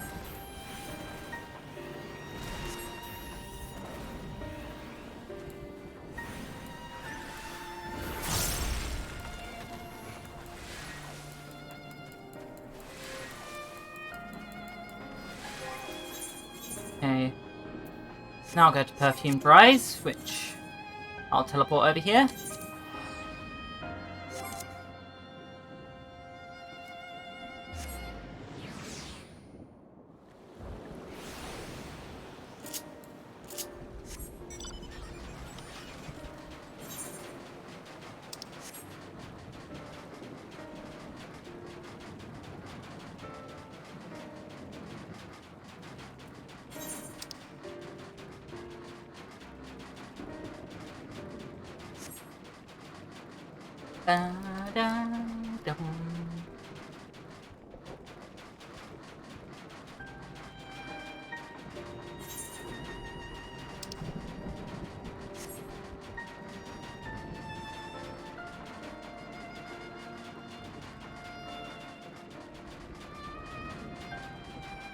Now, trying to find the monster we're looking for.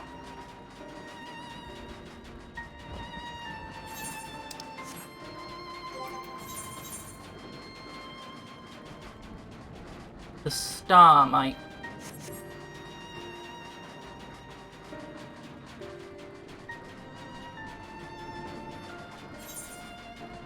Probably around up here, I think it was. Manjusaka? Nope.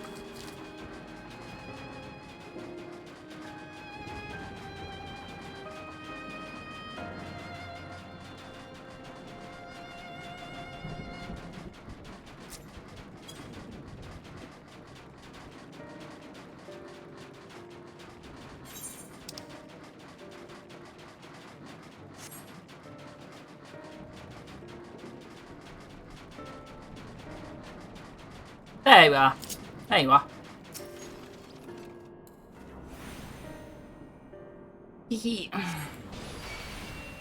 And finishing up this one should level me up.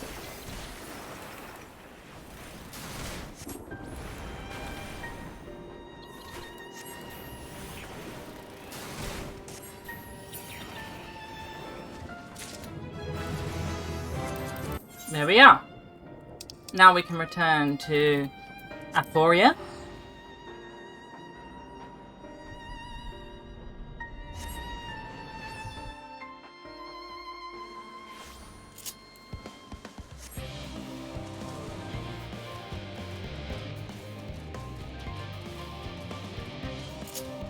And we can go speak to Hydaelyn.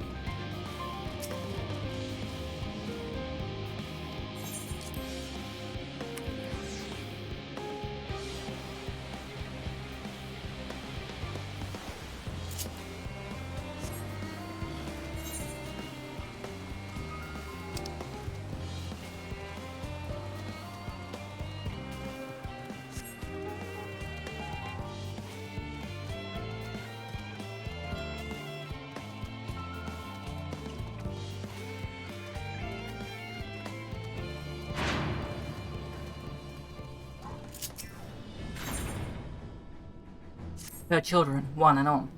We make for the lift at the center of this chamber. Come.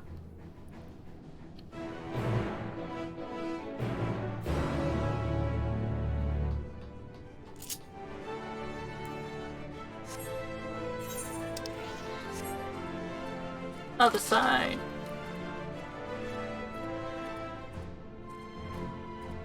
Ah.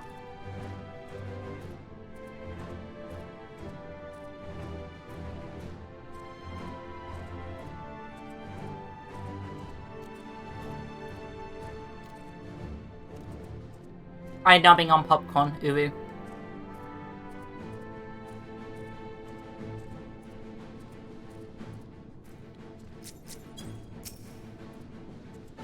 But you know.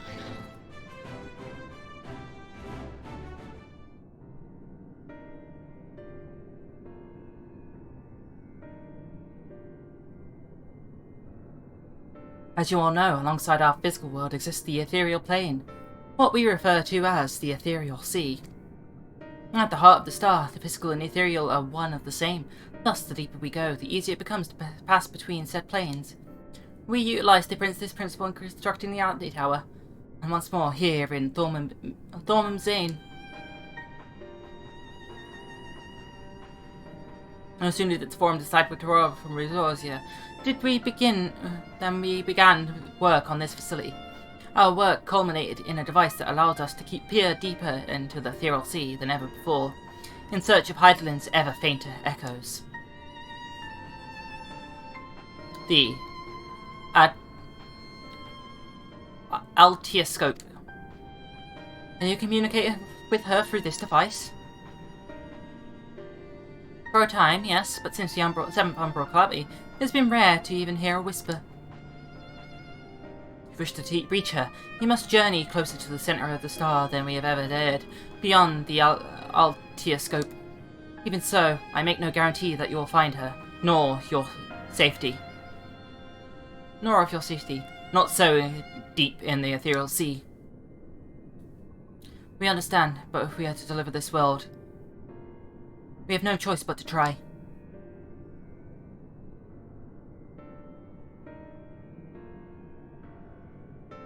I know, I only wish we could do more than observe your progress from afar.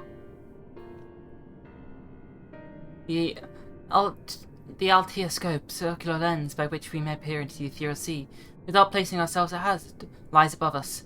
Through it, we can watch you and guide you. In those swirling depths, there are pockets of ether, so dense and turbulent that they can unravel one's soul.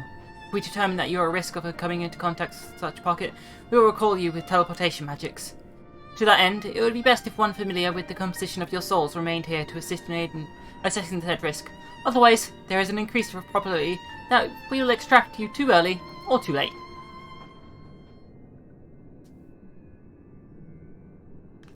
Please, allow me.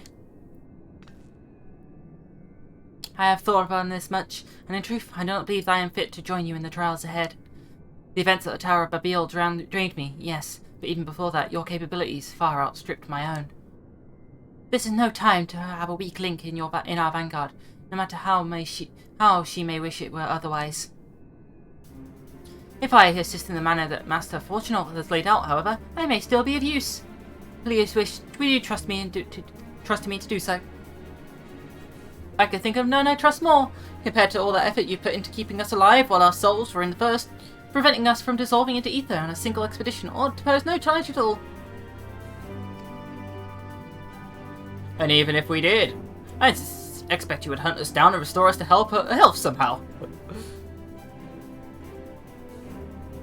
You flatter me, but rest assured that I'll be keeping a close eye on all of you. There is one more thing. Those in ages past referred to the Ethereal Sea as the Underworld, our final resting place. In its embrace is memory washed away, leaving only the purity of one's soul, or so we believe. Yet, what of these memories? Few think to ask of what becomes of them, cast adrift on the ethereal tides. Some theorize that they linger for some time, those associated with strong sentiment in particular. In those depths, memories of the departed may even coalesce around you, for hatred or for love. Thus do I caution you to be wary. Also have faith. Remember those that did gladly extend a hand to you, that they may lift you up once more.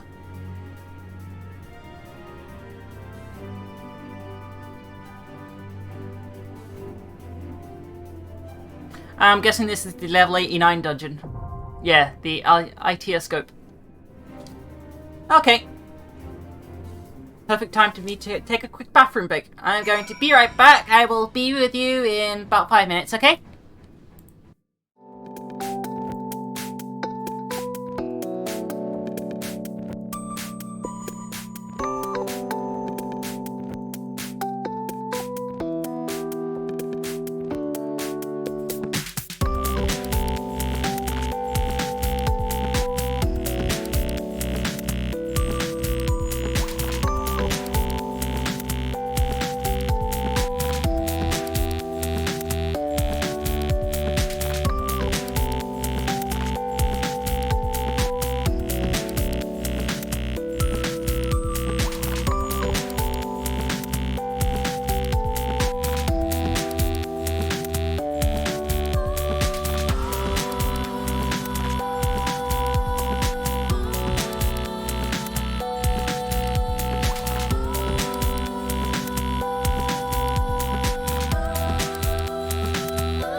Yeah, we're back. How are my lovelies? Oh, okay. So, someone activated those things. Nice. So we go to the Altia scope. Whew. Yeah, Nikora, you're right. It is like I'm a gamer girl or something like that.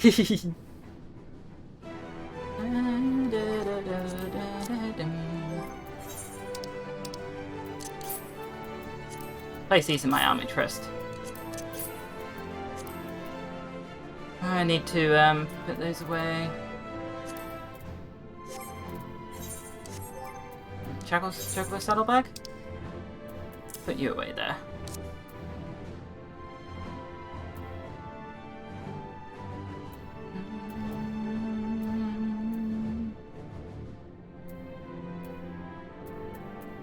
A lot of stuff in my giant saddlebag here. Most of it is fishing stuffs. Look at all these fishing stuffs. Then I got these like tokens, basically.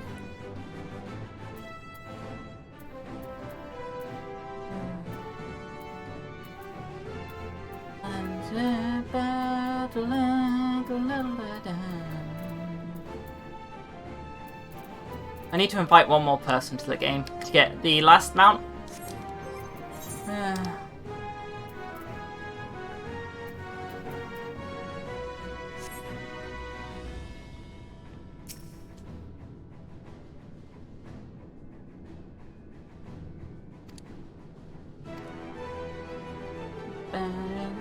Look at all of it bubbling down there. Ooh, ooh.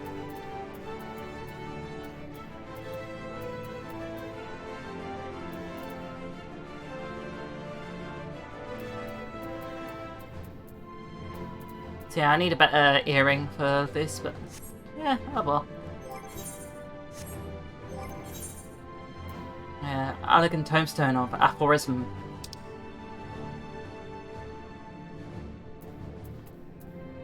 I need to trade these ones up, and those ones technically, but they're not as important. Not as important. There we go, we're in the Altioscope.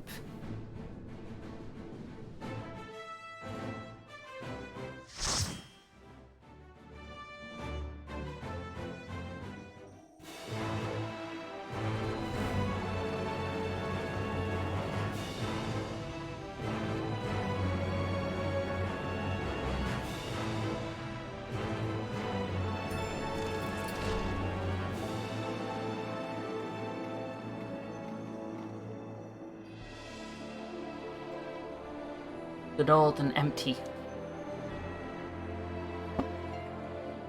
This looks very pretty, I like. Very pretty and mystical. All seems in order with the lens, and I trust you can hear me. Those things are pure malcontent, the residue of lives unfulfilled.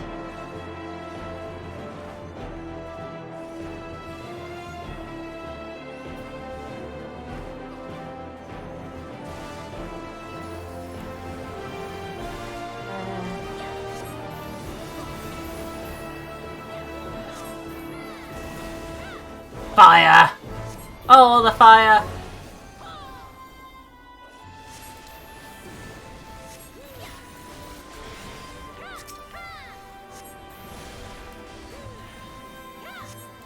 Okay, so we'll take care of these enemies.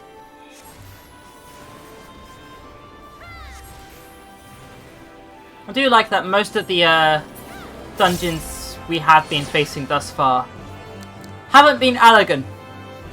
I really dislike Allegan tech. Like how overly common it is. Like, oh, if something's wrong, it's Allegan. Oh, if... and just... why not something different for a change?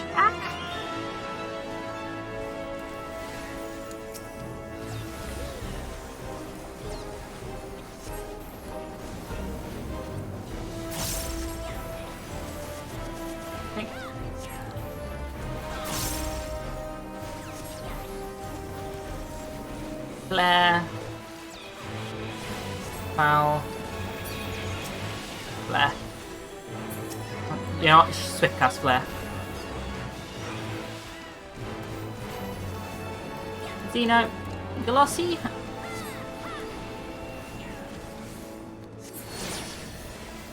Onwards.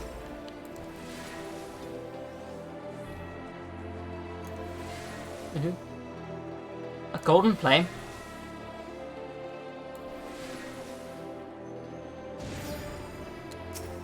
Oh, Ilbird. So is that flame there, Papalimo?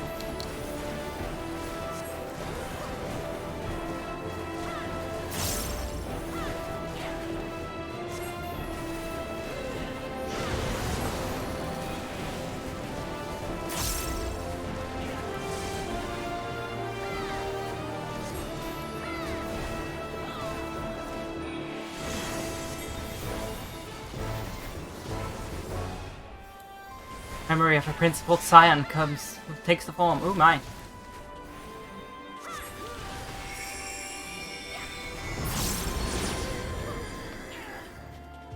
Scion's memory. So yeah, probably is Papalima then. The memory of Papalima.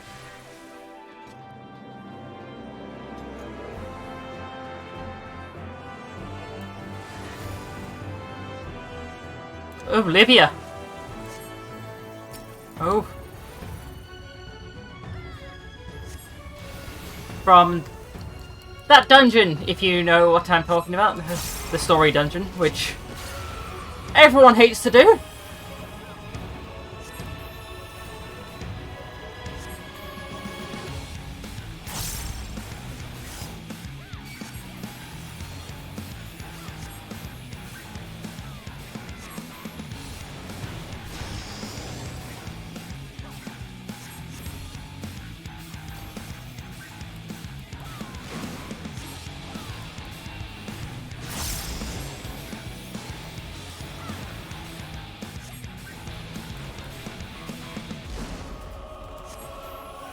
Okay. So I'm learning the pattern.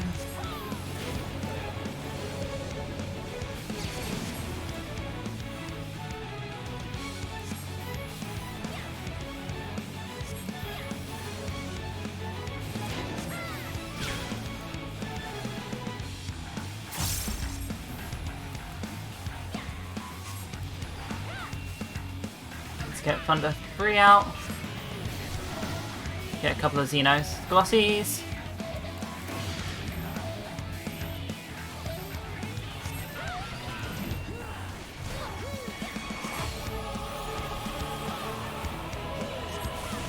Oh, that was close.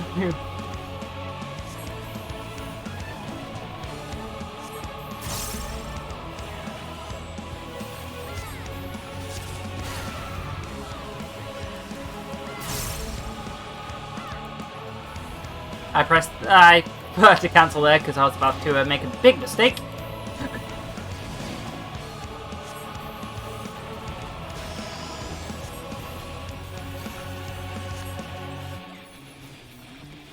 Ah, it's the shining ones we want to bring. Ah!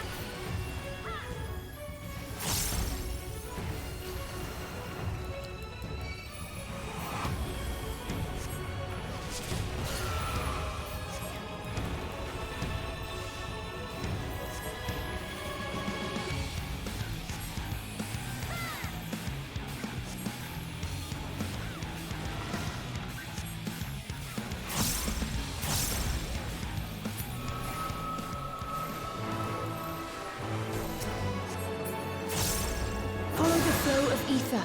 It will guide you. Only... Ether is too dense. Oh, I'm losing you. Only one item in that chest. Oh, weird.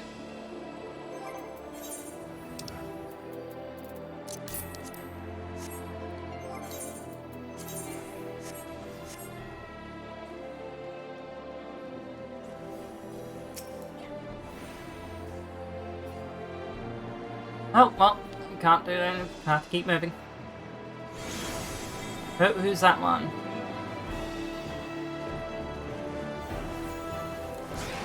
A Valiant Archon. Oh, might that be Moonbreeder then?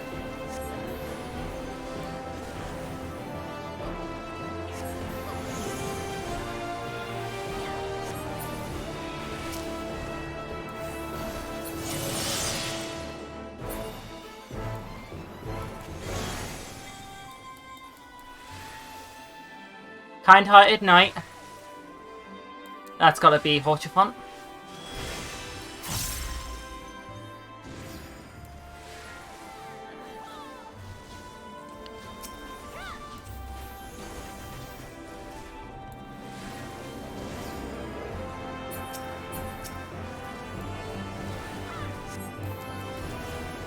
Alright,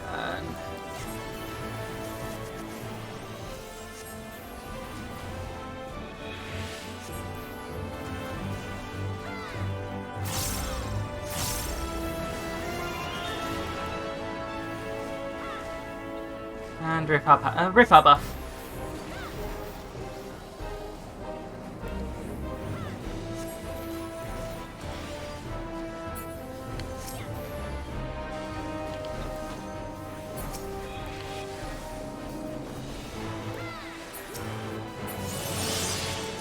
Bracelet of Fending, don't need that right now.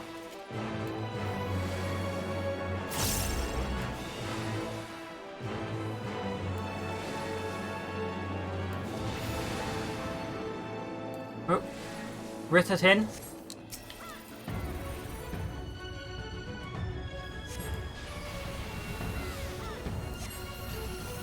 So who's gonna face us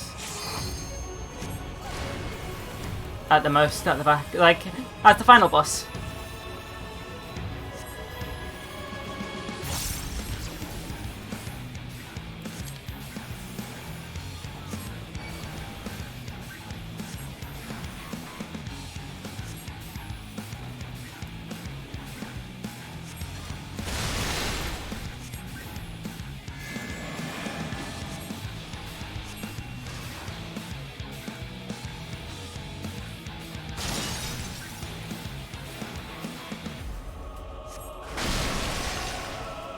Interesting.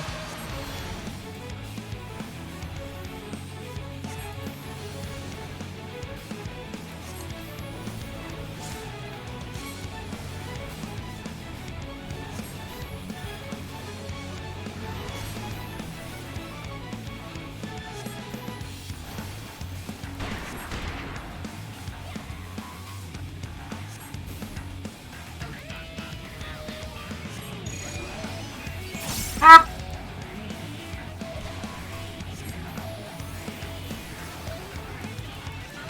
Who am I?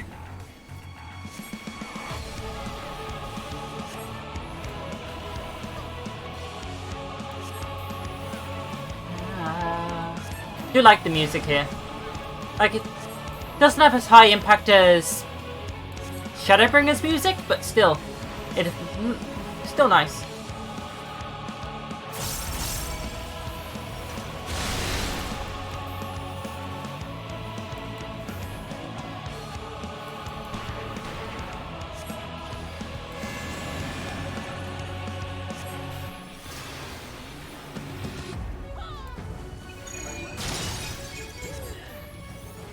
Ah!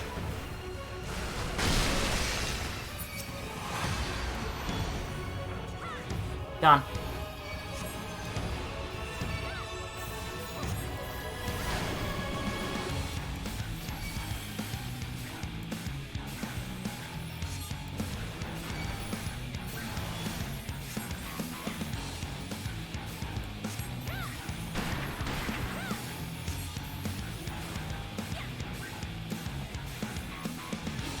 Whoops.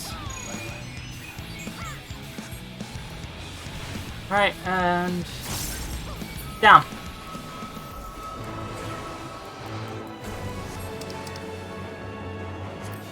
Ethereus Ring of Fending.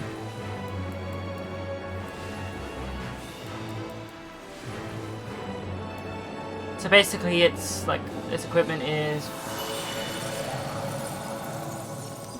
like thing of the world, basically.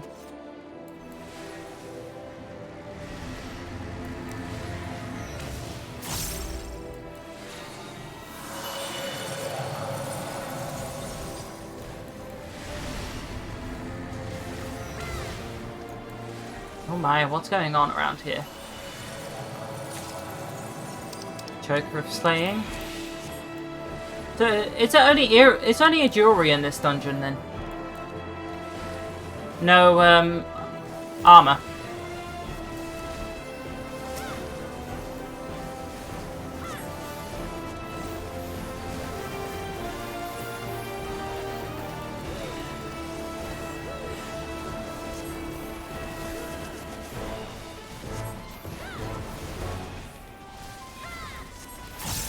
It seems like it.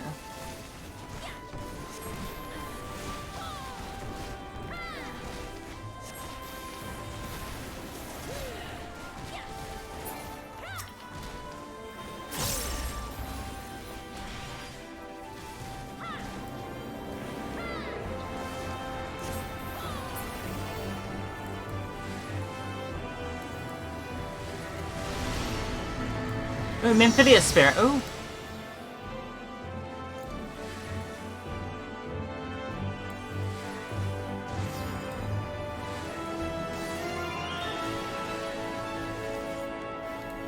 I wonder what Thancred had to say about that then.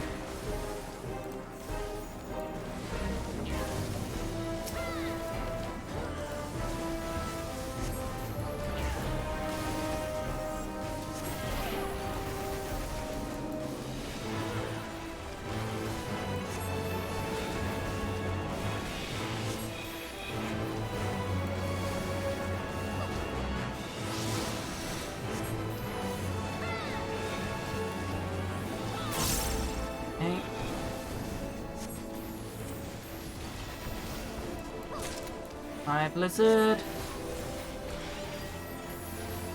Ooh, getting Materia 10.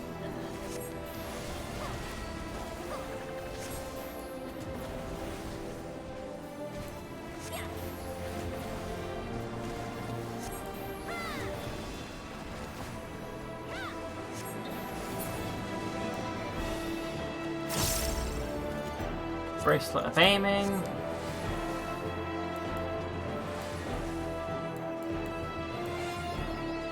Mapping the realm, ITS scope.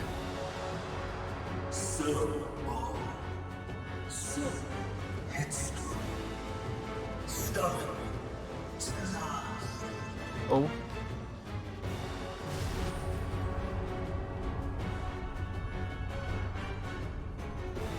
But this is as far as you go. Oblivion beckons!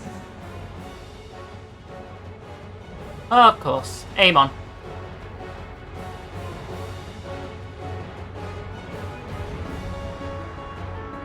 In other words, Fan Daniel.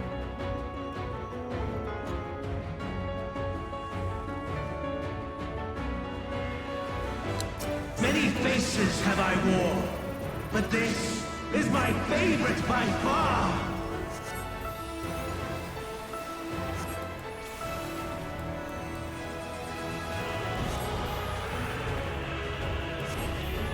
You will persist in this folly no longer.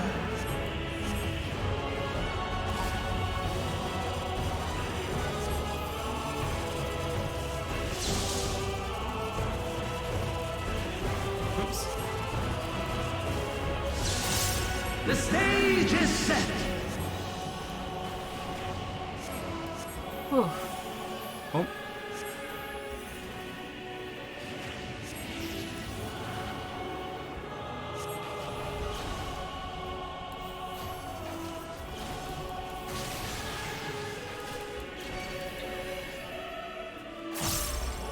Ah! Move!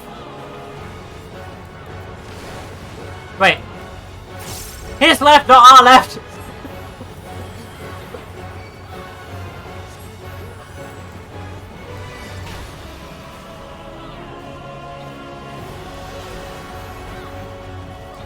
Let the curtains rise for the main attraction.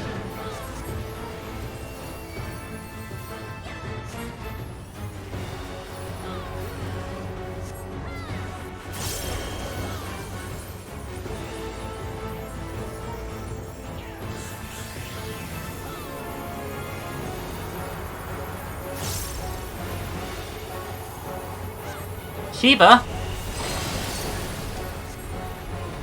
What is sexy lady doing here?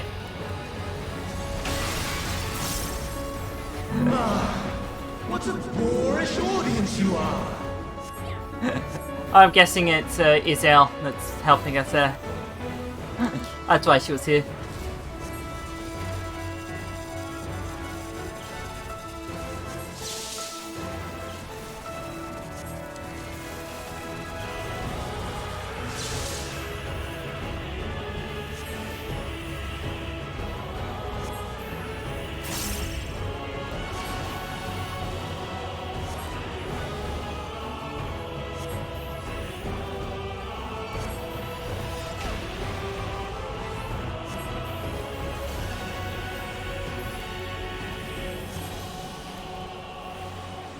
Thunder 3.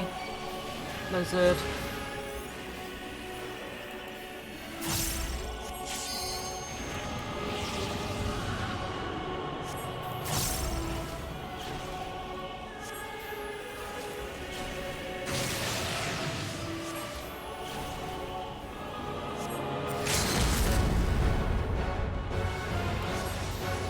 left for Rigor 40, so it's down the right.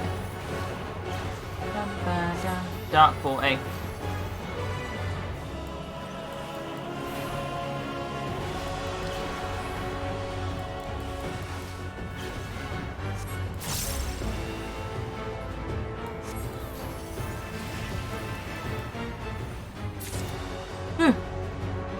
Ethereal casting. Yes! Exactly what I needed.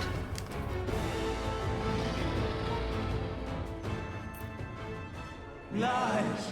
All lies! Your dreams, your hopes, your futures, delusions and lies! I got given the sling earring, didn't I?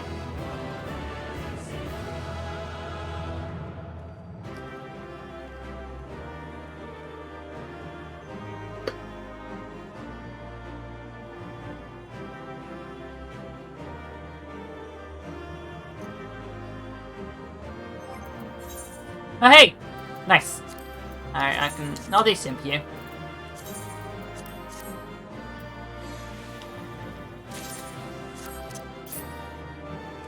Someone in the chat, behind the chat blocker, said trans right. Hee. The tank said it. I'm happy.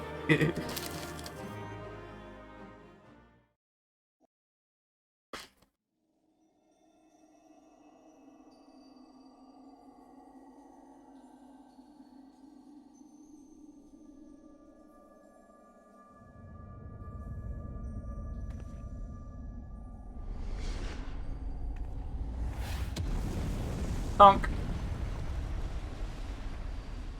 That's your right, Amon. Or Fan Daniel.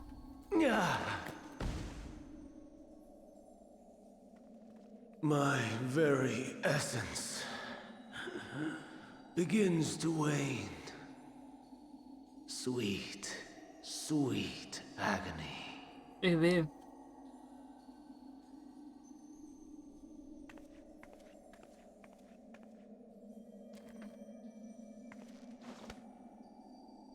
Leave this to her.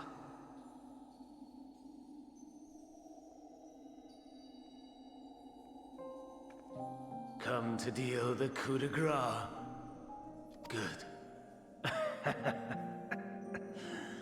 Watching you struggle against the inevitable is bad comedy. Yeah. Erase me from existence, soul and all.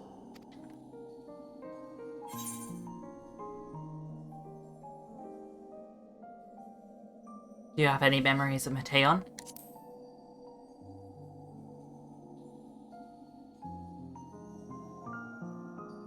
How would you know that name?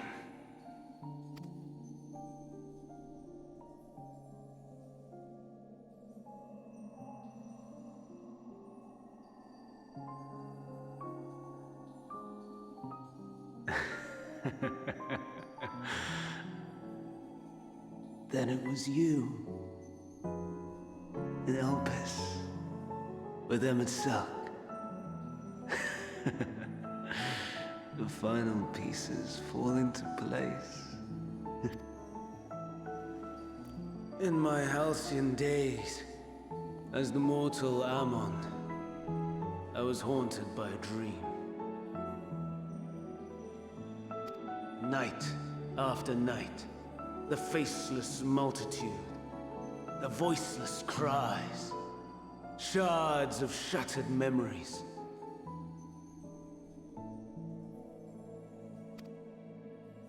But slowly, the fog began to clear.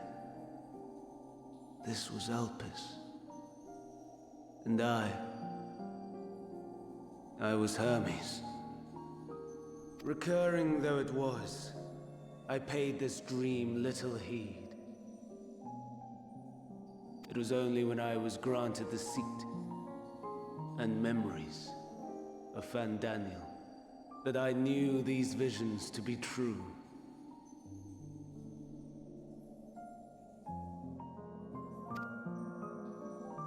They were the memories of Hermes that he himself erased using the power of Kairos.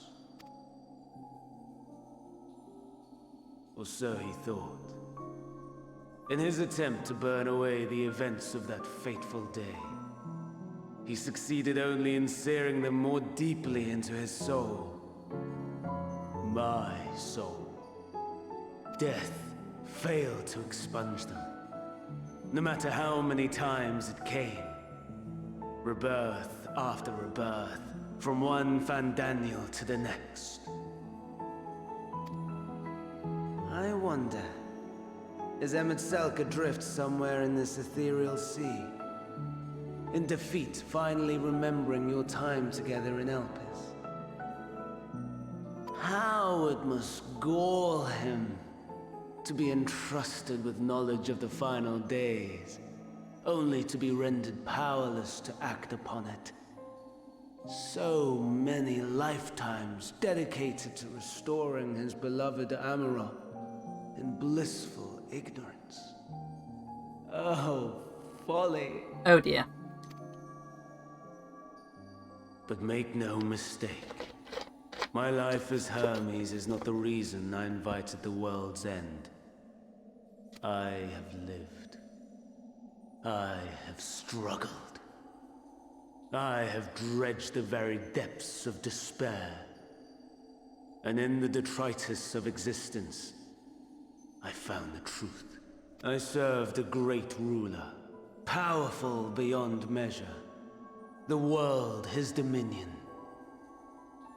Yet even he and his vast empire were destined to fall, to become one with oblivion. At the end of life's journey lies only death. So I ask you, why live at all? We betray, we torment, we murder. We are wicked, spiteful creatures, without exception. If life is so sacred, so precious, why fill it with such misery? Man wallows in a hell of his own making without purpose or meaning. To live is to suffer, and I would end that suffering by my own hand. It matters not if it flies in the face of all believed right and just. Death is the only solution! That is my truth, my answer to the question. And yet, even as the words pass my lips, I am filled with doubt. Has my search reached its end?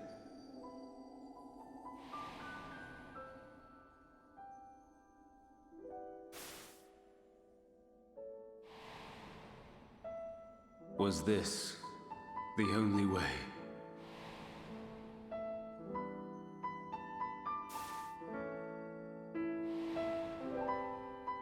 After all these years,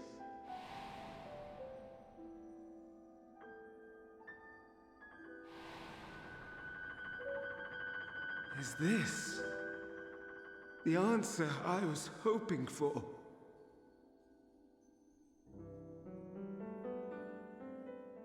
The lamentations of the damned.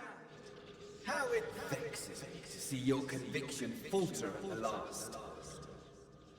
Fandaniel, still clinging to existence, I see. You, who champion death so fervently, unwilling to accept your own, refusing to be purified and swept into the sea of souls. As do I. We prisoners to memory, watching as the world turns. Though unlike me, you will be spared the ignominy of having your corpse made a puppet, dancing. Oh, it's Asahi. Is that Asahi? How very astute. But let me be clear. I have not come to consort with the likes of you. Nor have I come to bemoan the state of the world following my untimely demise. In fact, I delight in mankind's downfall and the anguish it brings the savior of the savages. If I played some small part in the chaos, all the better. Not that I was in any position to resist. But to be made accomplice to the betrayal of Lord Xenos. I would die 1,000 deaths to exact my vengeance. Oh dear. Now you are at my mercy. I shall drag us both into oblivion, and you will never see the fulfillment of your magnum opus. Even should you be reborn, your desperate search for answers must start again.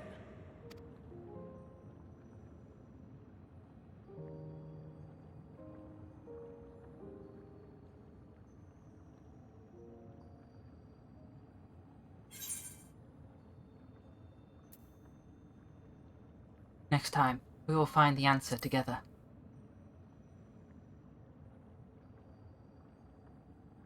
Even here, even now, you have every right to hate me. For the fool I was, for the monster I became. But I will not beg forgiveness.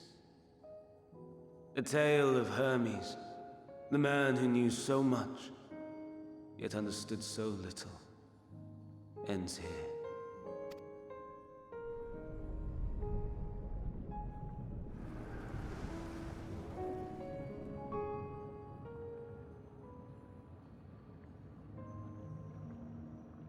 Don't try to follow me. I had more of you people than I could stomach in life. Never mind in death. Likewise, I pray we do not meet again. You had better hope not.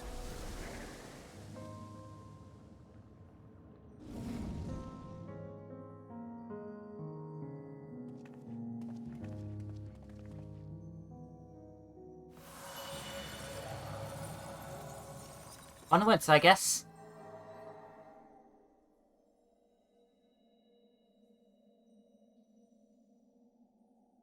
Come. Hydaelyn is waiting.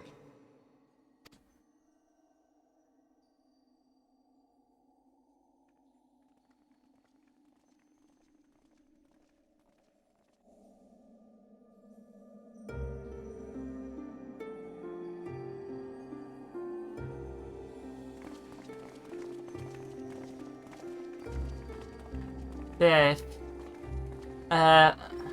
Ammon or Hermes remembered what we are, finally, Hydaelyn should do so as well, or Vanar. Brave travelers, I welcome you.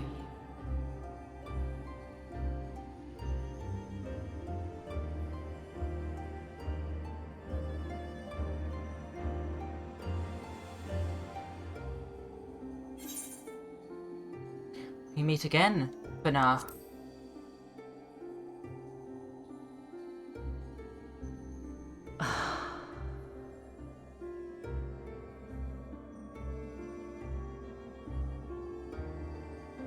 I see. Thou didst journey under Elpis. And now, the rivers of time converge.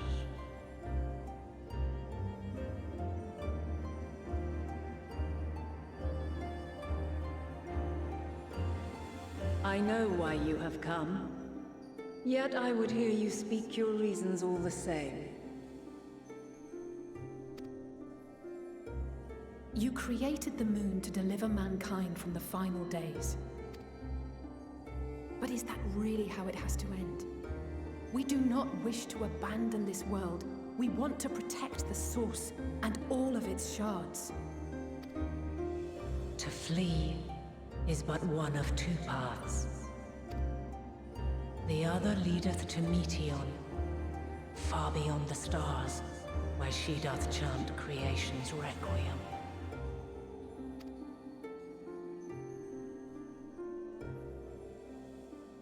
Her domain is formed of dynamis, pure, absolute. Where emotion and memory govern all, ether will avail you naught. Meteion hath gathered the pain and despair of countless stars, and to go unprepared is to go unto your doom. We'll beat her. We'll win. I swear it. Is what I might have said, once. After everything I've seen, all the times I've succumbed to my own anger and fear. I can no longer pretend that courage and faith will be enough. But are we truly so powerless? That our only choice is to flee? Far from it, my child.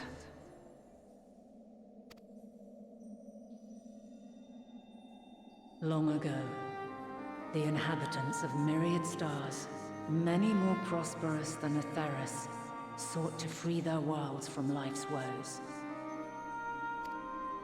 Sorrow and anger, conflict and hostility, despair, and even death itself. But as Meteion reported, every attempt ended in failure. Darkness abideth within every living being, and can never be cast out. Neither reason nor faith can challenge this immutable truth. To live is to suffer. And in suffering, find strength, and purpose, and hope. As you have done so many times before. Thou dost pursue an impossible dream, yet knowing this, you pursue it nevertheless. And thou hast learned to depend on others as they do thee. Thy yearning for the power to save the powerless hath ever driven thee to greater heights. Thou hast grown strong.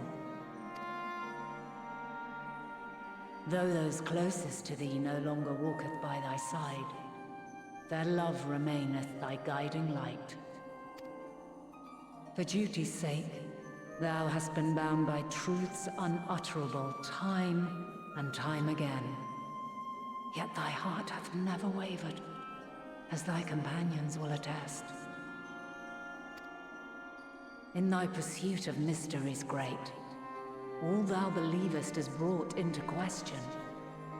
Undaunted, thy thirst for knowledge remaineth unquenched. The fires of hatred that once burned in thy heart burneth no more. From their ashes doth spring the light of love, warm and pure. As witness to black calamity, thou despaired at man's helplessness. Resolved, thou didst unite a distant world on the brink of collapse.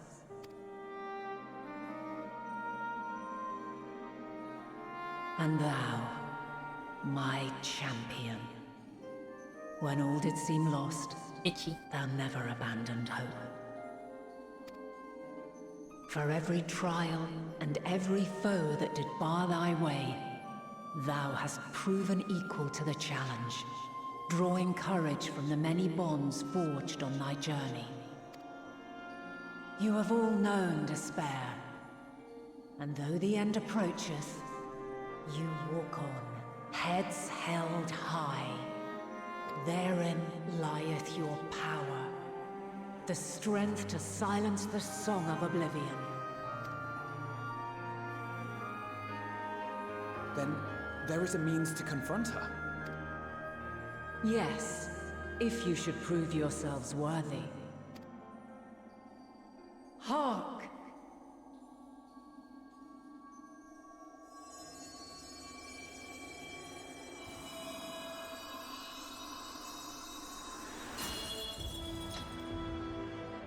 Nigh impossible is it to send mortals to the edge of the universe.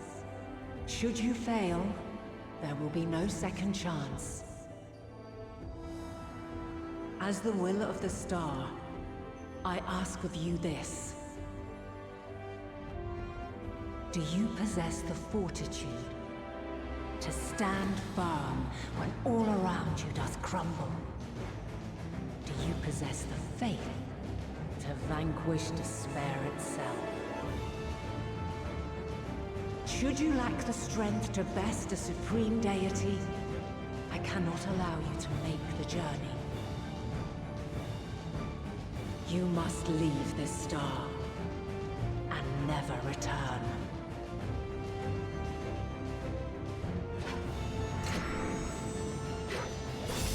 Prepare yourselves. And we're fighting Hydaelyn. Prove ourselves worthy, then. Sounds straightforward enough. Aye. No room for confusion there. In any case, we've come too far to back down now. I am of the same mind. What power I have, I shall bring to bear. The three of you seem to be forgetting who we're up against. It's not every day we battle a divine being of untold power. Well, not quite every day. Do try not to get underfoot. Needless to say, there'll be no margin for error.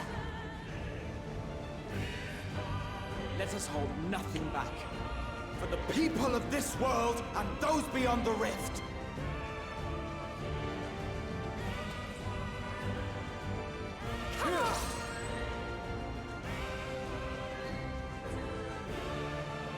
Alas, the question I posed to thee in Elpis hath remained unanswered these long years.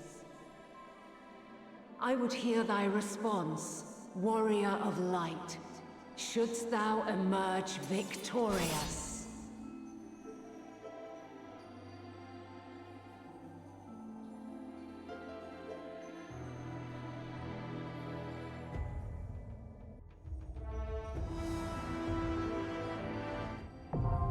The Mother Crystal now accessible. And so we can actually use the trust for this.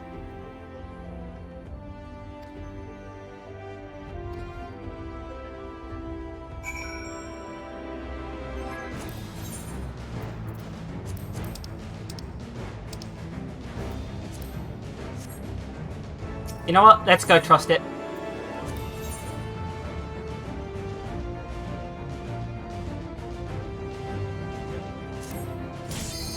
Let's trust this one.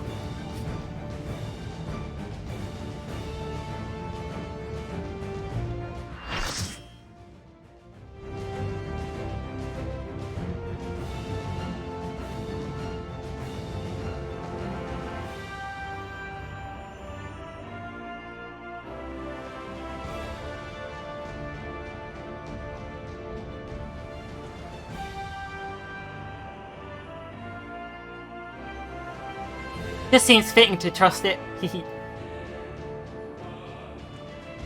I, the last of my kind, shall test thee. Come, prove thy worth.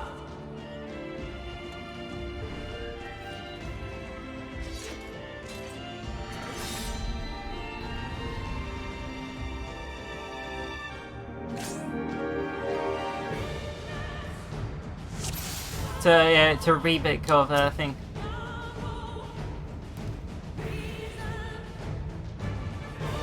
Answers. Have you the strength of will to alter man's fate?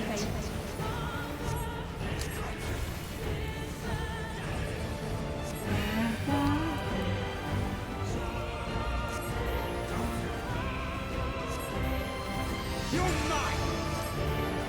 A change of arms. May the test continue. Basically, it's a rematch against Vanar.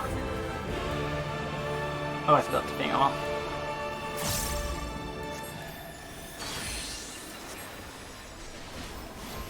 We're near or far.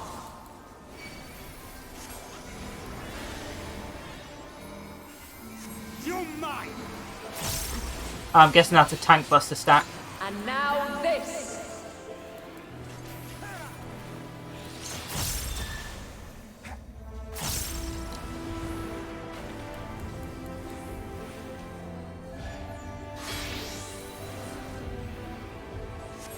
Light unyielding.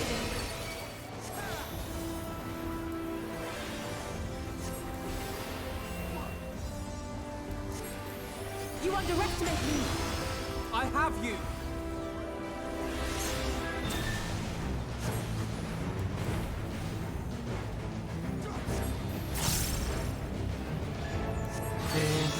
Make ready. Free. By blade. Ow!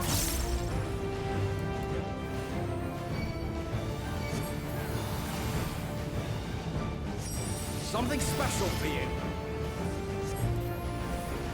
Be gone.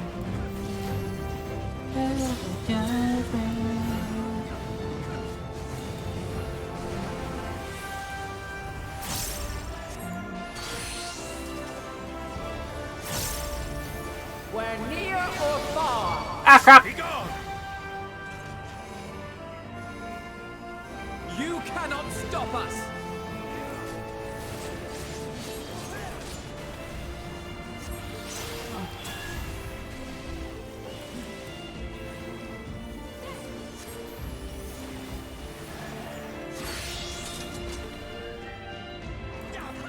By blade.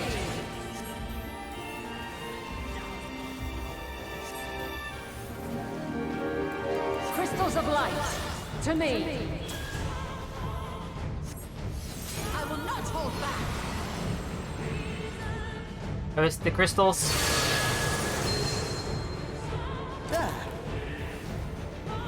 Here.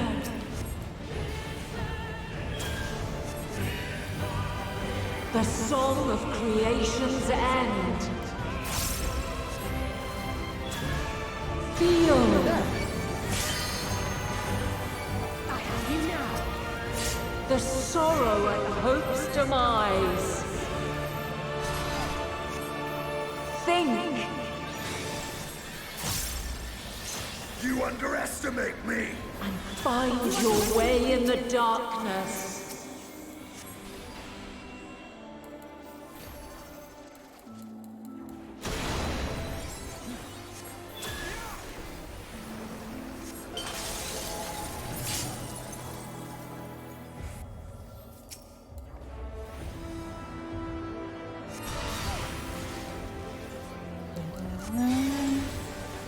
This does seem like this is a quite interesting fight, to be honest.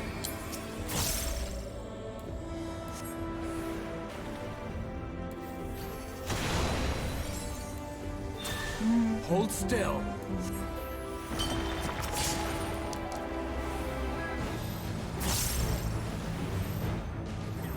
Hold still. My turn. Follow your light. Or fly, my children, and never look back.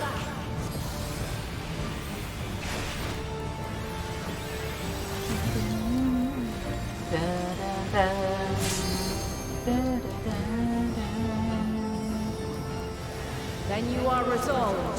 Something special. Oh. But this test is far from over.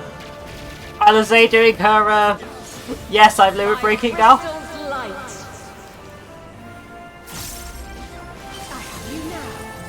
Alizé likes to die for her sins.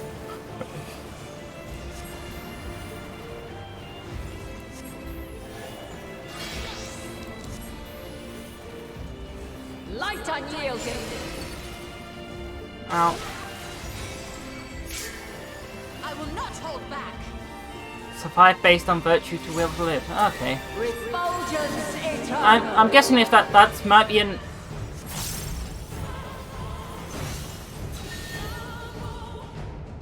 trust only thing for this?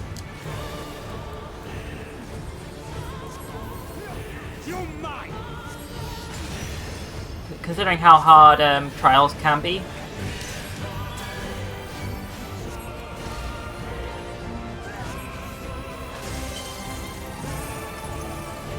Allow me.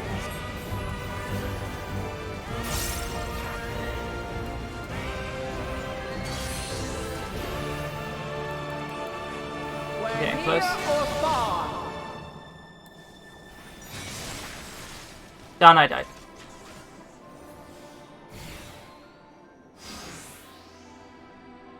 Maybe it's a, like, I get 3 tries, and if I don't... Oh yeah, I see the buff there. Willful. Burning for battles, sustaining most damage that would result in a KO will instead ignite will to live. So basically I get 3 lives at this because of the trial. Because of trust. Have you the strength of will to alter man's fate? You're mine!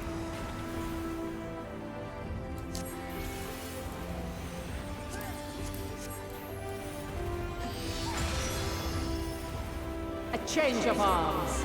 May the test continue. Hold still. You underestimate me! I have you now.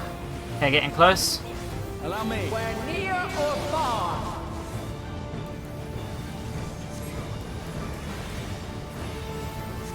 You're mine! This will hurt. Hold And still. now this. You're mine! You're mine!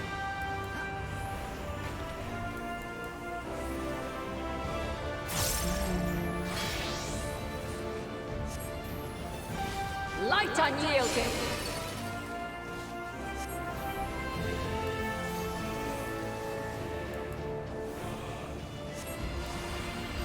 Try and stop me!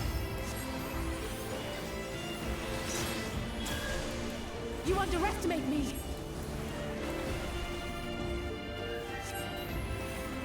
Okay.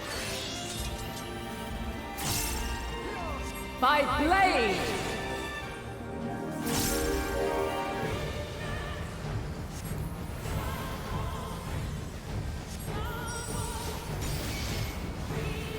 Hold still.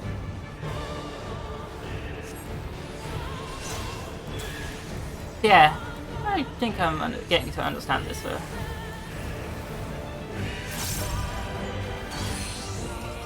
Oh, in close, in close, in close! We're near or far. Okay.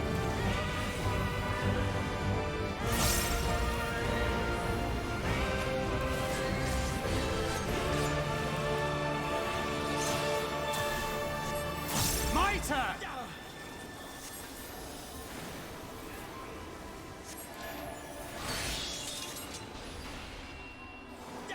By blade.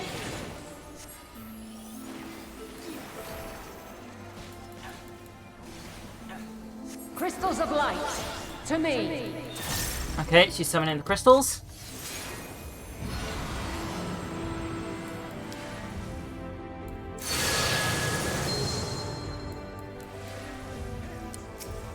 Here.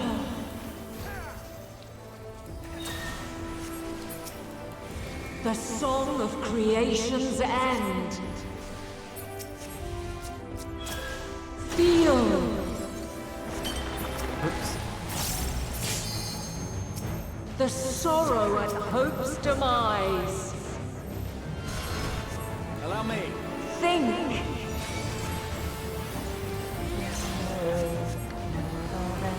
Find your way in the darkness.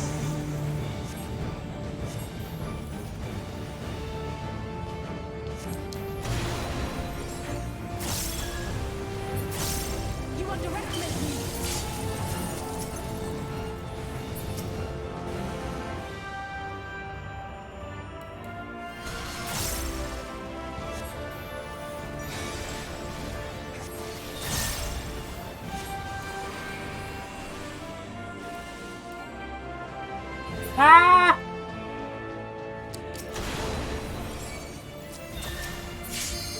You're mine!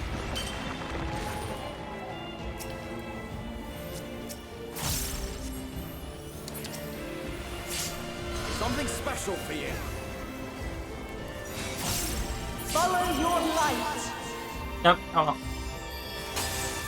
Or fly, my children, and never look back.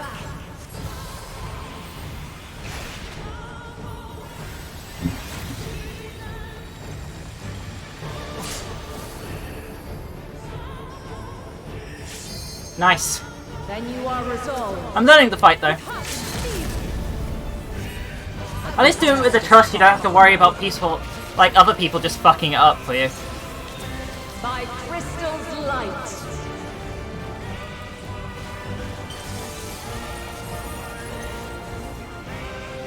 I have you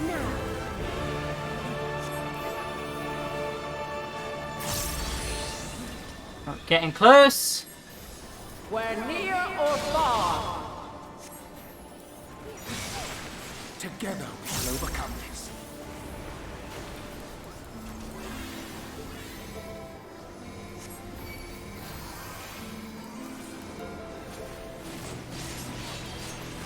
Okay, we'll thunder.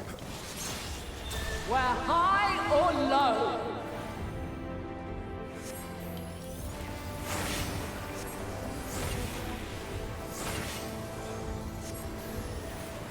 There!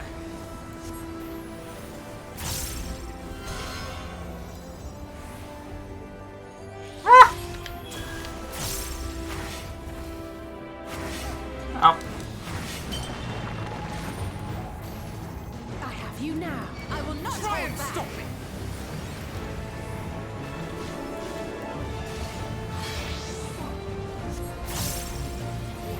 Light unyielding.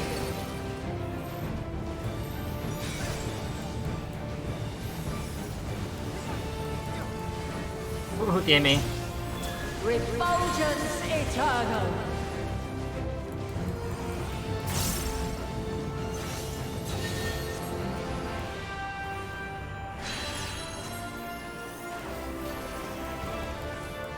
This is getting quite intense. This will hurt.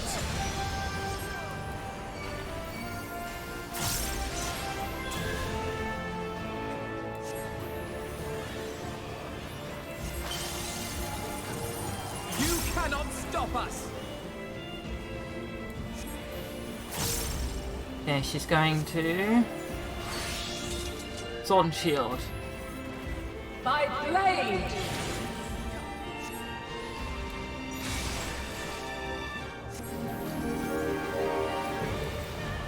Away with you!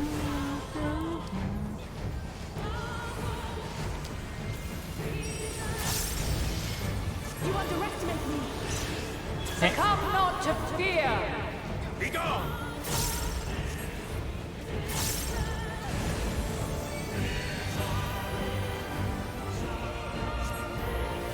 Like, this whole arena is very pretty though.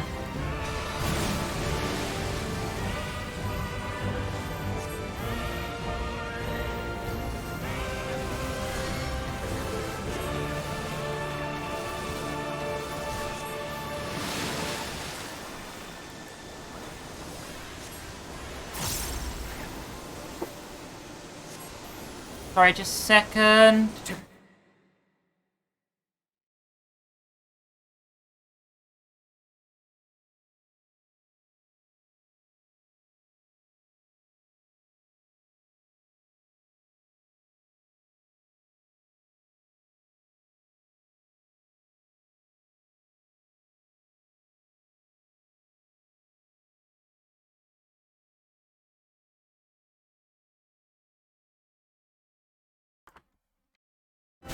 Sorry about that.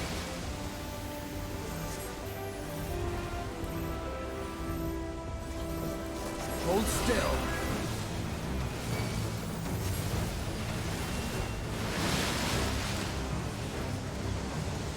Okay. Things to take care of and whatnot.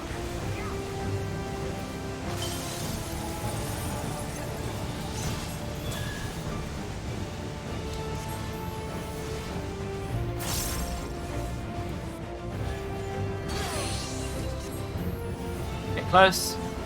We're near or far.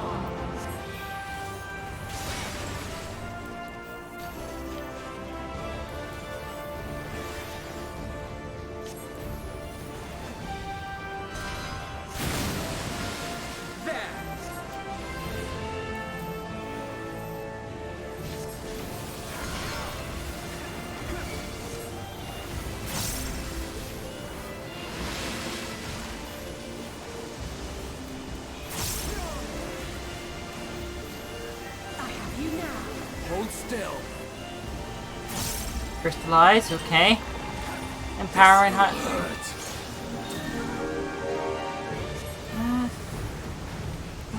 You underestimate me. I've got to despair. Ow! I'm gonna fall. Yeah. Something special for you.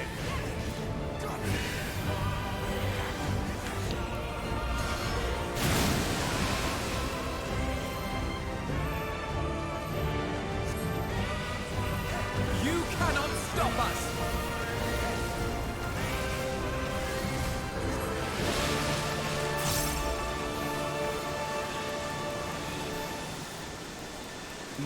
Free. Okay with one though.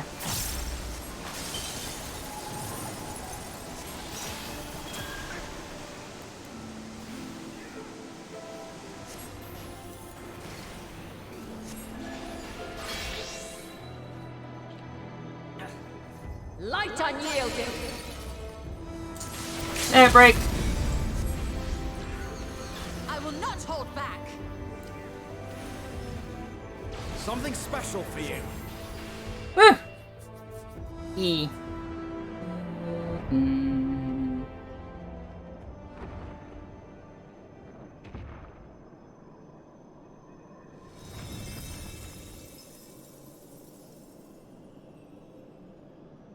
At last, man has the strength to.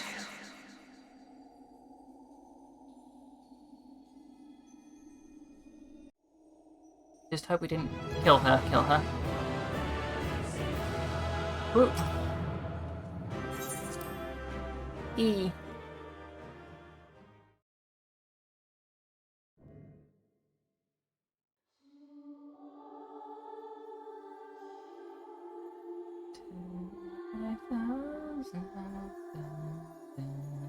No, this can't be happening.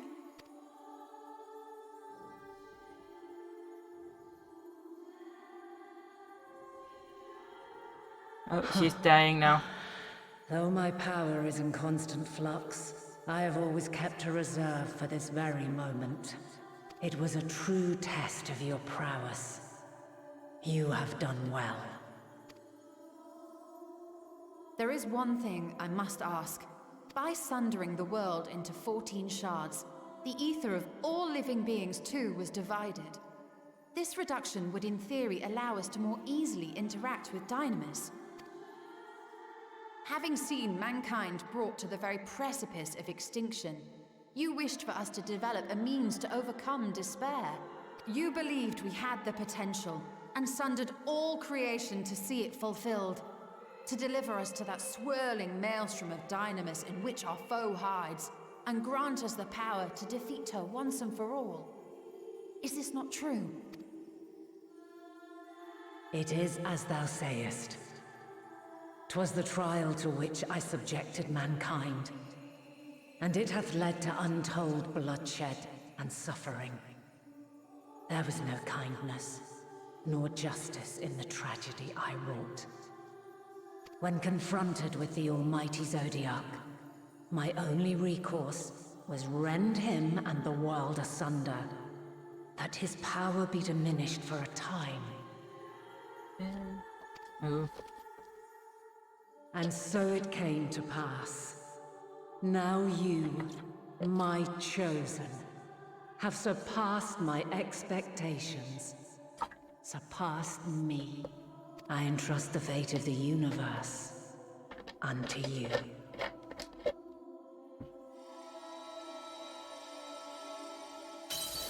This crystal contains the memory of Meteion's passage through the stars.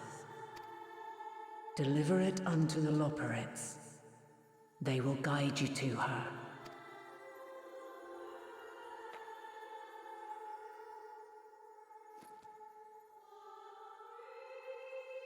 Though they may be capable of crossing great distances, there is a vast difference between traveling to the moon and the furthermost reaches of the great expanse. And unlike Meteion, we cannot simply soar on waves of dynamis to our destination. Indeed. To make such a journey would require an astronomical amount of ether. But a solution lieth close at hand.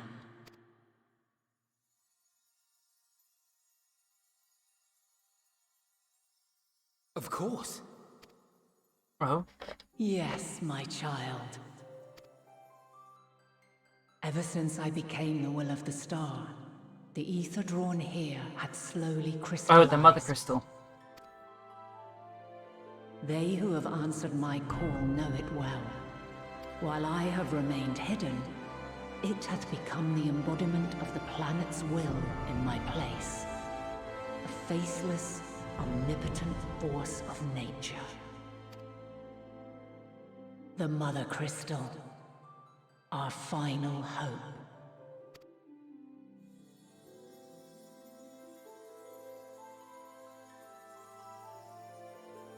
Alas, I can do no more.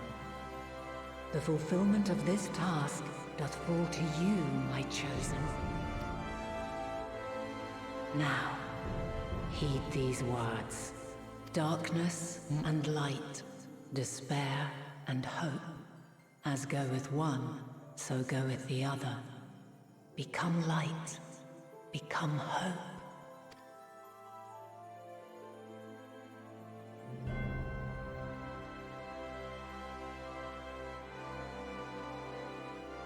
I have a gift for thee. Come closer.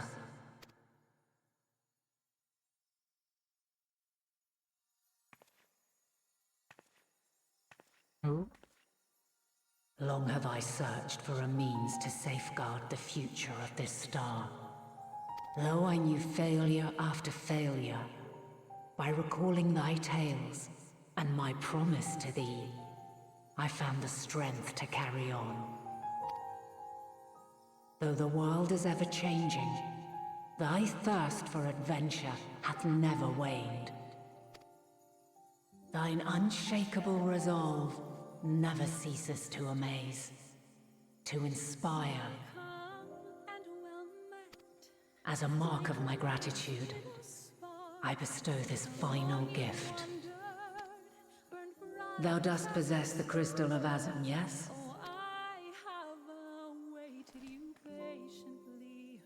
As Hydaelyn, I reside over the forces of stasis, tranquility, peace.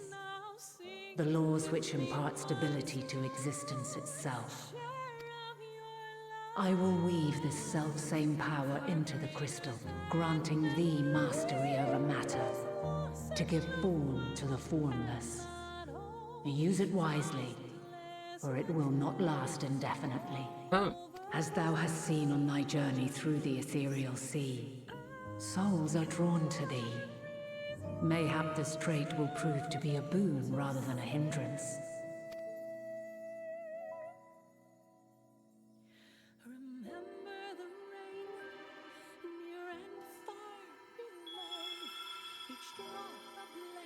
It is thy hopes and prayers that enable Azem's invocations and give them life. So keep them close. But pray, remember this. When the way forward is hidden, even from the mind's eye, look not to the invocation, but within yourself. These were the words of the crystal's original bearer.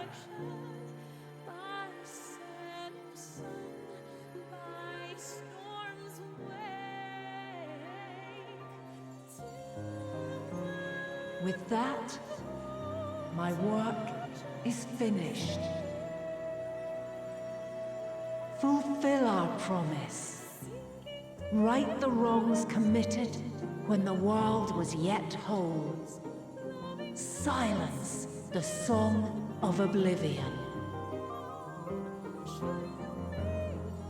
Teach her a brighter melody. Show her our journey is far from over.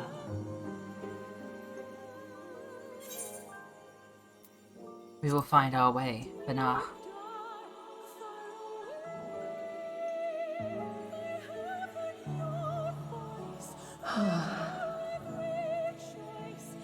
Of this, I have no doubt. For yours is a light brilliant beyond measure. Long after I have gone, though not even my soul remaineth, my love will be with you forever, my dearest children.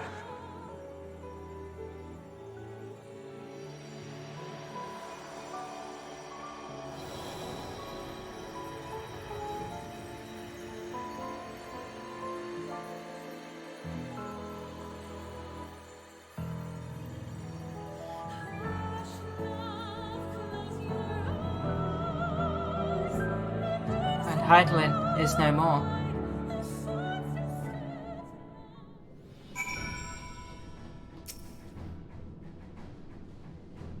There are no more primals. Well, no more of the Amoritians left alive.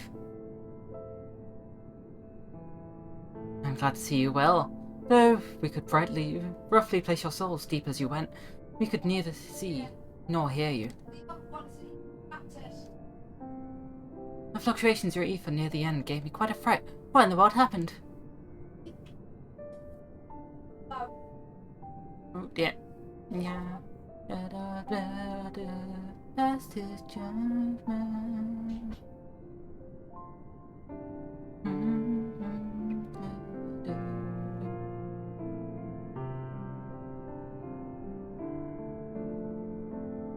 You mean to say Hydaelyn is... No! There's no time to feel our feelings. We must carry out Hydaelyn's will without delay.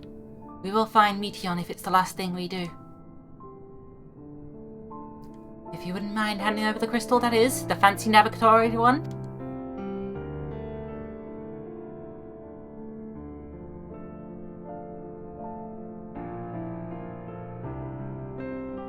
To the edge of the universe where congregates the despair of countless stars. You are determined to see this through? We are. Should words fail us, we will fight to the bitter end. I know that it pains you to accept this, but I need to ask nothing more of you. Yet we only have two means to travel to the Great Expanse, the Moon and Sharlayan's Ark. I am all too aware that without both of them, there will be no Exodus. But I nevertheless beg you to honor the agreement we made.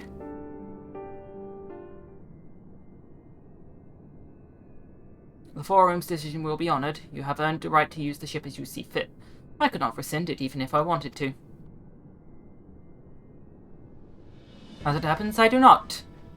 And would do all in my power to aid your cause. With that settled, might I suggest you rest a while? Proving oneself to Hydaelyn is never easy, and despite our unparalleled genius, we'll need a day to make the necessary calculations. You may as well take advantage of it. You can chart a course for the sea of stars in a single day. Yea, gods!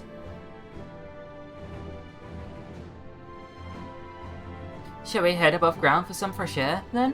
And perhaps a nap?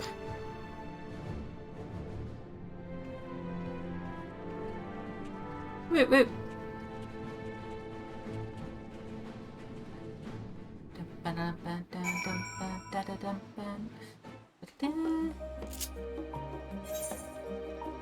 I'll return to the Baldessian Annex next.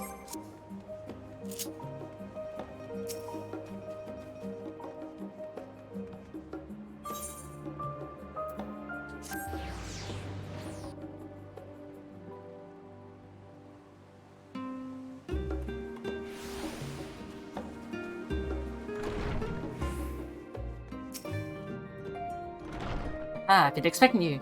I heard about your foray to the ethereal sea. The students have ventured far and wide, but never so deep as that. Quite so deep as that. Are you experiencing any effects from your prolonged exposure? Nausea? Dizziness? Hauntings? Well, have a pleasant sleep. And if you do experience any unusual phenomena, please let me know. I shall add it to our records.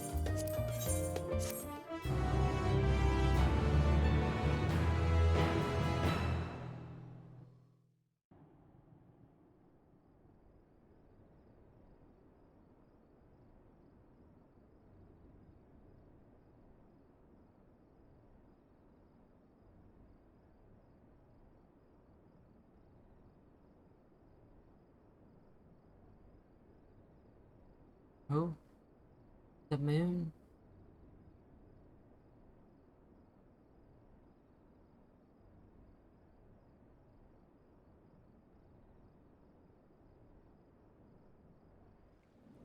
Hang on. Oh, oh. Like a deep abyss.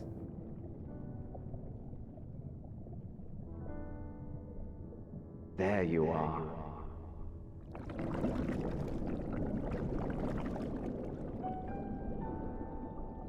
Some time, indeed, yes. For you, at least. Oh, is this Atelideus? Believe me, I'd meant to get some proper sleep. But here we are, drifting along instead. Well, well, you too. And so we remain, to watch and wonder.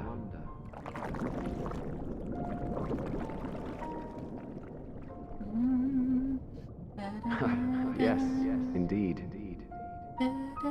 To begin, we first must see the end.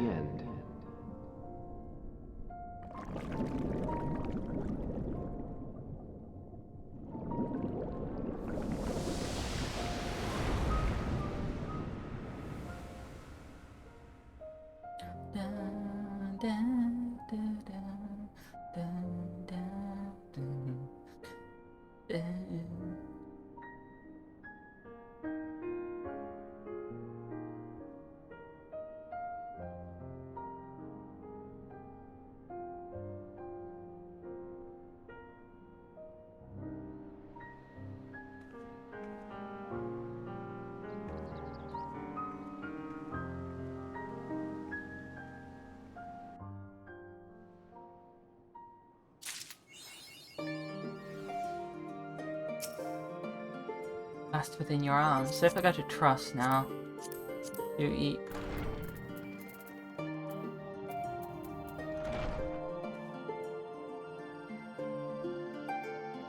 Trust. So yeah, I can do them by the crystal. Telescope. Thesis. So Emet can only be a tank. Oh no, Emet and Vanar can be either. Come, let us be off. Let's get this over with. Can scarcely contain my excitement. Come, let us be off. Let's get this over with. And a Sparty.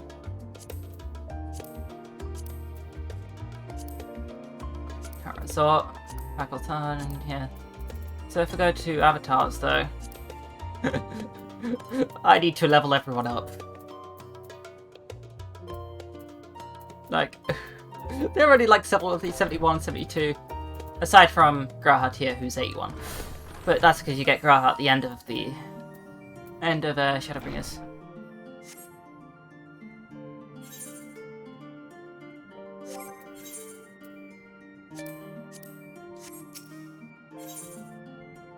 Well, actually, first, since we're here, I'm gonna go back to the room. I'm gonna then deposit, hopefully, into the armoire. Nope, okay, so it has to be glamour dressed. Also, is that a picture of Ifrit? A poster of Ifrit? And Bahamut over there. Not Bahamut, Behemoth. Let's put the Sophist stuff in here. There you go. Get them out of my inventory.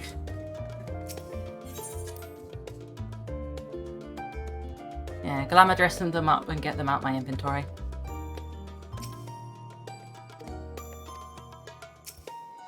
No, not you. Kryl. Rose, I trust you had a good rest? An envoy of Master Fortunals arrived long ago with a message the Loporrits have determined Meteion's location. We've been asked to gather at the rostra. I'll meet you there, along with the others. Bye, Tataru! Big cutie.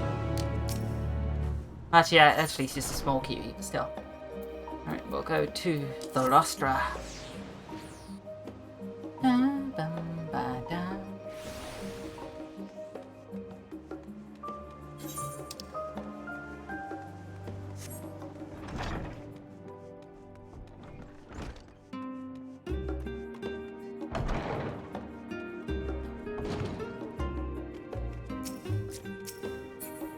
Fortunal.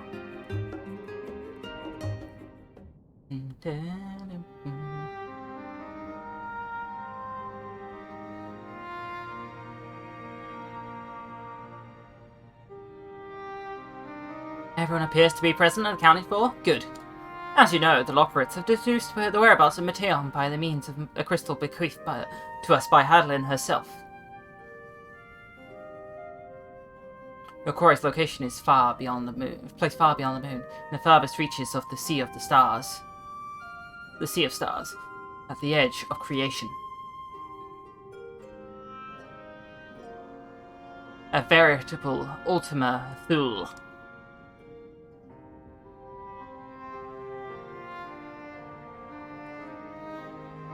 Indeed. How are we to reach it? An excellent question. Luckily for you, I have an equally excellent answer. In theory, with its advanced propulsion system, the moon is capable of delivering you to Ultima Thule, but the myriad of other facilities housed within will greatly impede travel through the Sea of Stars. Even the Mother Crystal may not possess enough ether to bear us so massive vessel to our destination and back. However, if we integrate our Hyper Hopper into your ether burner, we should be able to fire things up and jump our way to the end of the universe in no time. Father, does this mean...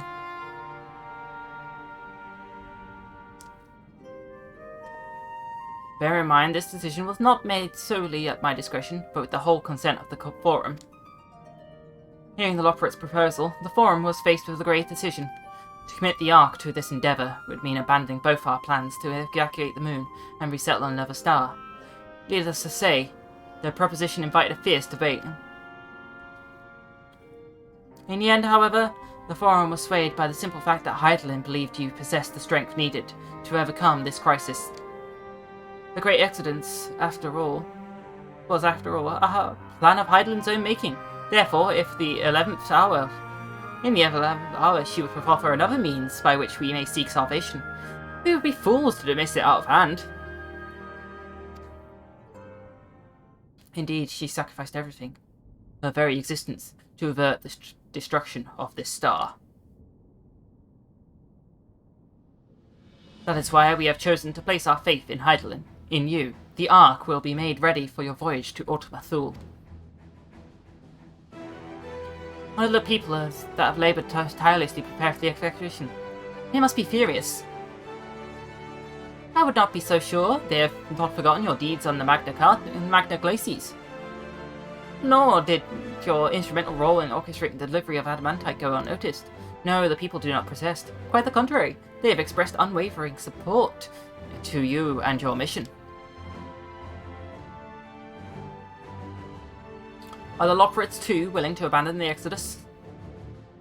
Were you not listening to when we said we were born of Hydaelyn's love for Aetherius and its people? If it means your survival, we would do anything to help. And you'll most certainly have need of our expertise when where you're going. There's no guarantee Ultima Thule is a place that supports life. An otherwise vexing problem of our know-how can remedy.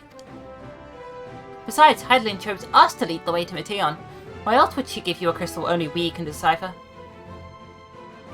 But more importantly, We were perfectly content to evacuate Aetheris until you brought us here, Urianger, and now we're enamored with the place. So what choice do we have but to save it?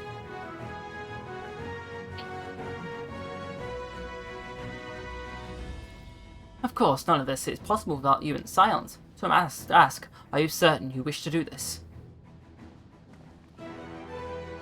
Everyone turns to me.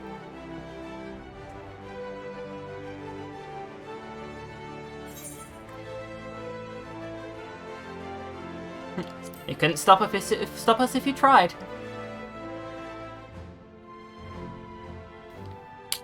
Fist punch.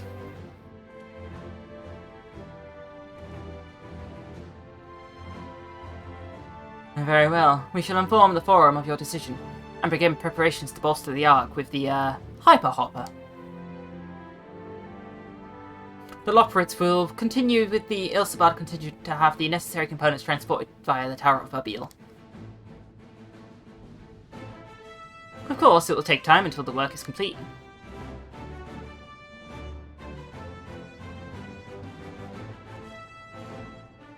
For now, pray, take your ease. It would seem there is naught for to do but rest and prepare, shall we?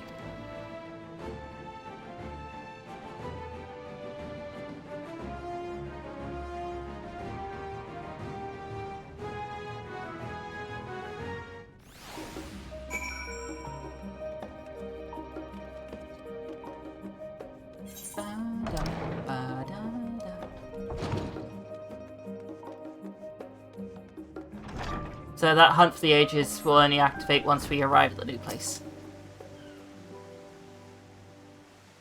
Ere we depart, we must leave nothing undone. Quite, though it's difficult to conceive how one can be best prepared to brave a domain where Dynamis governs all. Nevertheless, Heidelin deemed us worthy of the trials that await. For lack of any other feasible options at this late stage, let us trust in her judgment and face Meteion as we are.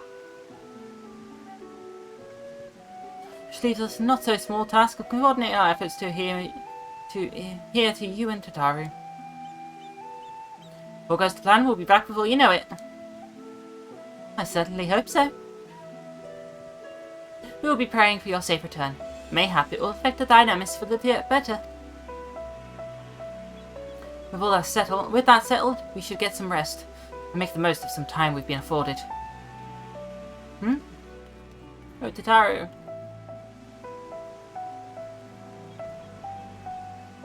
The meeting's over, is it? You were in there for so long I started to worry. What did they have to say?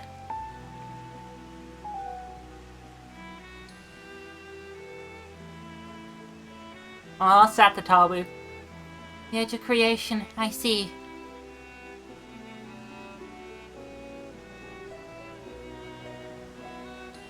Rest assured everything here will remain in order until you return. And you will return! Actually, Rose, can I borrow you for a moment? Oh no. Oh no. Looks like your plans for the interim are decided. When the two of you have finished, let's meet about us, it's alright?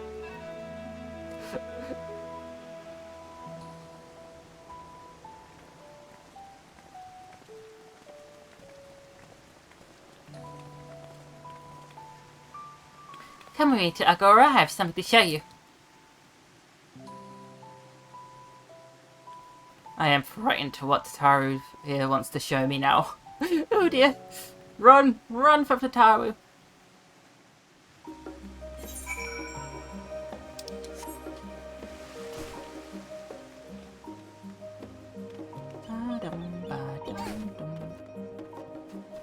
God, there's so many people here, I'm guessing. Because I am dropping so many frames in game. Only at 20 FPS. 25 FPS, yeah. Welcome, Rose, to Taru's boutique. I've always done my best to provide Scion with fashionable attire, but in your case specifically, I make extra effort to strive for the most functional yet stylish clothing one could ask for. Not that I'm playing favourites, but you are the Warrior of Light. Faced only at the unprecedented crisis, I knew you would need to ensemble unlike anything I've created before, and I wouldn't be able to do it alone.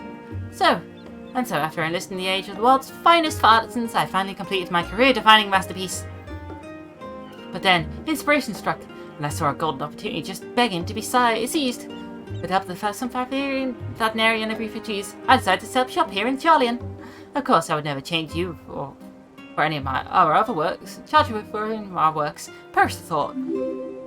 Thought you wanderer. Thanks for the follow. How you doing? Vasadu? Vasarud? How are things coming along? Everything is in order, Mistress Taru. We'll be ready to open shortly. Good, just a slow morning. Fair enough. Yeah, same. I've just been going through Final Fantasy. I'm almost at the final bit. Ooh, I shall hardly. Yeah, almost at the final area. Everything is in order, Mr. Taru. We'll be ready to open shortly. Which is why I brought you here, to be our very first patron. Would you mind waiting here a moment longer? Oh dear, what does Tatara got for us? That can't be skipped. Okay.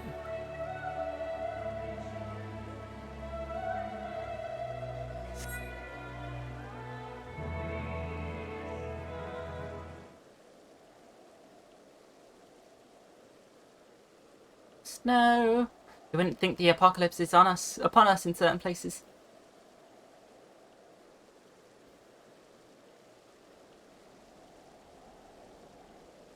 I did not expect to find you here. Oh, it's Vasa. Vitla. It's Vasa, yeah. I imagine Nadana would also wish to offer her regards. Alas, after delivering our dragon scales to the engineers, she remained to assist them with their work on the Afterburner. Oh, it is a child. This Samuel Akram, too, shall stay in Charlian while I oversee matters in Radzat-Han. It is rather convenient means to keep abreast of developments while pertaining to the final days or anything else. It also allows me, after a fashion, to watch over my people in this distant land. Oh, son, I was hoping you'd stop by. I can't thank you enough for allowing your artisans to work with me here at the boutique. Please, it is I who should be thanking you. This establishment has restored a sense of normalcy to their lives. You have blessed them with newfound purpose, and a means by which to support themselves in these troubled times. What's more, when they at last return home to Radzat-Han, the experience and knowledge they have gained within your employ will no doubt prove a boon to the artistry and commerce of our land. In fact, I came here to see how your new employees are settling in, to express my gratitude for granting them this opportunity. It's an opportunity for me as well, I believe you me. Your artisans have taught me so much about their Venerian craftsmanship. Their resourcefulness and ingenuity are nothing short of inspiring. I can't wait to see what wonders we come up with. I pray you every success in your endeavours, Mistress Sitaru. Before coming here, I had word of the Forum's decision, of what will soon be attempted. That it was only then that I understood why my father called this star the last bastion of hope. Indeed, it was the last bastion, for the flame of every other star he encountered had likely been extinguished. In the boundless dark, the light of bringing life must have been blinding in its splendour. You journey onto the heavens to protect that light. May the scales of my kin serve you well. I have faith you will prevail, and restore peace and tranquility to this star.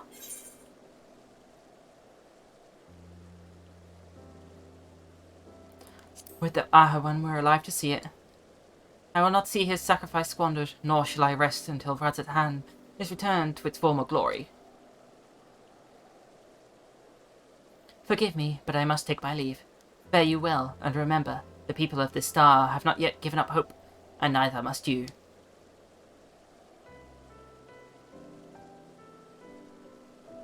Bye-bye.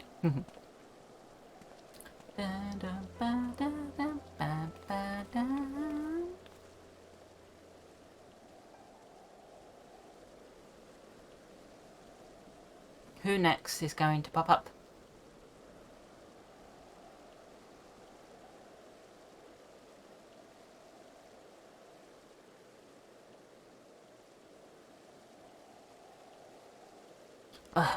Where must I go to get a meal with some flavour in this wasteland of taste?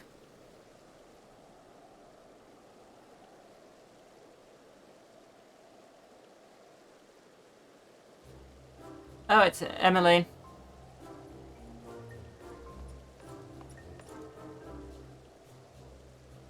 Rose, old girl. My, whatever are you doing here? A new boutique, you say? I've been meaning to expand my wardrobe. Yes, something with a little more flair, perhaps, befitting a man of my station.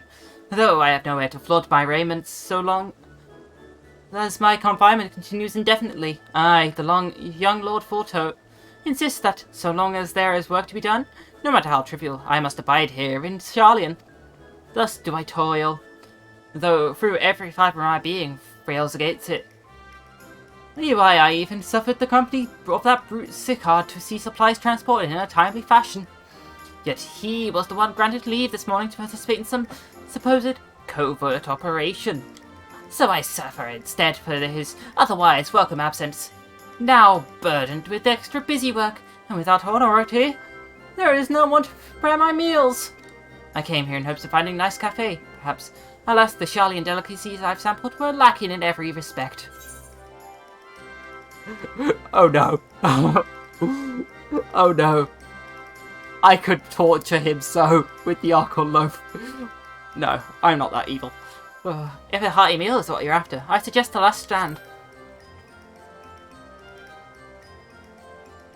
The cafe over on the pier? Their cuisine didn't appear all that appetizing, but if you vouch for their cooking, then perhaps I'll give it a try. Thank you for the suggestion, and ta-ta for now, old girl. Oh, I could have tortured him so with the Archon loaf.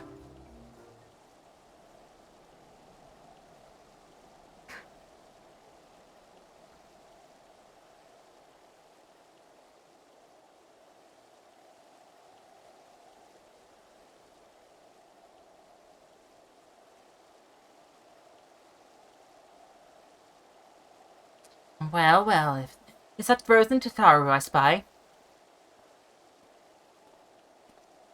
It's thing. Hancock. Hancock, what are you still doing here? You said you were returning immediately after dropping off your cargo. Yes, that was my original plan. After all, any expertise required aside from the delivery of goods is well beyond my purview. But what manner of entrepreneur would squander an opportunity to study the markets of the Northern Seas? Worry not, I will return straightway to Kugane once I have finished. Of course you would find a way to turn this crisis into your advantage. She wounds me. The industrious woman running a new boutique. I am not blind to the travails of those who fight on the front lines to deliver us from ruin. Indeed, I have every confidence that they will succeed, and I will make myself, and my business, ready for their return. If you believe them so devoutly, then why not put your money where your mouth is? Fair enough, Tataru. Fair enough. There is naught I can do to help. Ready the Ark and her heroes for their maiden voyage. Thanks, Salty. But on your return, I shall host a grand celebration in your honour at the Bokairo Inn. Accommodations are quite costly, given the reputation of said establishment, but the East Aldenard Trading Company would be honoured to foot the bill.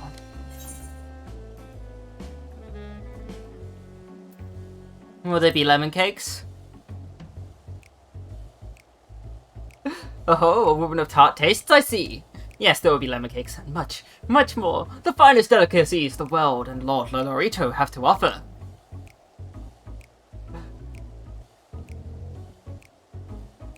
But let us speak more of this upon your return, lest I draw even more of Tataru's ire. Until we next meet. Oh dear.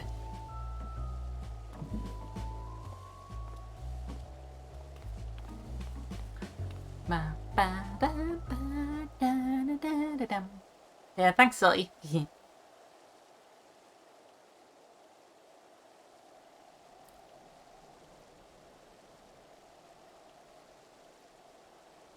We're going to wait for one more person.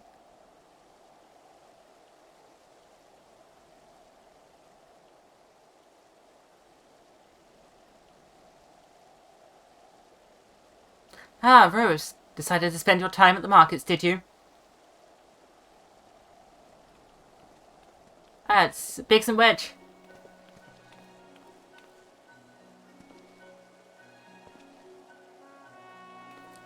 Tataru? Biggs, Wedge. I take it work at the Ark proceeds apace? Aye, it does indeed. Collaborating with the greatest minds of Charlie and Razatan has been a rewarding experience, and has to say nothing of what we've learned from the Loporits. Oh, goodness me. The Ark is unlike anything we've ever had the pleasure to work on. Even Nero was rendered speechless on one occasion. I can't wait for you to see it. And you'll never guess who paid us a visit before we came to Charlian. Alpha! I think he sensed the coming danger and turned to check on us. He's always one to turn up in the time of need. I suppose that's why he decided to join us here in Charlian. Good thing too, I don't know how he does it, but there's a knack for brightening your day just by being there. It's still hard to believe that we had the means to send you off into the great expanse, though to the farthest known reaches of, well, anything. I never thought I'd live to see them of such marvels, yet here I am. More often than not, you and the Scions are the catalyst that sparks the need for these great innovations. To think that how much I've missed out on had I not been a member of the Ironworks. An awful lot of work, to be fair, and the privilege of being worked like a cart chocobo. Mumble, mumble. Ah, there is that too. As busy as we've been, I wish there had been more we could do for you, Rose. No matter what happens, we have to keep believing for a brighter future. And one filled with more adventure.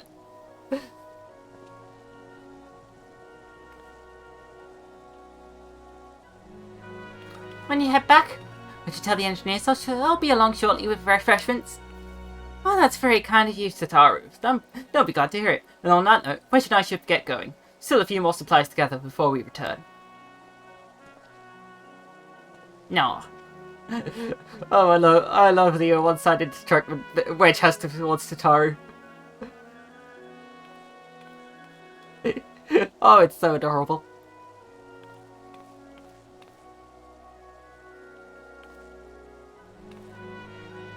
Terribly sorry with the wait. Right this way, if you please.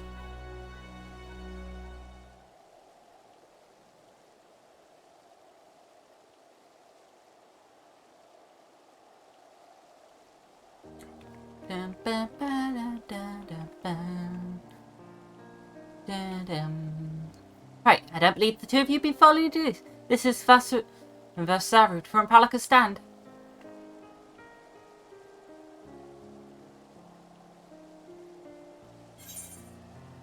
Haven't we met before?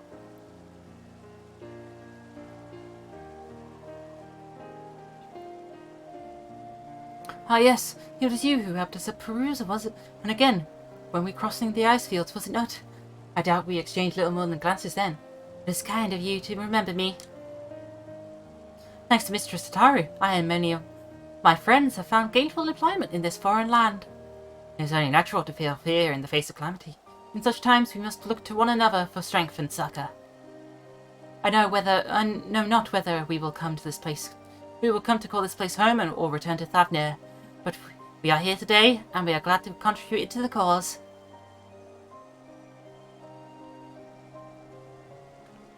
And contribute they did by helping me make your new garments as durable as possible. We put our hearts and souls into them, and I have every confidence they'll keep you safe in the battle to come.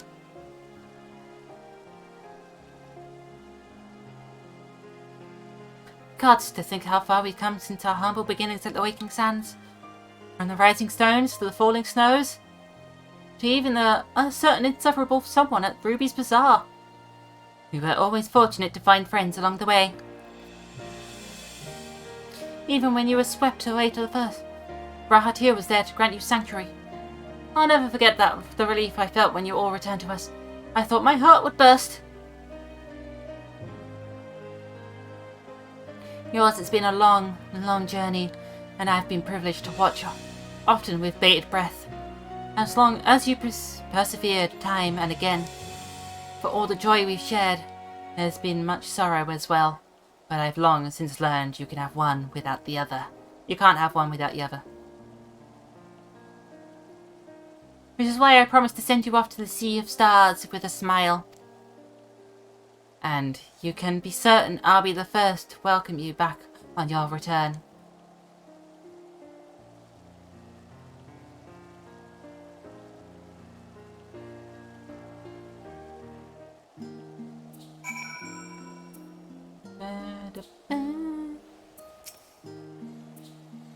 In addition to a new ensemble, we have fragments and weaponries for every need. So please, feel free to browse our stock. Oh. Job specific gear stuffs.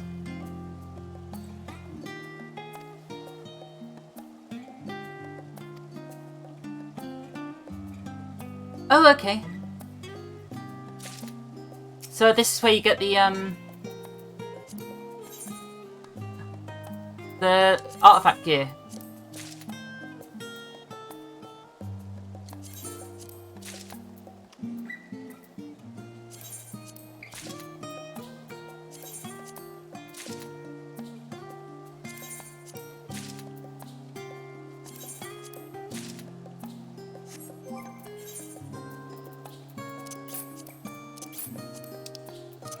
Well, let's equip the Black Mage stuffs. Oh, looking good. Also, actually, I'm gonna go into here and desynth the. Actually, I mean,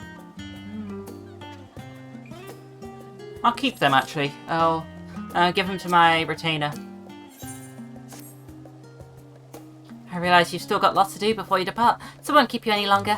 I do hope you can find a moment for yourself, and the others as well. They said they would return to the Bardessian Annex, though I doubt they stayed for long. If you decide to go looking for them, I suggest speaking with Kroll first. I'm sure they have told her their they've told her their plans. Yeah. So that's why the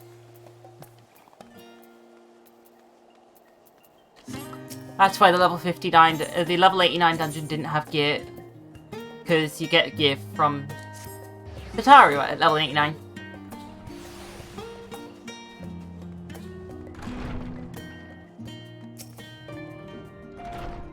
You're back. I take it you received your gift from Tataru. It was a surprise and long in the making, with many, many long hours of fretting to get everything just right. I'm glad to see it realised, and with great success. If you look for the others though, they've already taken their leave. Yustola and Thancred and Urianje had gone to the last stand to her by street. Alice and Graha, meanwhile, thought their time would be better spent poring over the books on Numenon. As for Alphna and Estinian, they've elected to pay a visit to the Levier estate, though Estinian seemed somewhat reluctant to go. I'm sure they would all be glad for your company if you mind to seek them out. Should you be feeling peckish, I'd suggest heading to the last stand before Yustola and the others finish eating. Above all else, it would be foolish to run headlong into battle in a fatigued mess. So do remember to get a good night's sleep.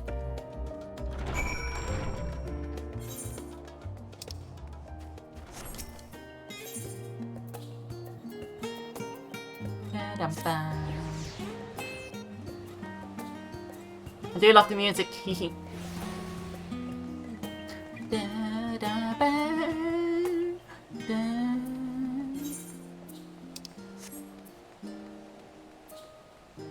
Submit to Tia. And there's your Stoller and Thancred. Rose, come to make our trio into a quartet, have you? Please stay, have a seat. I want to see about you getting you a drink. Let's get drunk! Get drunk!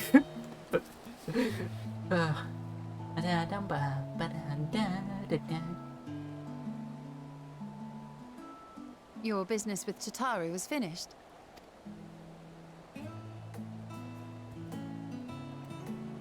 My, what a thoughtful surprise.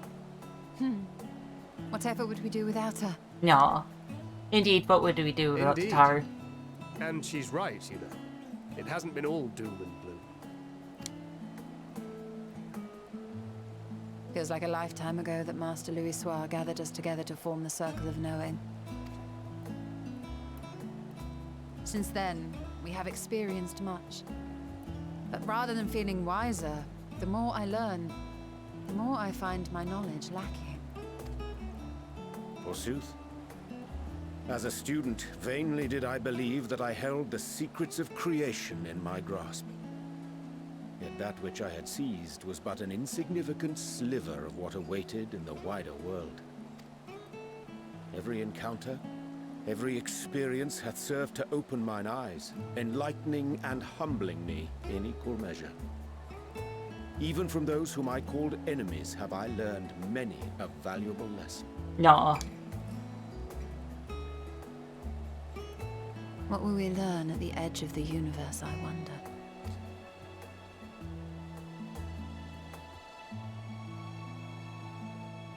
Ultima Thule, where the bringer of the end makes her nest. I, for one, can't possibly imagine.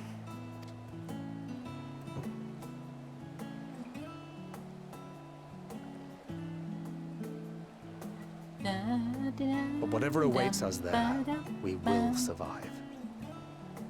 We must. For her.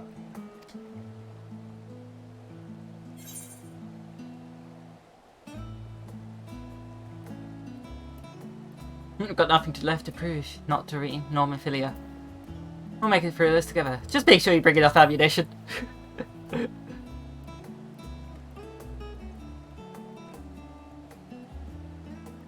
Oh, ye of little faith. I know better than to leave home without ample supplies, thank you very much. Didn't pick up the gunblade yesterday.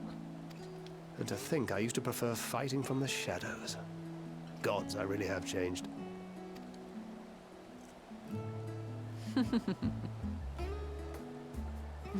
We've come far together, and if we have aught to say about it, we'll go further still. Aye, we will avert this calamity and return home. In preparation for which, we must give thought to what we hope to achieve after the proverbial dust is settled. What with the primals and Ascians all but dealt with, I suppose we'll need to look for new hobbies. In all seriousness, though. In uniting to overcome a common foe, the disparate peoples of the world have found a way forward together. It's a truly gratifying sight to see. It is indeed. Indeed. Though it was many years in the making, we have successfully set in motion the gears of fundamental change. With this, we have fulfilled our humble role as a symbol of hope. And I dare say it is time to bow out. After all, there is no shortage of hands to bear the torch in our stead. You know, I never really considered I might live long enough to see an after. But even if my time as a scion came to an end, I don't expect that much would change. Traveling the world, going wherever the wind blows, lending a hand to those in need. A journey for journey's sake. It doth suit thee well. I must confess, I too have yearned to see more of the world. If thou art amenable to the suggestion, I would accompany thee. Mine ability to affect an air of normalcy through artful disguise is much improved, thou must concede. Aye, well, improvement is relative. You still look suspicious no matter what you wear.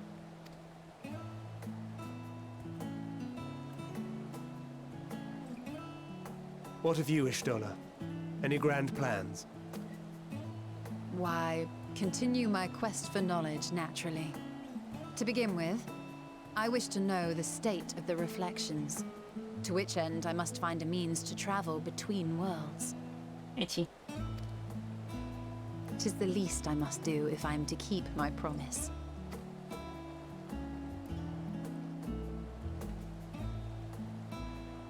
Should my pursuits prove unduly arduous, I won't hesitate to call on you. And in return, I will take you to see Reen one day. I'm sure you cannot wait to see the fine young woman she has become. Spare me.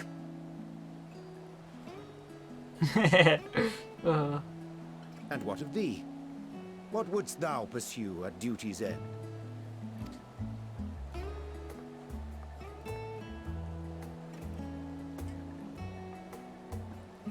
Here's yours. My apologies for the wait. Well, shall we make a toast?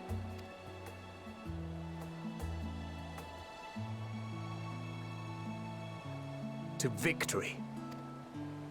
To our comrades. To the future of the star.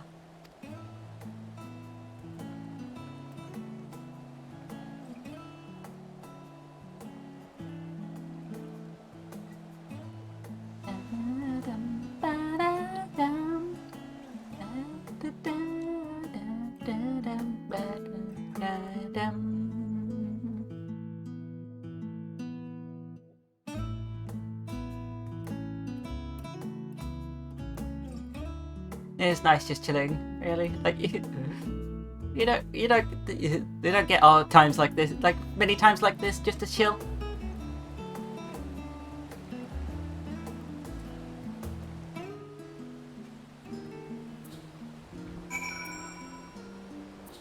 Speak with your stroller. Leaving so soon? I suppose it's the best. If you'd rather not explore the bottom of the bottle with Urian J, I dare say the others would welcome the company as well. If you can find them, that is. In any case, as long as you make your most of your time, that is all that matters. I gotta go speak with Alphino and Alize now. Yeah. So let's head to the Studium. Go speak with Alize and Galaha.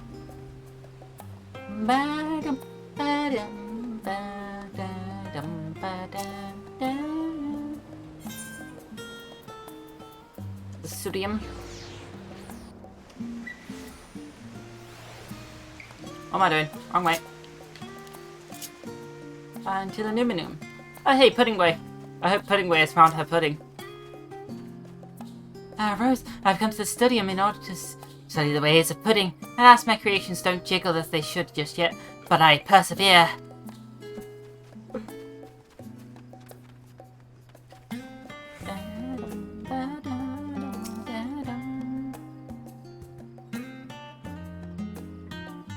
You tried speaking with Alize, but she is fast asleep. Both of them asleep are adorable.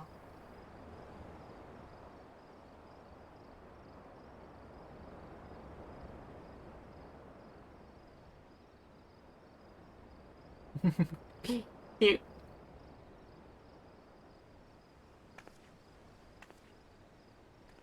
You're so lost on this campaign. I'm right at the end of it anyway, so... We're about to head to the end of the universe to go face the cause of the final days.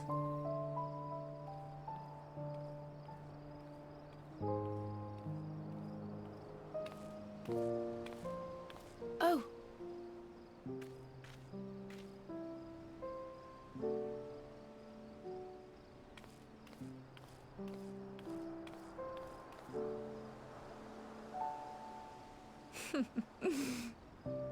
Knowing them, they're probably dreaming about the celestial adventures to come.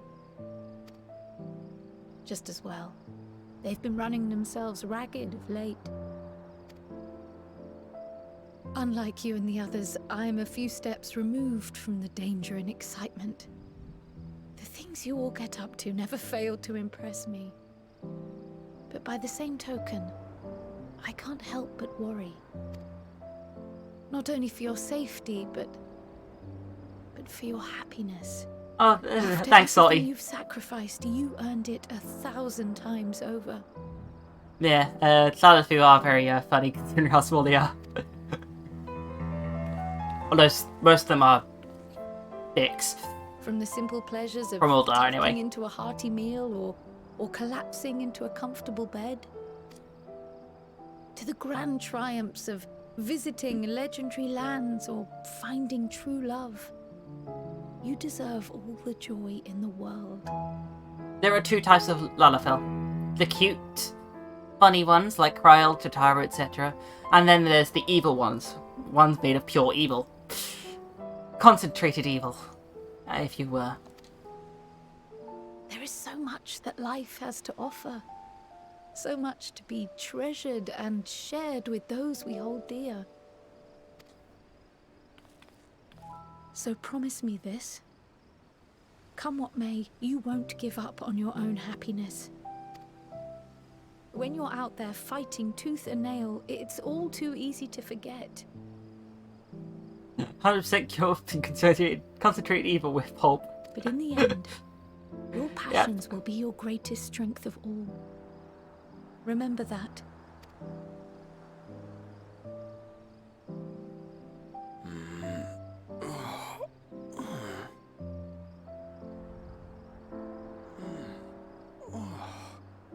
This feels familiar.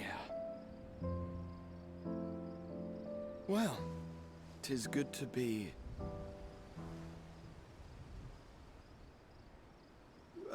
wait.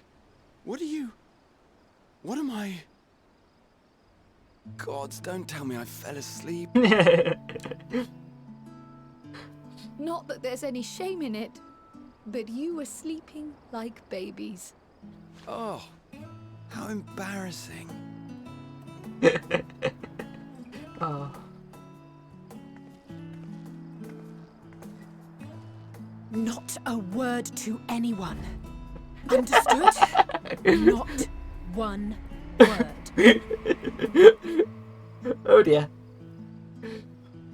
I'm told that sleeping in proper beds of your own choosing is a much more effective way to prepare for battle.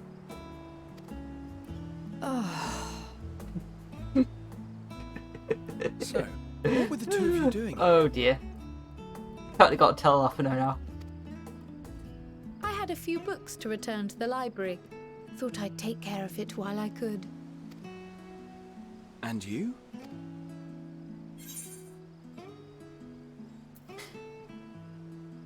Just enjoying a little peace and quiet.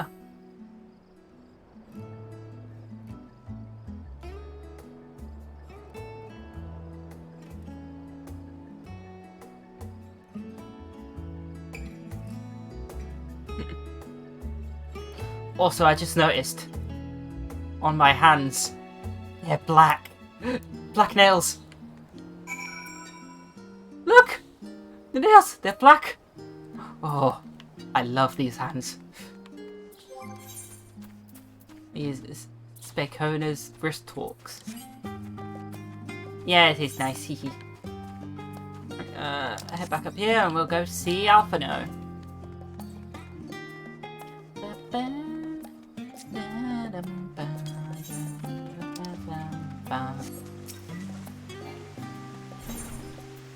The Levier estate.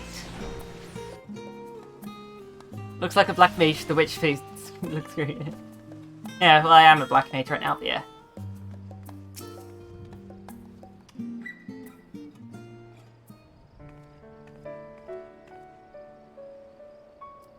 Estinian out of his armor looks so weird. What brings you here?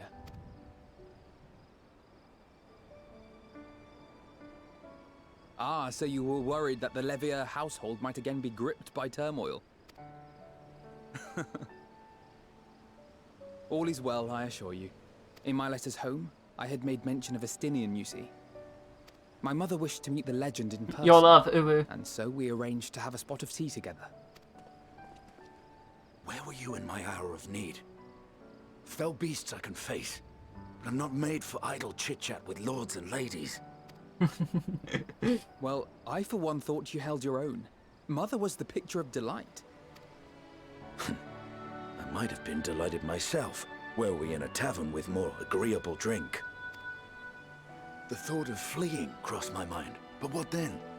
I'd never hear the end of it, least of all from Tataru. I'm sorry. 'Twas not my intent to cause you such distress. It's just... it was one of the things I didn't want to leave undone ere we set forth. That's not to say I think we won't be returning. Yet, given what lies ahead, I did not wish to leave for later that which I could do today. After all, tomorrow is never promised. It's fine. Not like I had better things to do. Besides, seeing you with your mother brought back fond memories of my own. Be we rich or poor, family is family. Well, it's past time we were on our way. Off we go.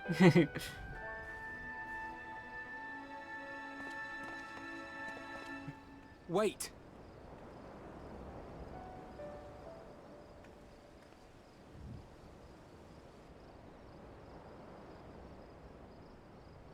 Since I left home, I've made a great many mistakes.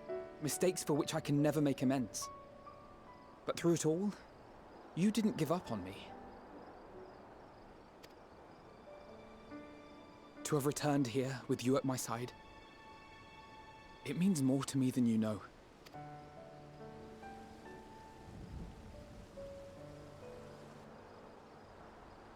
Thank you. From the bottom of my heart. No.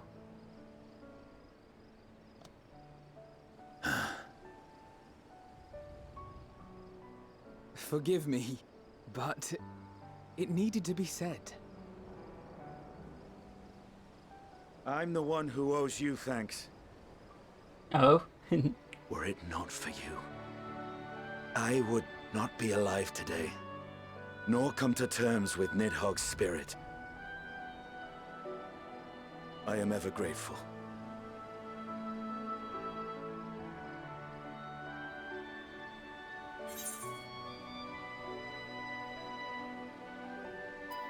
You were never one to forsake a friend, Alphino.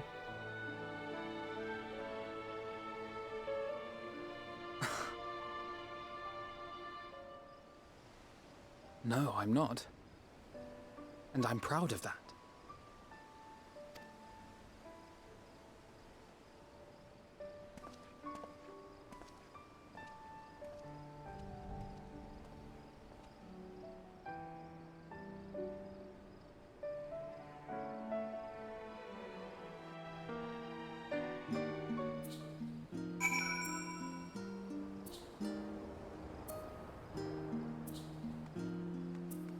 Okay, we were going back to Ojika then.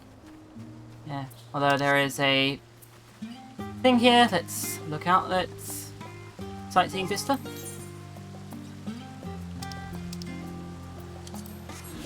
Look out. There we go.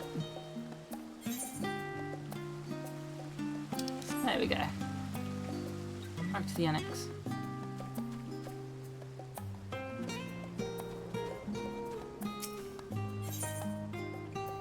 Baldician Annex. Salty, you're a cutie though. Hehe.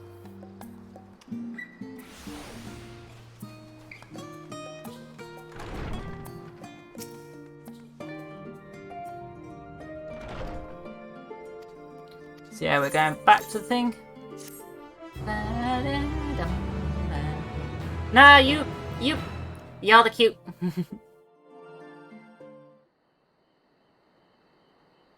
That night at the Royal Menagerie in Alamigo. Head pats.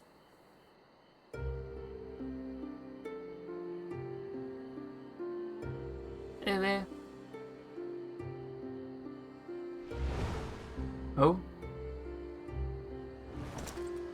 Wow, that's Xenos.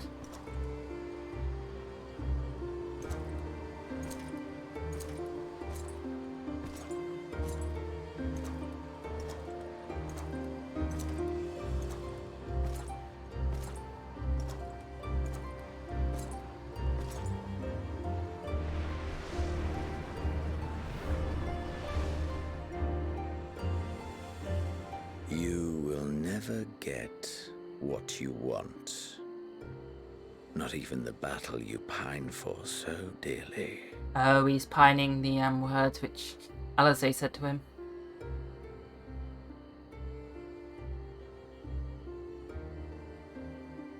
In that transcendent moment, what was it that I sought in you?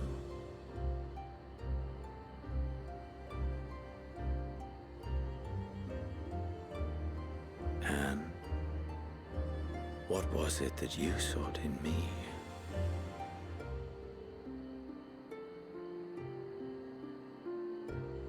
And so he's pondering it. Ooh.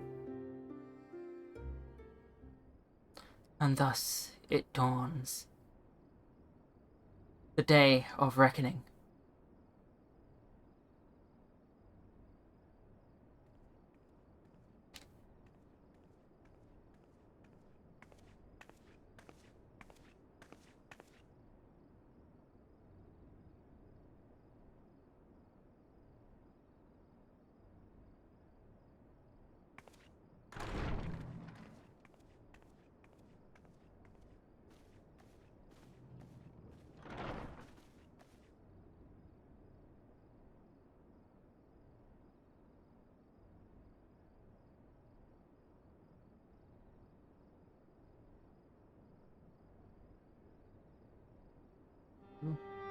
There we go. How often have we thus assembled?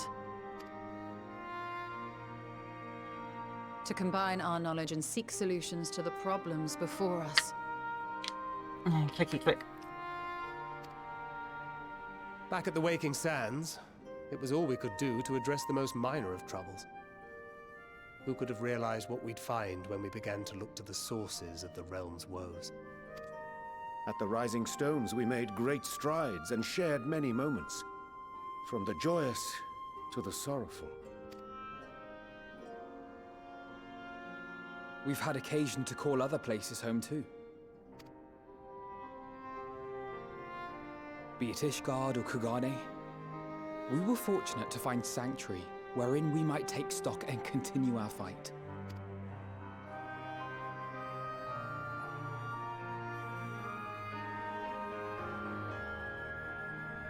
I was honored to host this company in the Crystarium, to stand with you all as we confronted the truth of the star itself.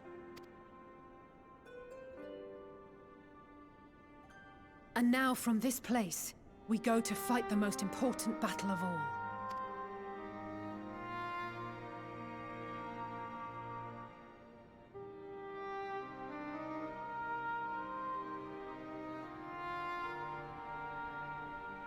The Forum has sent word. The Ark is ready. The Loporrits naturally will be commanding the vessel. They will see the 8 of you to Ultima Thule.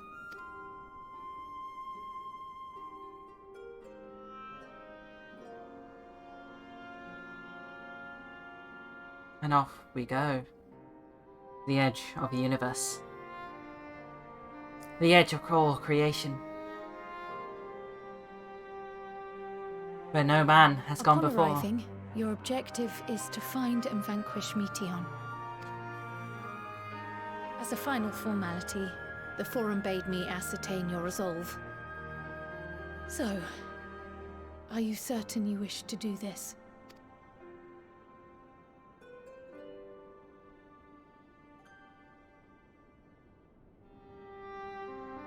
We are.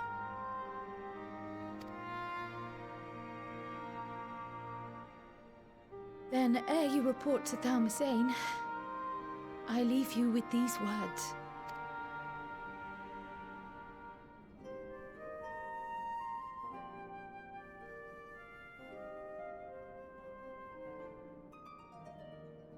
You must triumph. Triumph, we must. What that means will differ for each of you. To make it back home, or to simply avert doom, or perhaps something else altogether. Yet whatever it is that drives you, I have faith in its power to see you through. So please, triumph.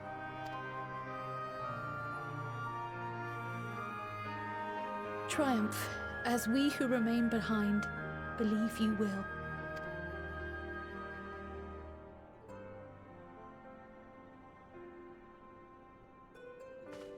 Let us be off then.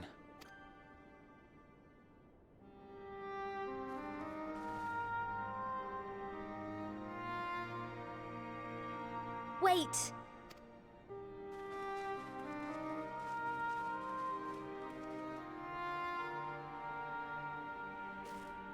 Oh?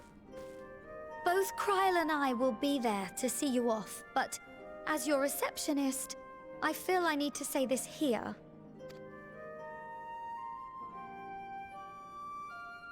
Safe journey, all of you. And... oh, be safe.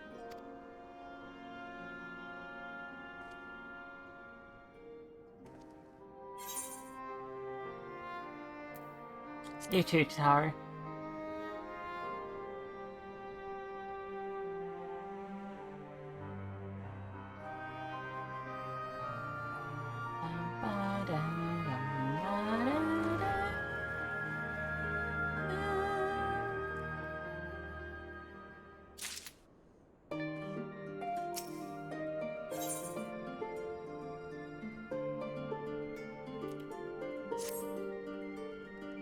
Music do be busting. Oh my.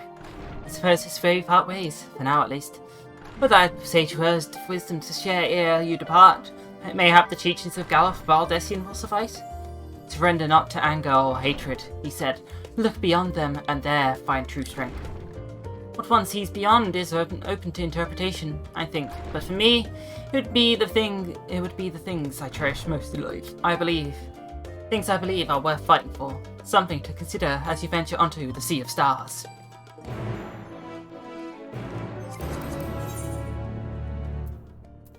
Okay, we go to Aporia.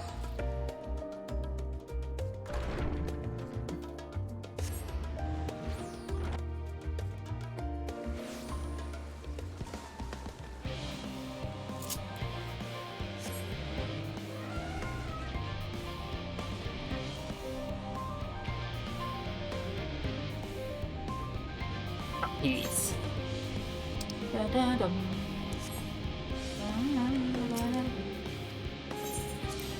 Lower levels.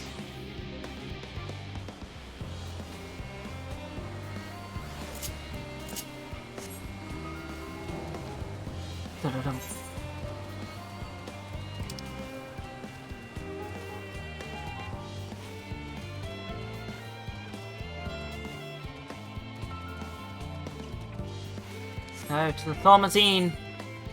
Thormazine or Thormazine, whatever.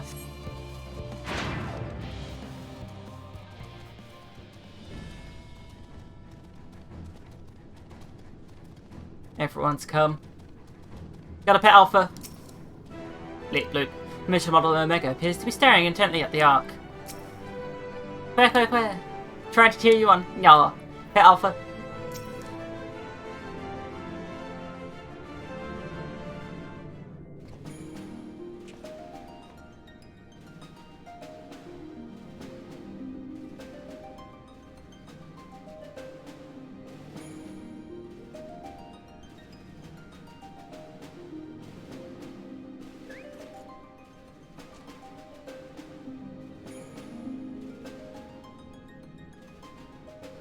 All present and accounted for? Good. As you will have heard, the Ark is ready. All that remains is to board and be on your way.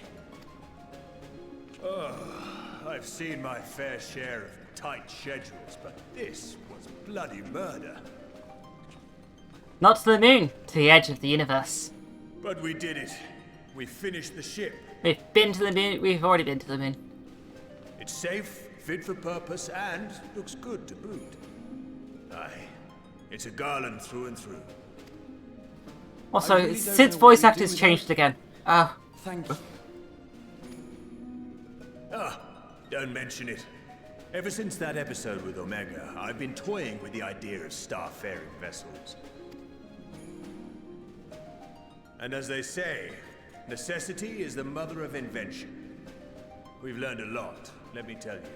Yeah, there was maintenance yesterday. It was for patch 6.01. Basically introducing the raid series. In case you're wondering about payment, the ongoing existence of the world ought to do.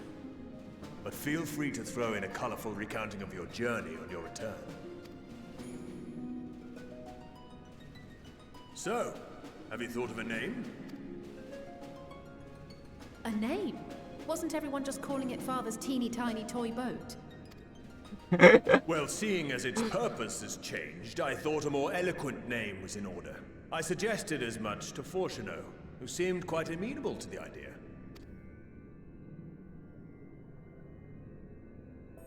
As you know, this vessel is the culmination of heretofore unprecedented collaboration.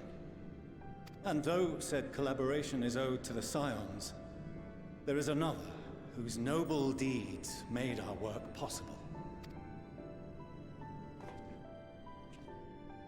From a fragment of Dalamud, we obtained not only advanced materials such as refined adamantite, but the knowledge to traverse the stars. And this fragment would not have found its way to us had the Archon Louisoix not fought to protect this world. And in so doing, laid down his life. Now that the vessel stands complete, I cannot help but wonder if it was more than mere happenstance.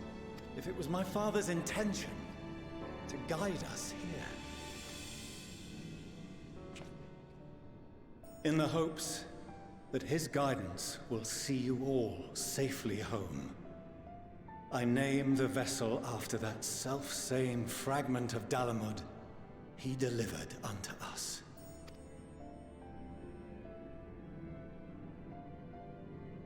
The Starship Ragnarok. Oh dear.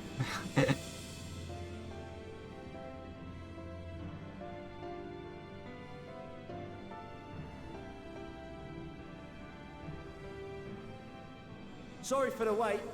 I got everyone you asked for, and not a one less. Oh, all the beast tribes.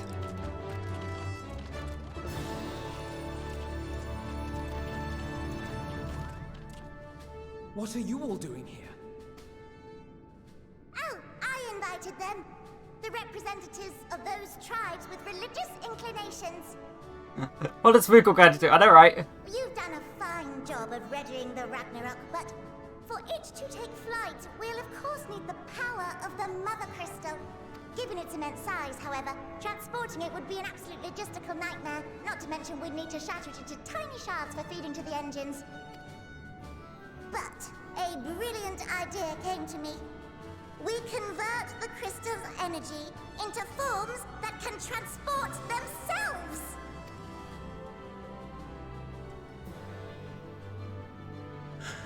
They're going to summon Primal, so fuck. Thou wouldst employ summoning, or should I say its precursor, creation magics.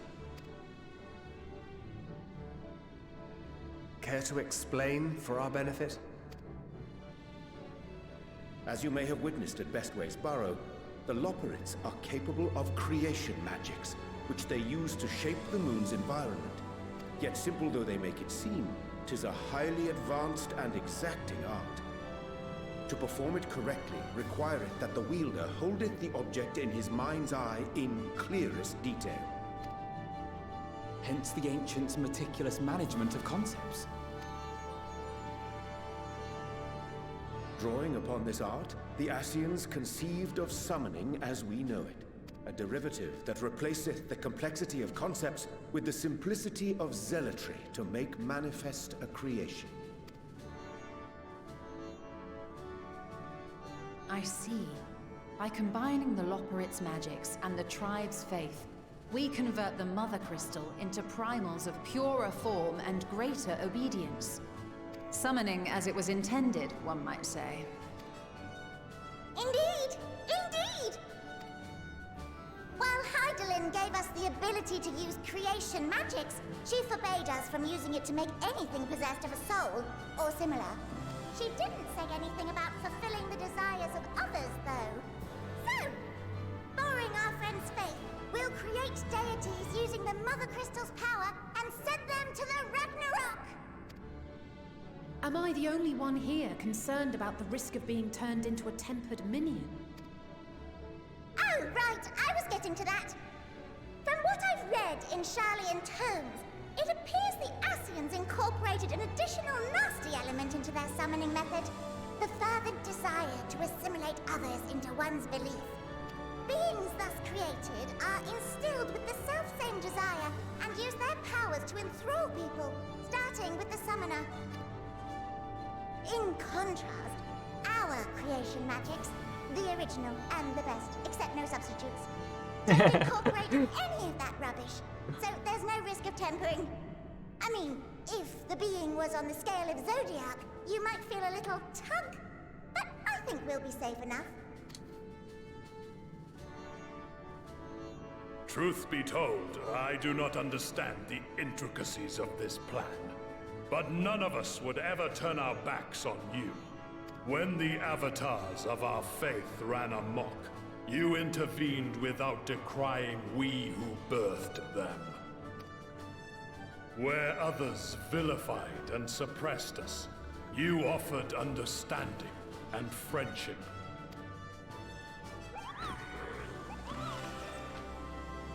In gratitude, we will share with you the true expressions of our gods.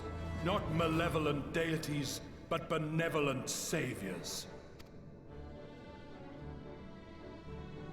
Alright, you lot, we're heading to the ethereal sea. Stay in sight, else you're liable to get lost. Lead the way.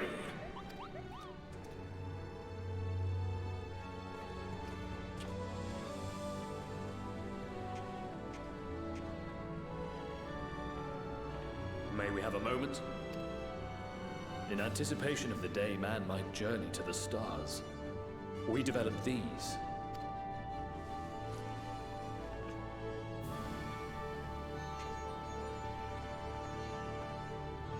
Portable teleportation devices.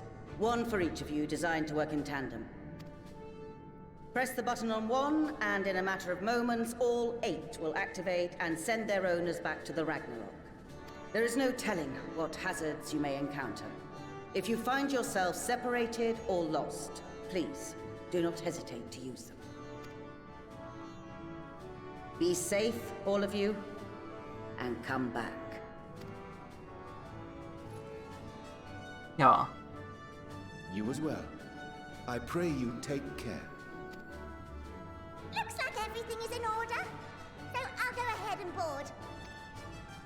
A few of my fellows will remain to assist with the summonings, but rest assured, the vessel won't want for competent crewing.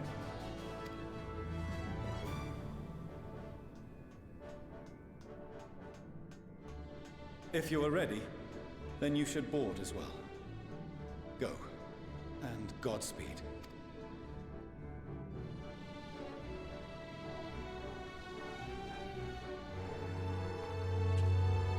Wish that Rabbit Lalafell height species was a playable racer.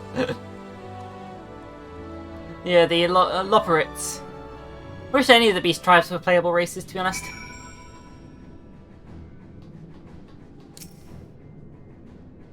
If you come this way, I will direct you to the bridge. Several cutscenes.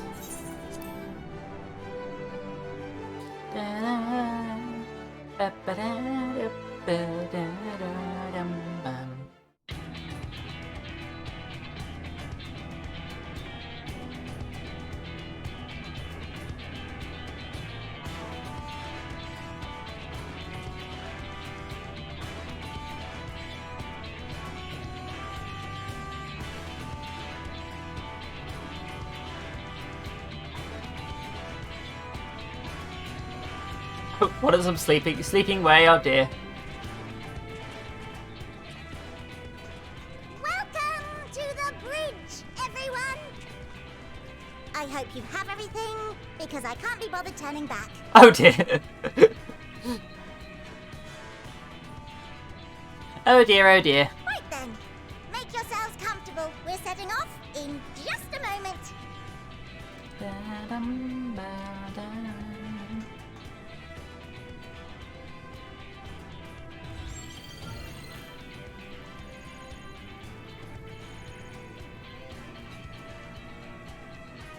It's incredible.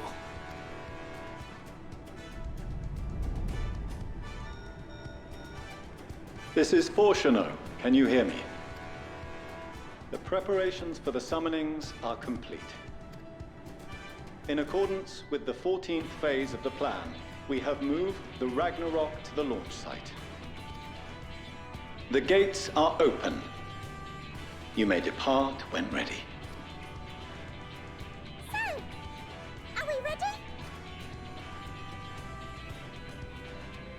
As ready as we'll ever be. Let's get going. Don't we need to get, like, strapped down or something? Come on. The burnt-out star's got more fire in its belly. Try it again, with feeling.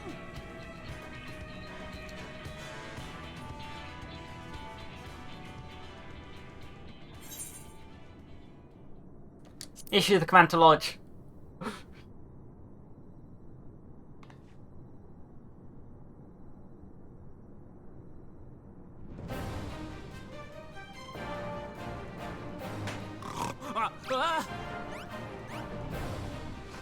Engage! Engage!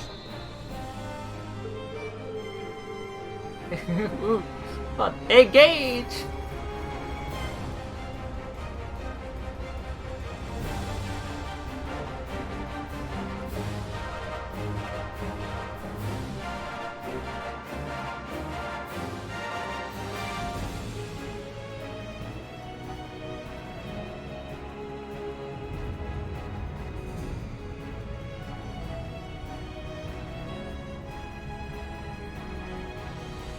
You know what this reminded me of? FFXIV looking different. Not what I was going for. I was going to say, Thunderbirds are go! Oh. Just coming out the island like that.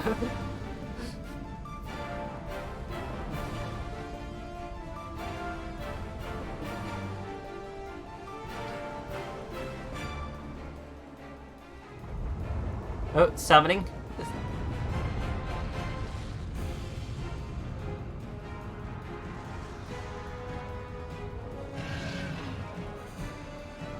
Ifrit. Titan.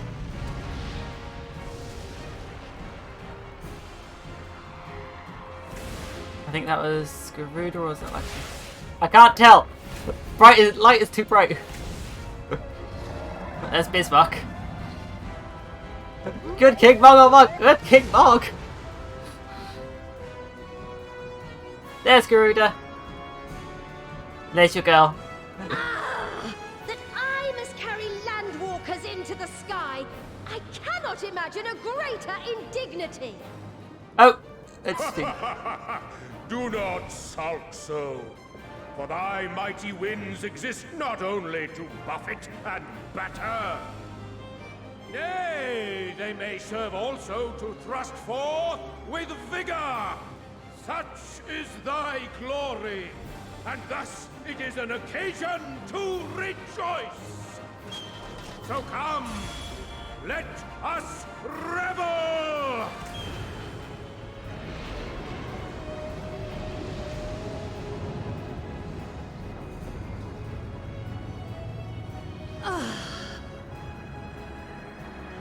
So long as the wind blows freely, I suppose all is as it should be in creation.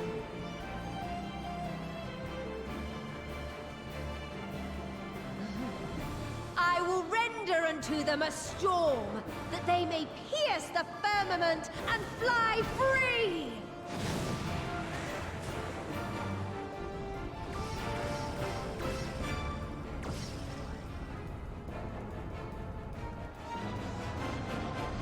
God, Creed, you're not Creed shit, you love her.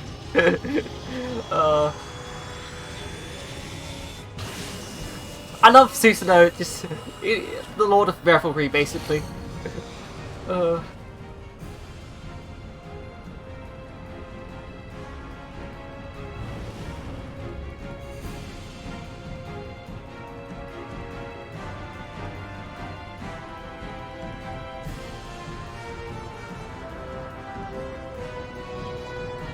What is he gonna do? I know, right?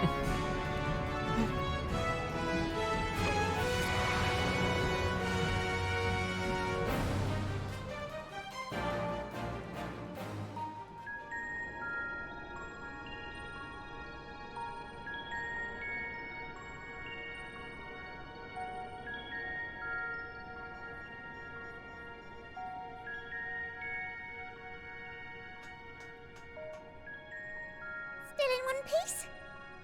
Good. Sleeping way? Report?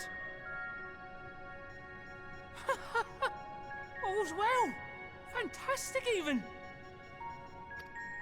Who? Thanks to the power of those primals, the engines are roaring and we're ripping along! All values are also within projected ranges. Time to destination is 8 carats. Perhaps 7 at a pinch. Carrots, what type of thing is that? What type of time measurement is that? Alright, let's go over some points of caution. Our destination, as you know, is Ultima Thule. Lest you wonder, the place is not a star so much as a patch of emptiness. That's the extent of what our equipment could determine, anyway. From what we know of Meteion, she's likely used dynamis to obfuscate her location. So, in conclusion, we'll only know what's there when we get there. The crew and I will see to it the ship's ready to take off at a moment's notice.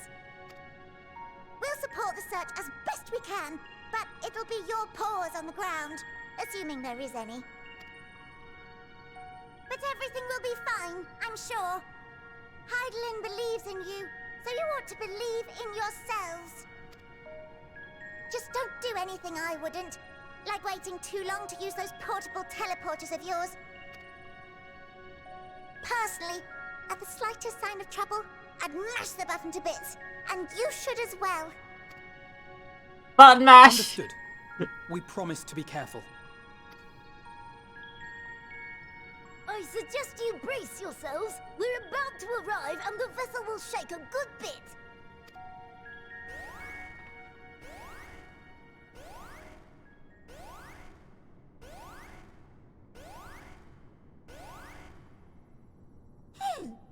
What is this?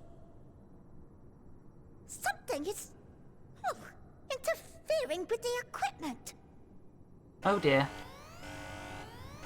This isn't good.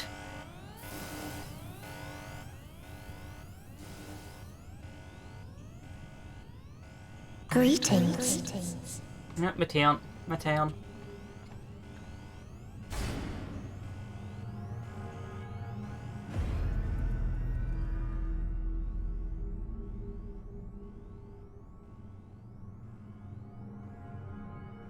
Greetings. Can you hear me?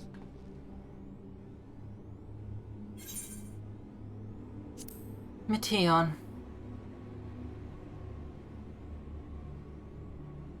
So this is Meteion. Oh. Have you met one of my sisters? I don't remember meeting you myself. But I do know that you're from Atheris. Why have you come? All you had to do was wait. I would have delivered to you your ends.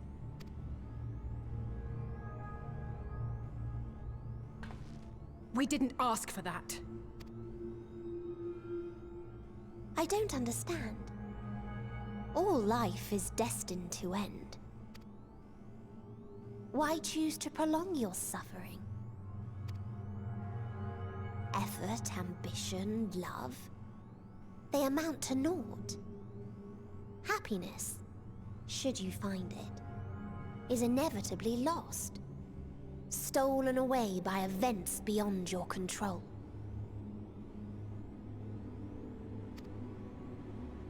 There is no logic nor meaning in it. You think there is. Convince yourselves. But it's all a cruel accident.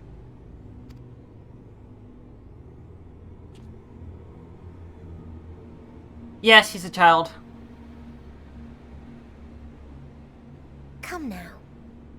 I speak the truth. A truth you would recognize if you looked up at the night sky.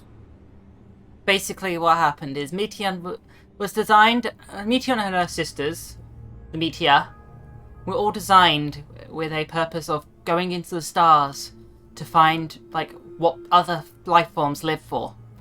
However, they only found death and despair and basically nothing like that.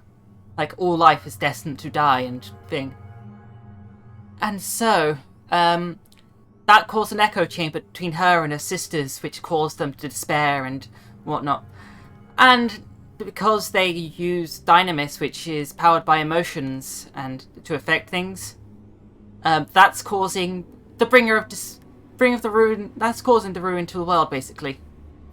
She didn't want to cause the ruin to the world, but she got corrupted by the despair of everything that her and her sisters found.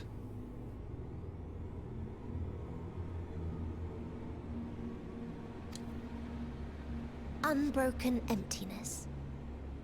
Cold, dark, and silent. Your world, like every other, is but a blemish upon its perfect fabric.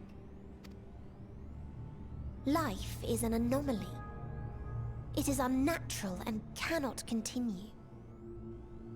The sooner you accept this, no problem, Salty, the easier it will be. Just to be clear, we're not here to argue with you. We know that life is fleeting, and that in the short time we have it, we're not assured happiness.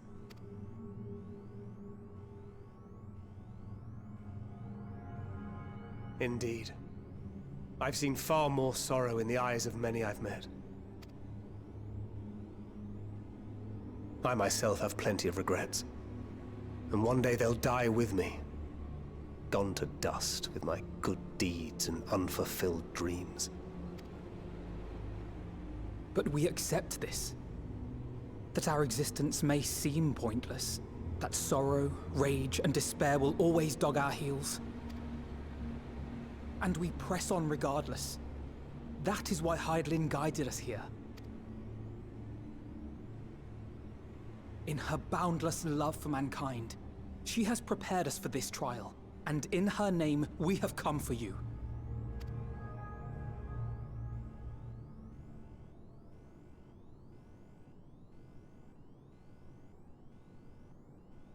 Yes, I sense it.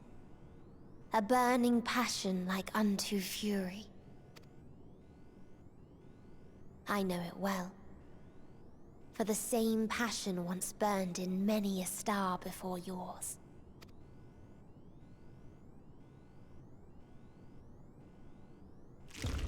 Suffocated and extinguished now.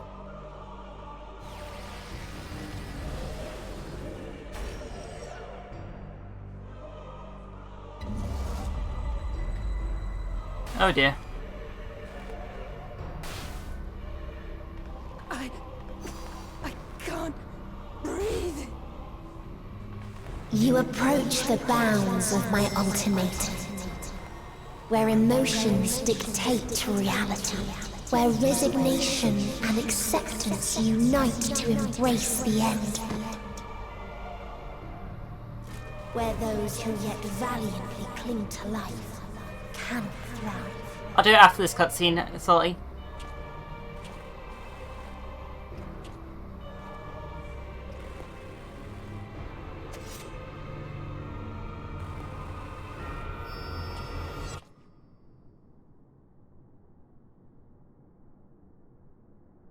Gosh.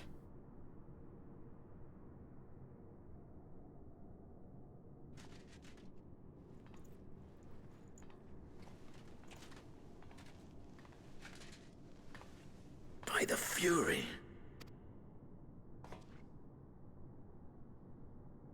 Thancred?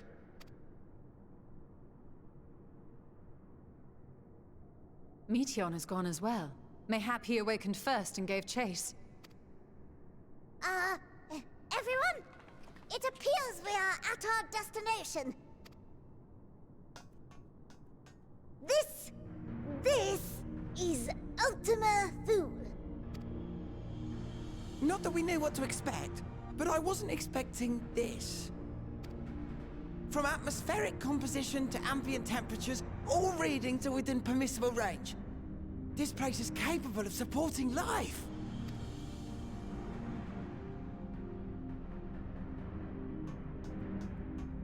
If that's the case, then Thancred may well have gone on ahead. Let's go and have a look.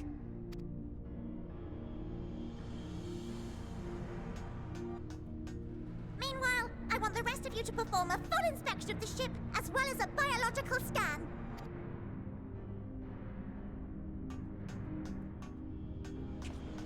Oh my. Dear. Meteion, So it was that the brave wayfarers arrived at last at Dream's End. Oh my. In following their path walked and history written, I am made keenly aware of one truth. Though the curtains may fall again and again, so long as others take the stage, ever shall there be more tales to tell. So, let them bring it to a close, I say. This place is creepy. Let the curtains fall upon this. It looks sick, but creepy as The final fuck. chapter in the tale of the star. A sea of stars, Ultima Thule. Is this a dead star?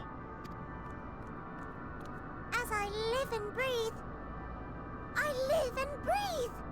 Well, the environment itself shouldn't kill us. Well then, let us search for Thancred while exploring the area. The ship we leave in your care.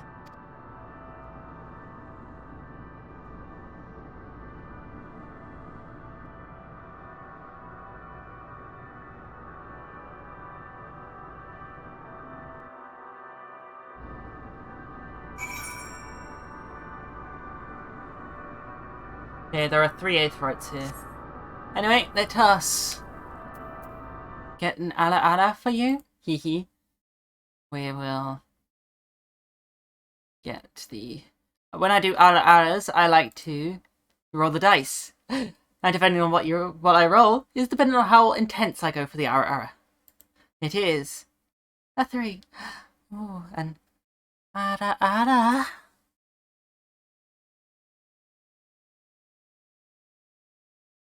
There you go. There's your ala. I got a 6 earlier from Izzy's. That was a good ala. I can't guarantee it will be of any help in these strange surrounds, but I've readied provisions node in case of emergency. Of course, if you encounter any real danger here, I expect you to return to the Ragnarok at once.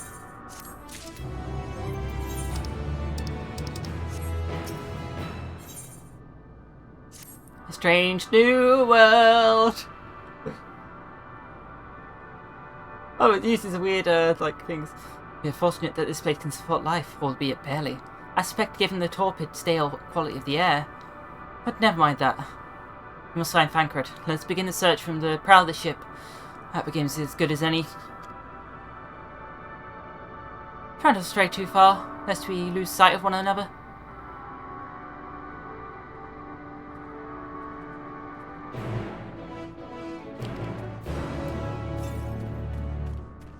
To the north, so yeah. Level 89. No, we didn't be thinking of our wings, right?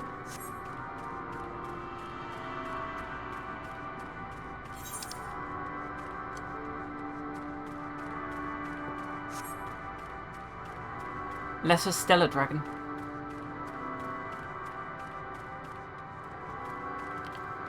So there are dragons here. Wait. Is this the place where Omega and Midgardmere originate from? Where their battles fought and Midgardmere and his kin fled from?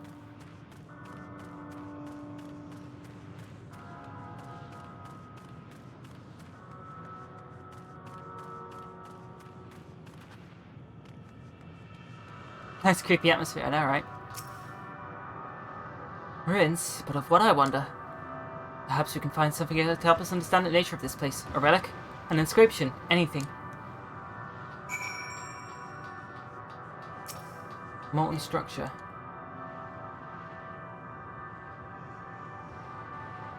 I like how the S and the A are different weird symbols. The metallic pillar has been mostly melted, likely by some time in a distant past. The damage does not appear to be inflicted deliberately. Rather, it calls to mind the indiscriminate destruction, often wrought in the heat of battle.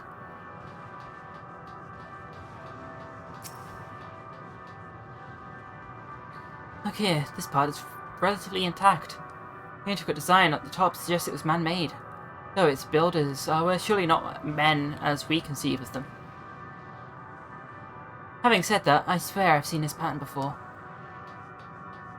So yeah, it is where Omega and Midgardmere came from.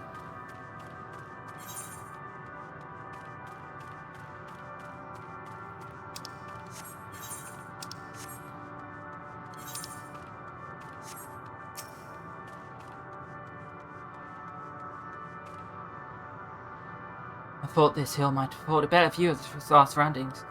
A poor decision in hindsight. Besides the light from the ship, all it's shrouded in darkness. If Thancred is here, I'd never know it. From what I can tell, we are near the edge of an island, if you can call it that, surrounded by floating debris.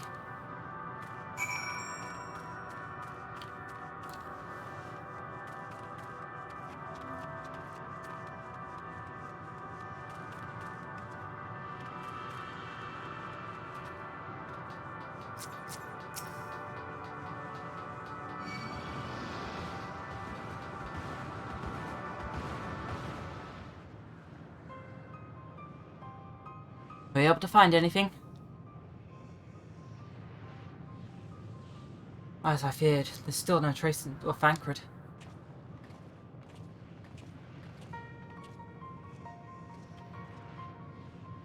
Nothing but emptiness as far as the eye can see, which, unfortunately, isn't very far.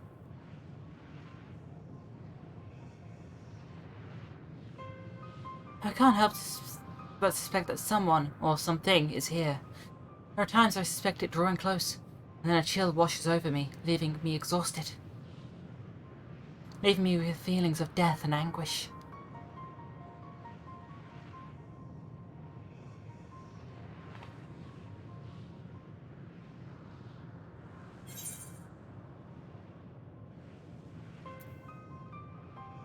I felt it too when I was near that thing.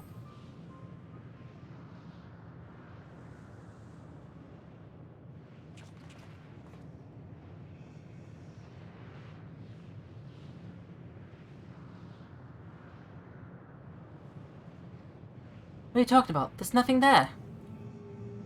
Wait, they can't see it? Oh. So yeah, they can't see it. Oh dear. Before we jump to conclusions, perhaps we should search elsewhere? Agreed, we've only...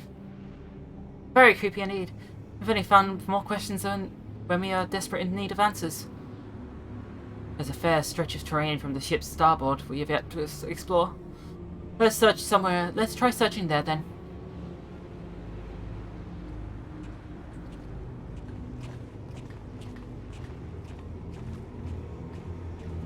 Rose, a word before we join the others.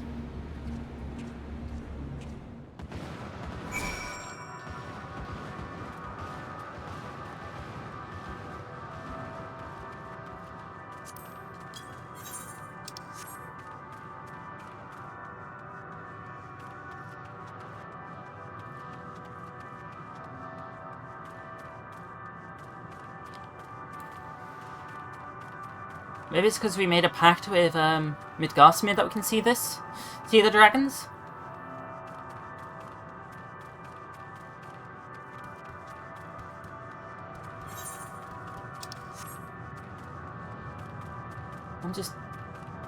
This is all so creepy and so confusing.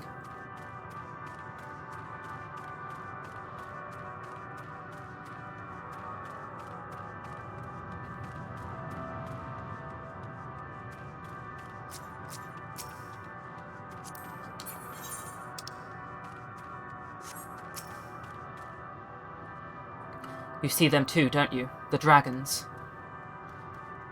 As I thought, their presence is tenuous at best, but there's no mistaking it. No doubt your bond with Midgardmere and mine with Nidhogg is what allows us to perceive them.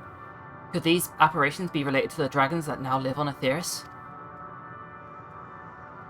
Bah, better to leave such conjecture to the others. In any case, we must be careful. We may soon find dragons they could see as well. Death and anguish. What happened to them, I wonder?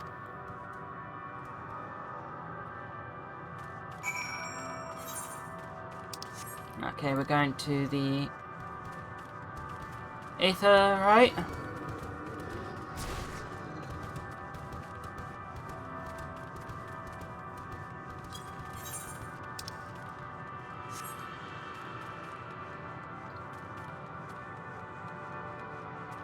Ooh, white ones, which seem to be peaceful.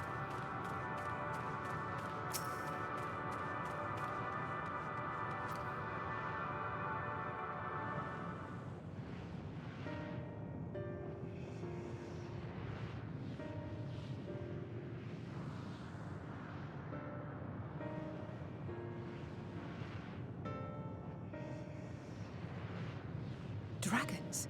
Here? Okay, they can't see them. What you see is a memory of a world that once was. A world suffering a slow death, whose denizens cried out for the release of oblivion. What? Their world is dead? It is. Not a single life remains upon that husk floating in the vast emptiness. These creatures are shadow and shade, perpetuated only to suffuse dynamis with their unending lamentations. Our friend Thancred. Where is he? A strange question. He is at your side, is he not? Oh yes. He is here and there, and everywhere within this space. He would tell you himself if he had form to form words. Oh dear.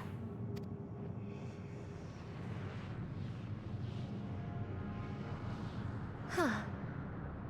Such loathing and uncertainty. You don't know why you still exist.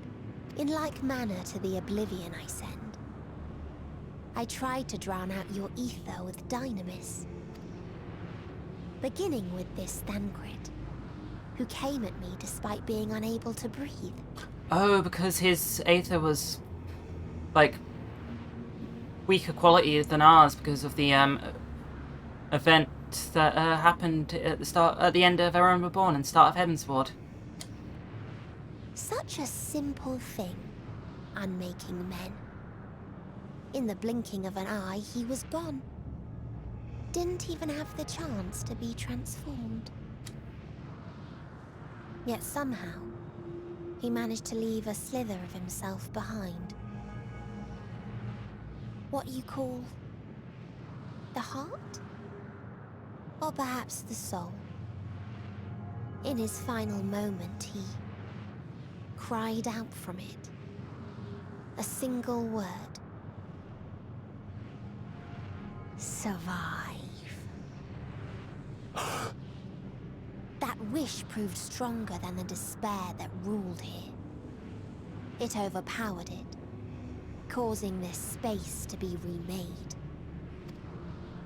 Into a place you can perceive, and where life can endure.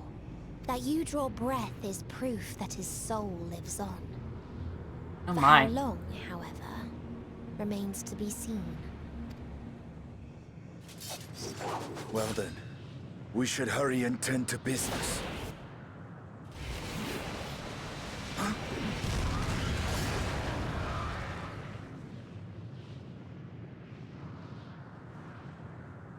It's futile. You will never reach the true me. I told you, emotions dictate reality in this space. Such changes as you might work will not alter its nature. You may see, but you cannot touch. Walk, but not advance. Yeah. Oh dear, oh dear, oh dear. Meteion holds too much sway here. How do we contend with a foe who can unmake us on a whim?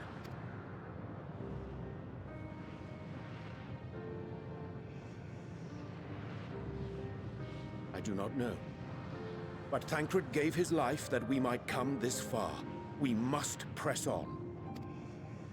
Agreed. We cannot turn tail here. Not without something to show for our comrade's sacrifice.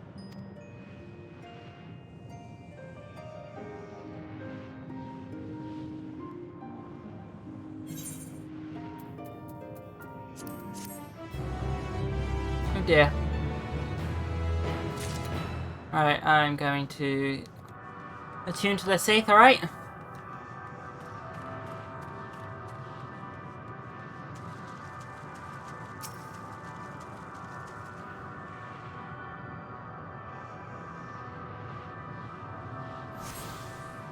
And I'm going to call this a day, because I've been live for 7 hours. I've got work in the morning tomorrow. Ugh. So I don't want to go on too long and whatnot. So yeah, I think I might... Probably not tomorrow, actually. I think I'll leave tomorrow off, but I might continue this Friday on Christmas Eve. Hehe. And yeah, we'll continue there. Yeah, good night, Wes. Thank you, Salty. So, should we find someone to raid? What cuties are alive at this moment in time?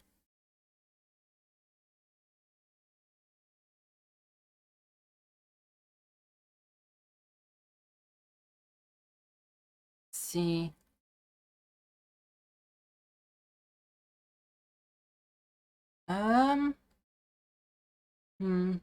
Maybe.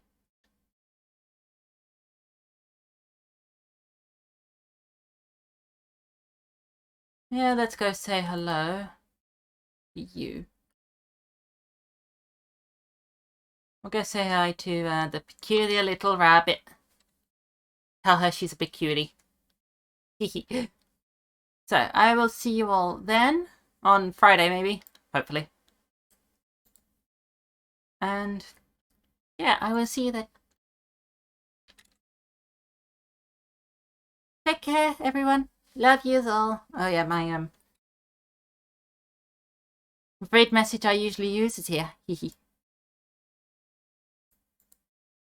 Yeah. Take care, everyone. You're all cute. Bye.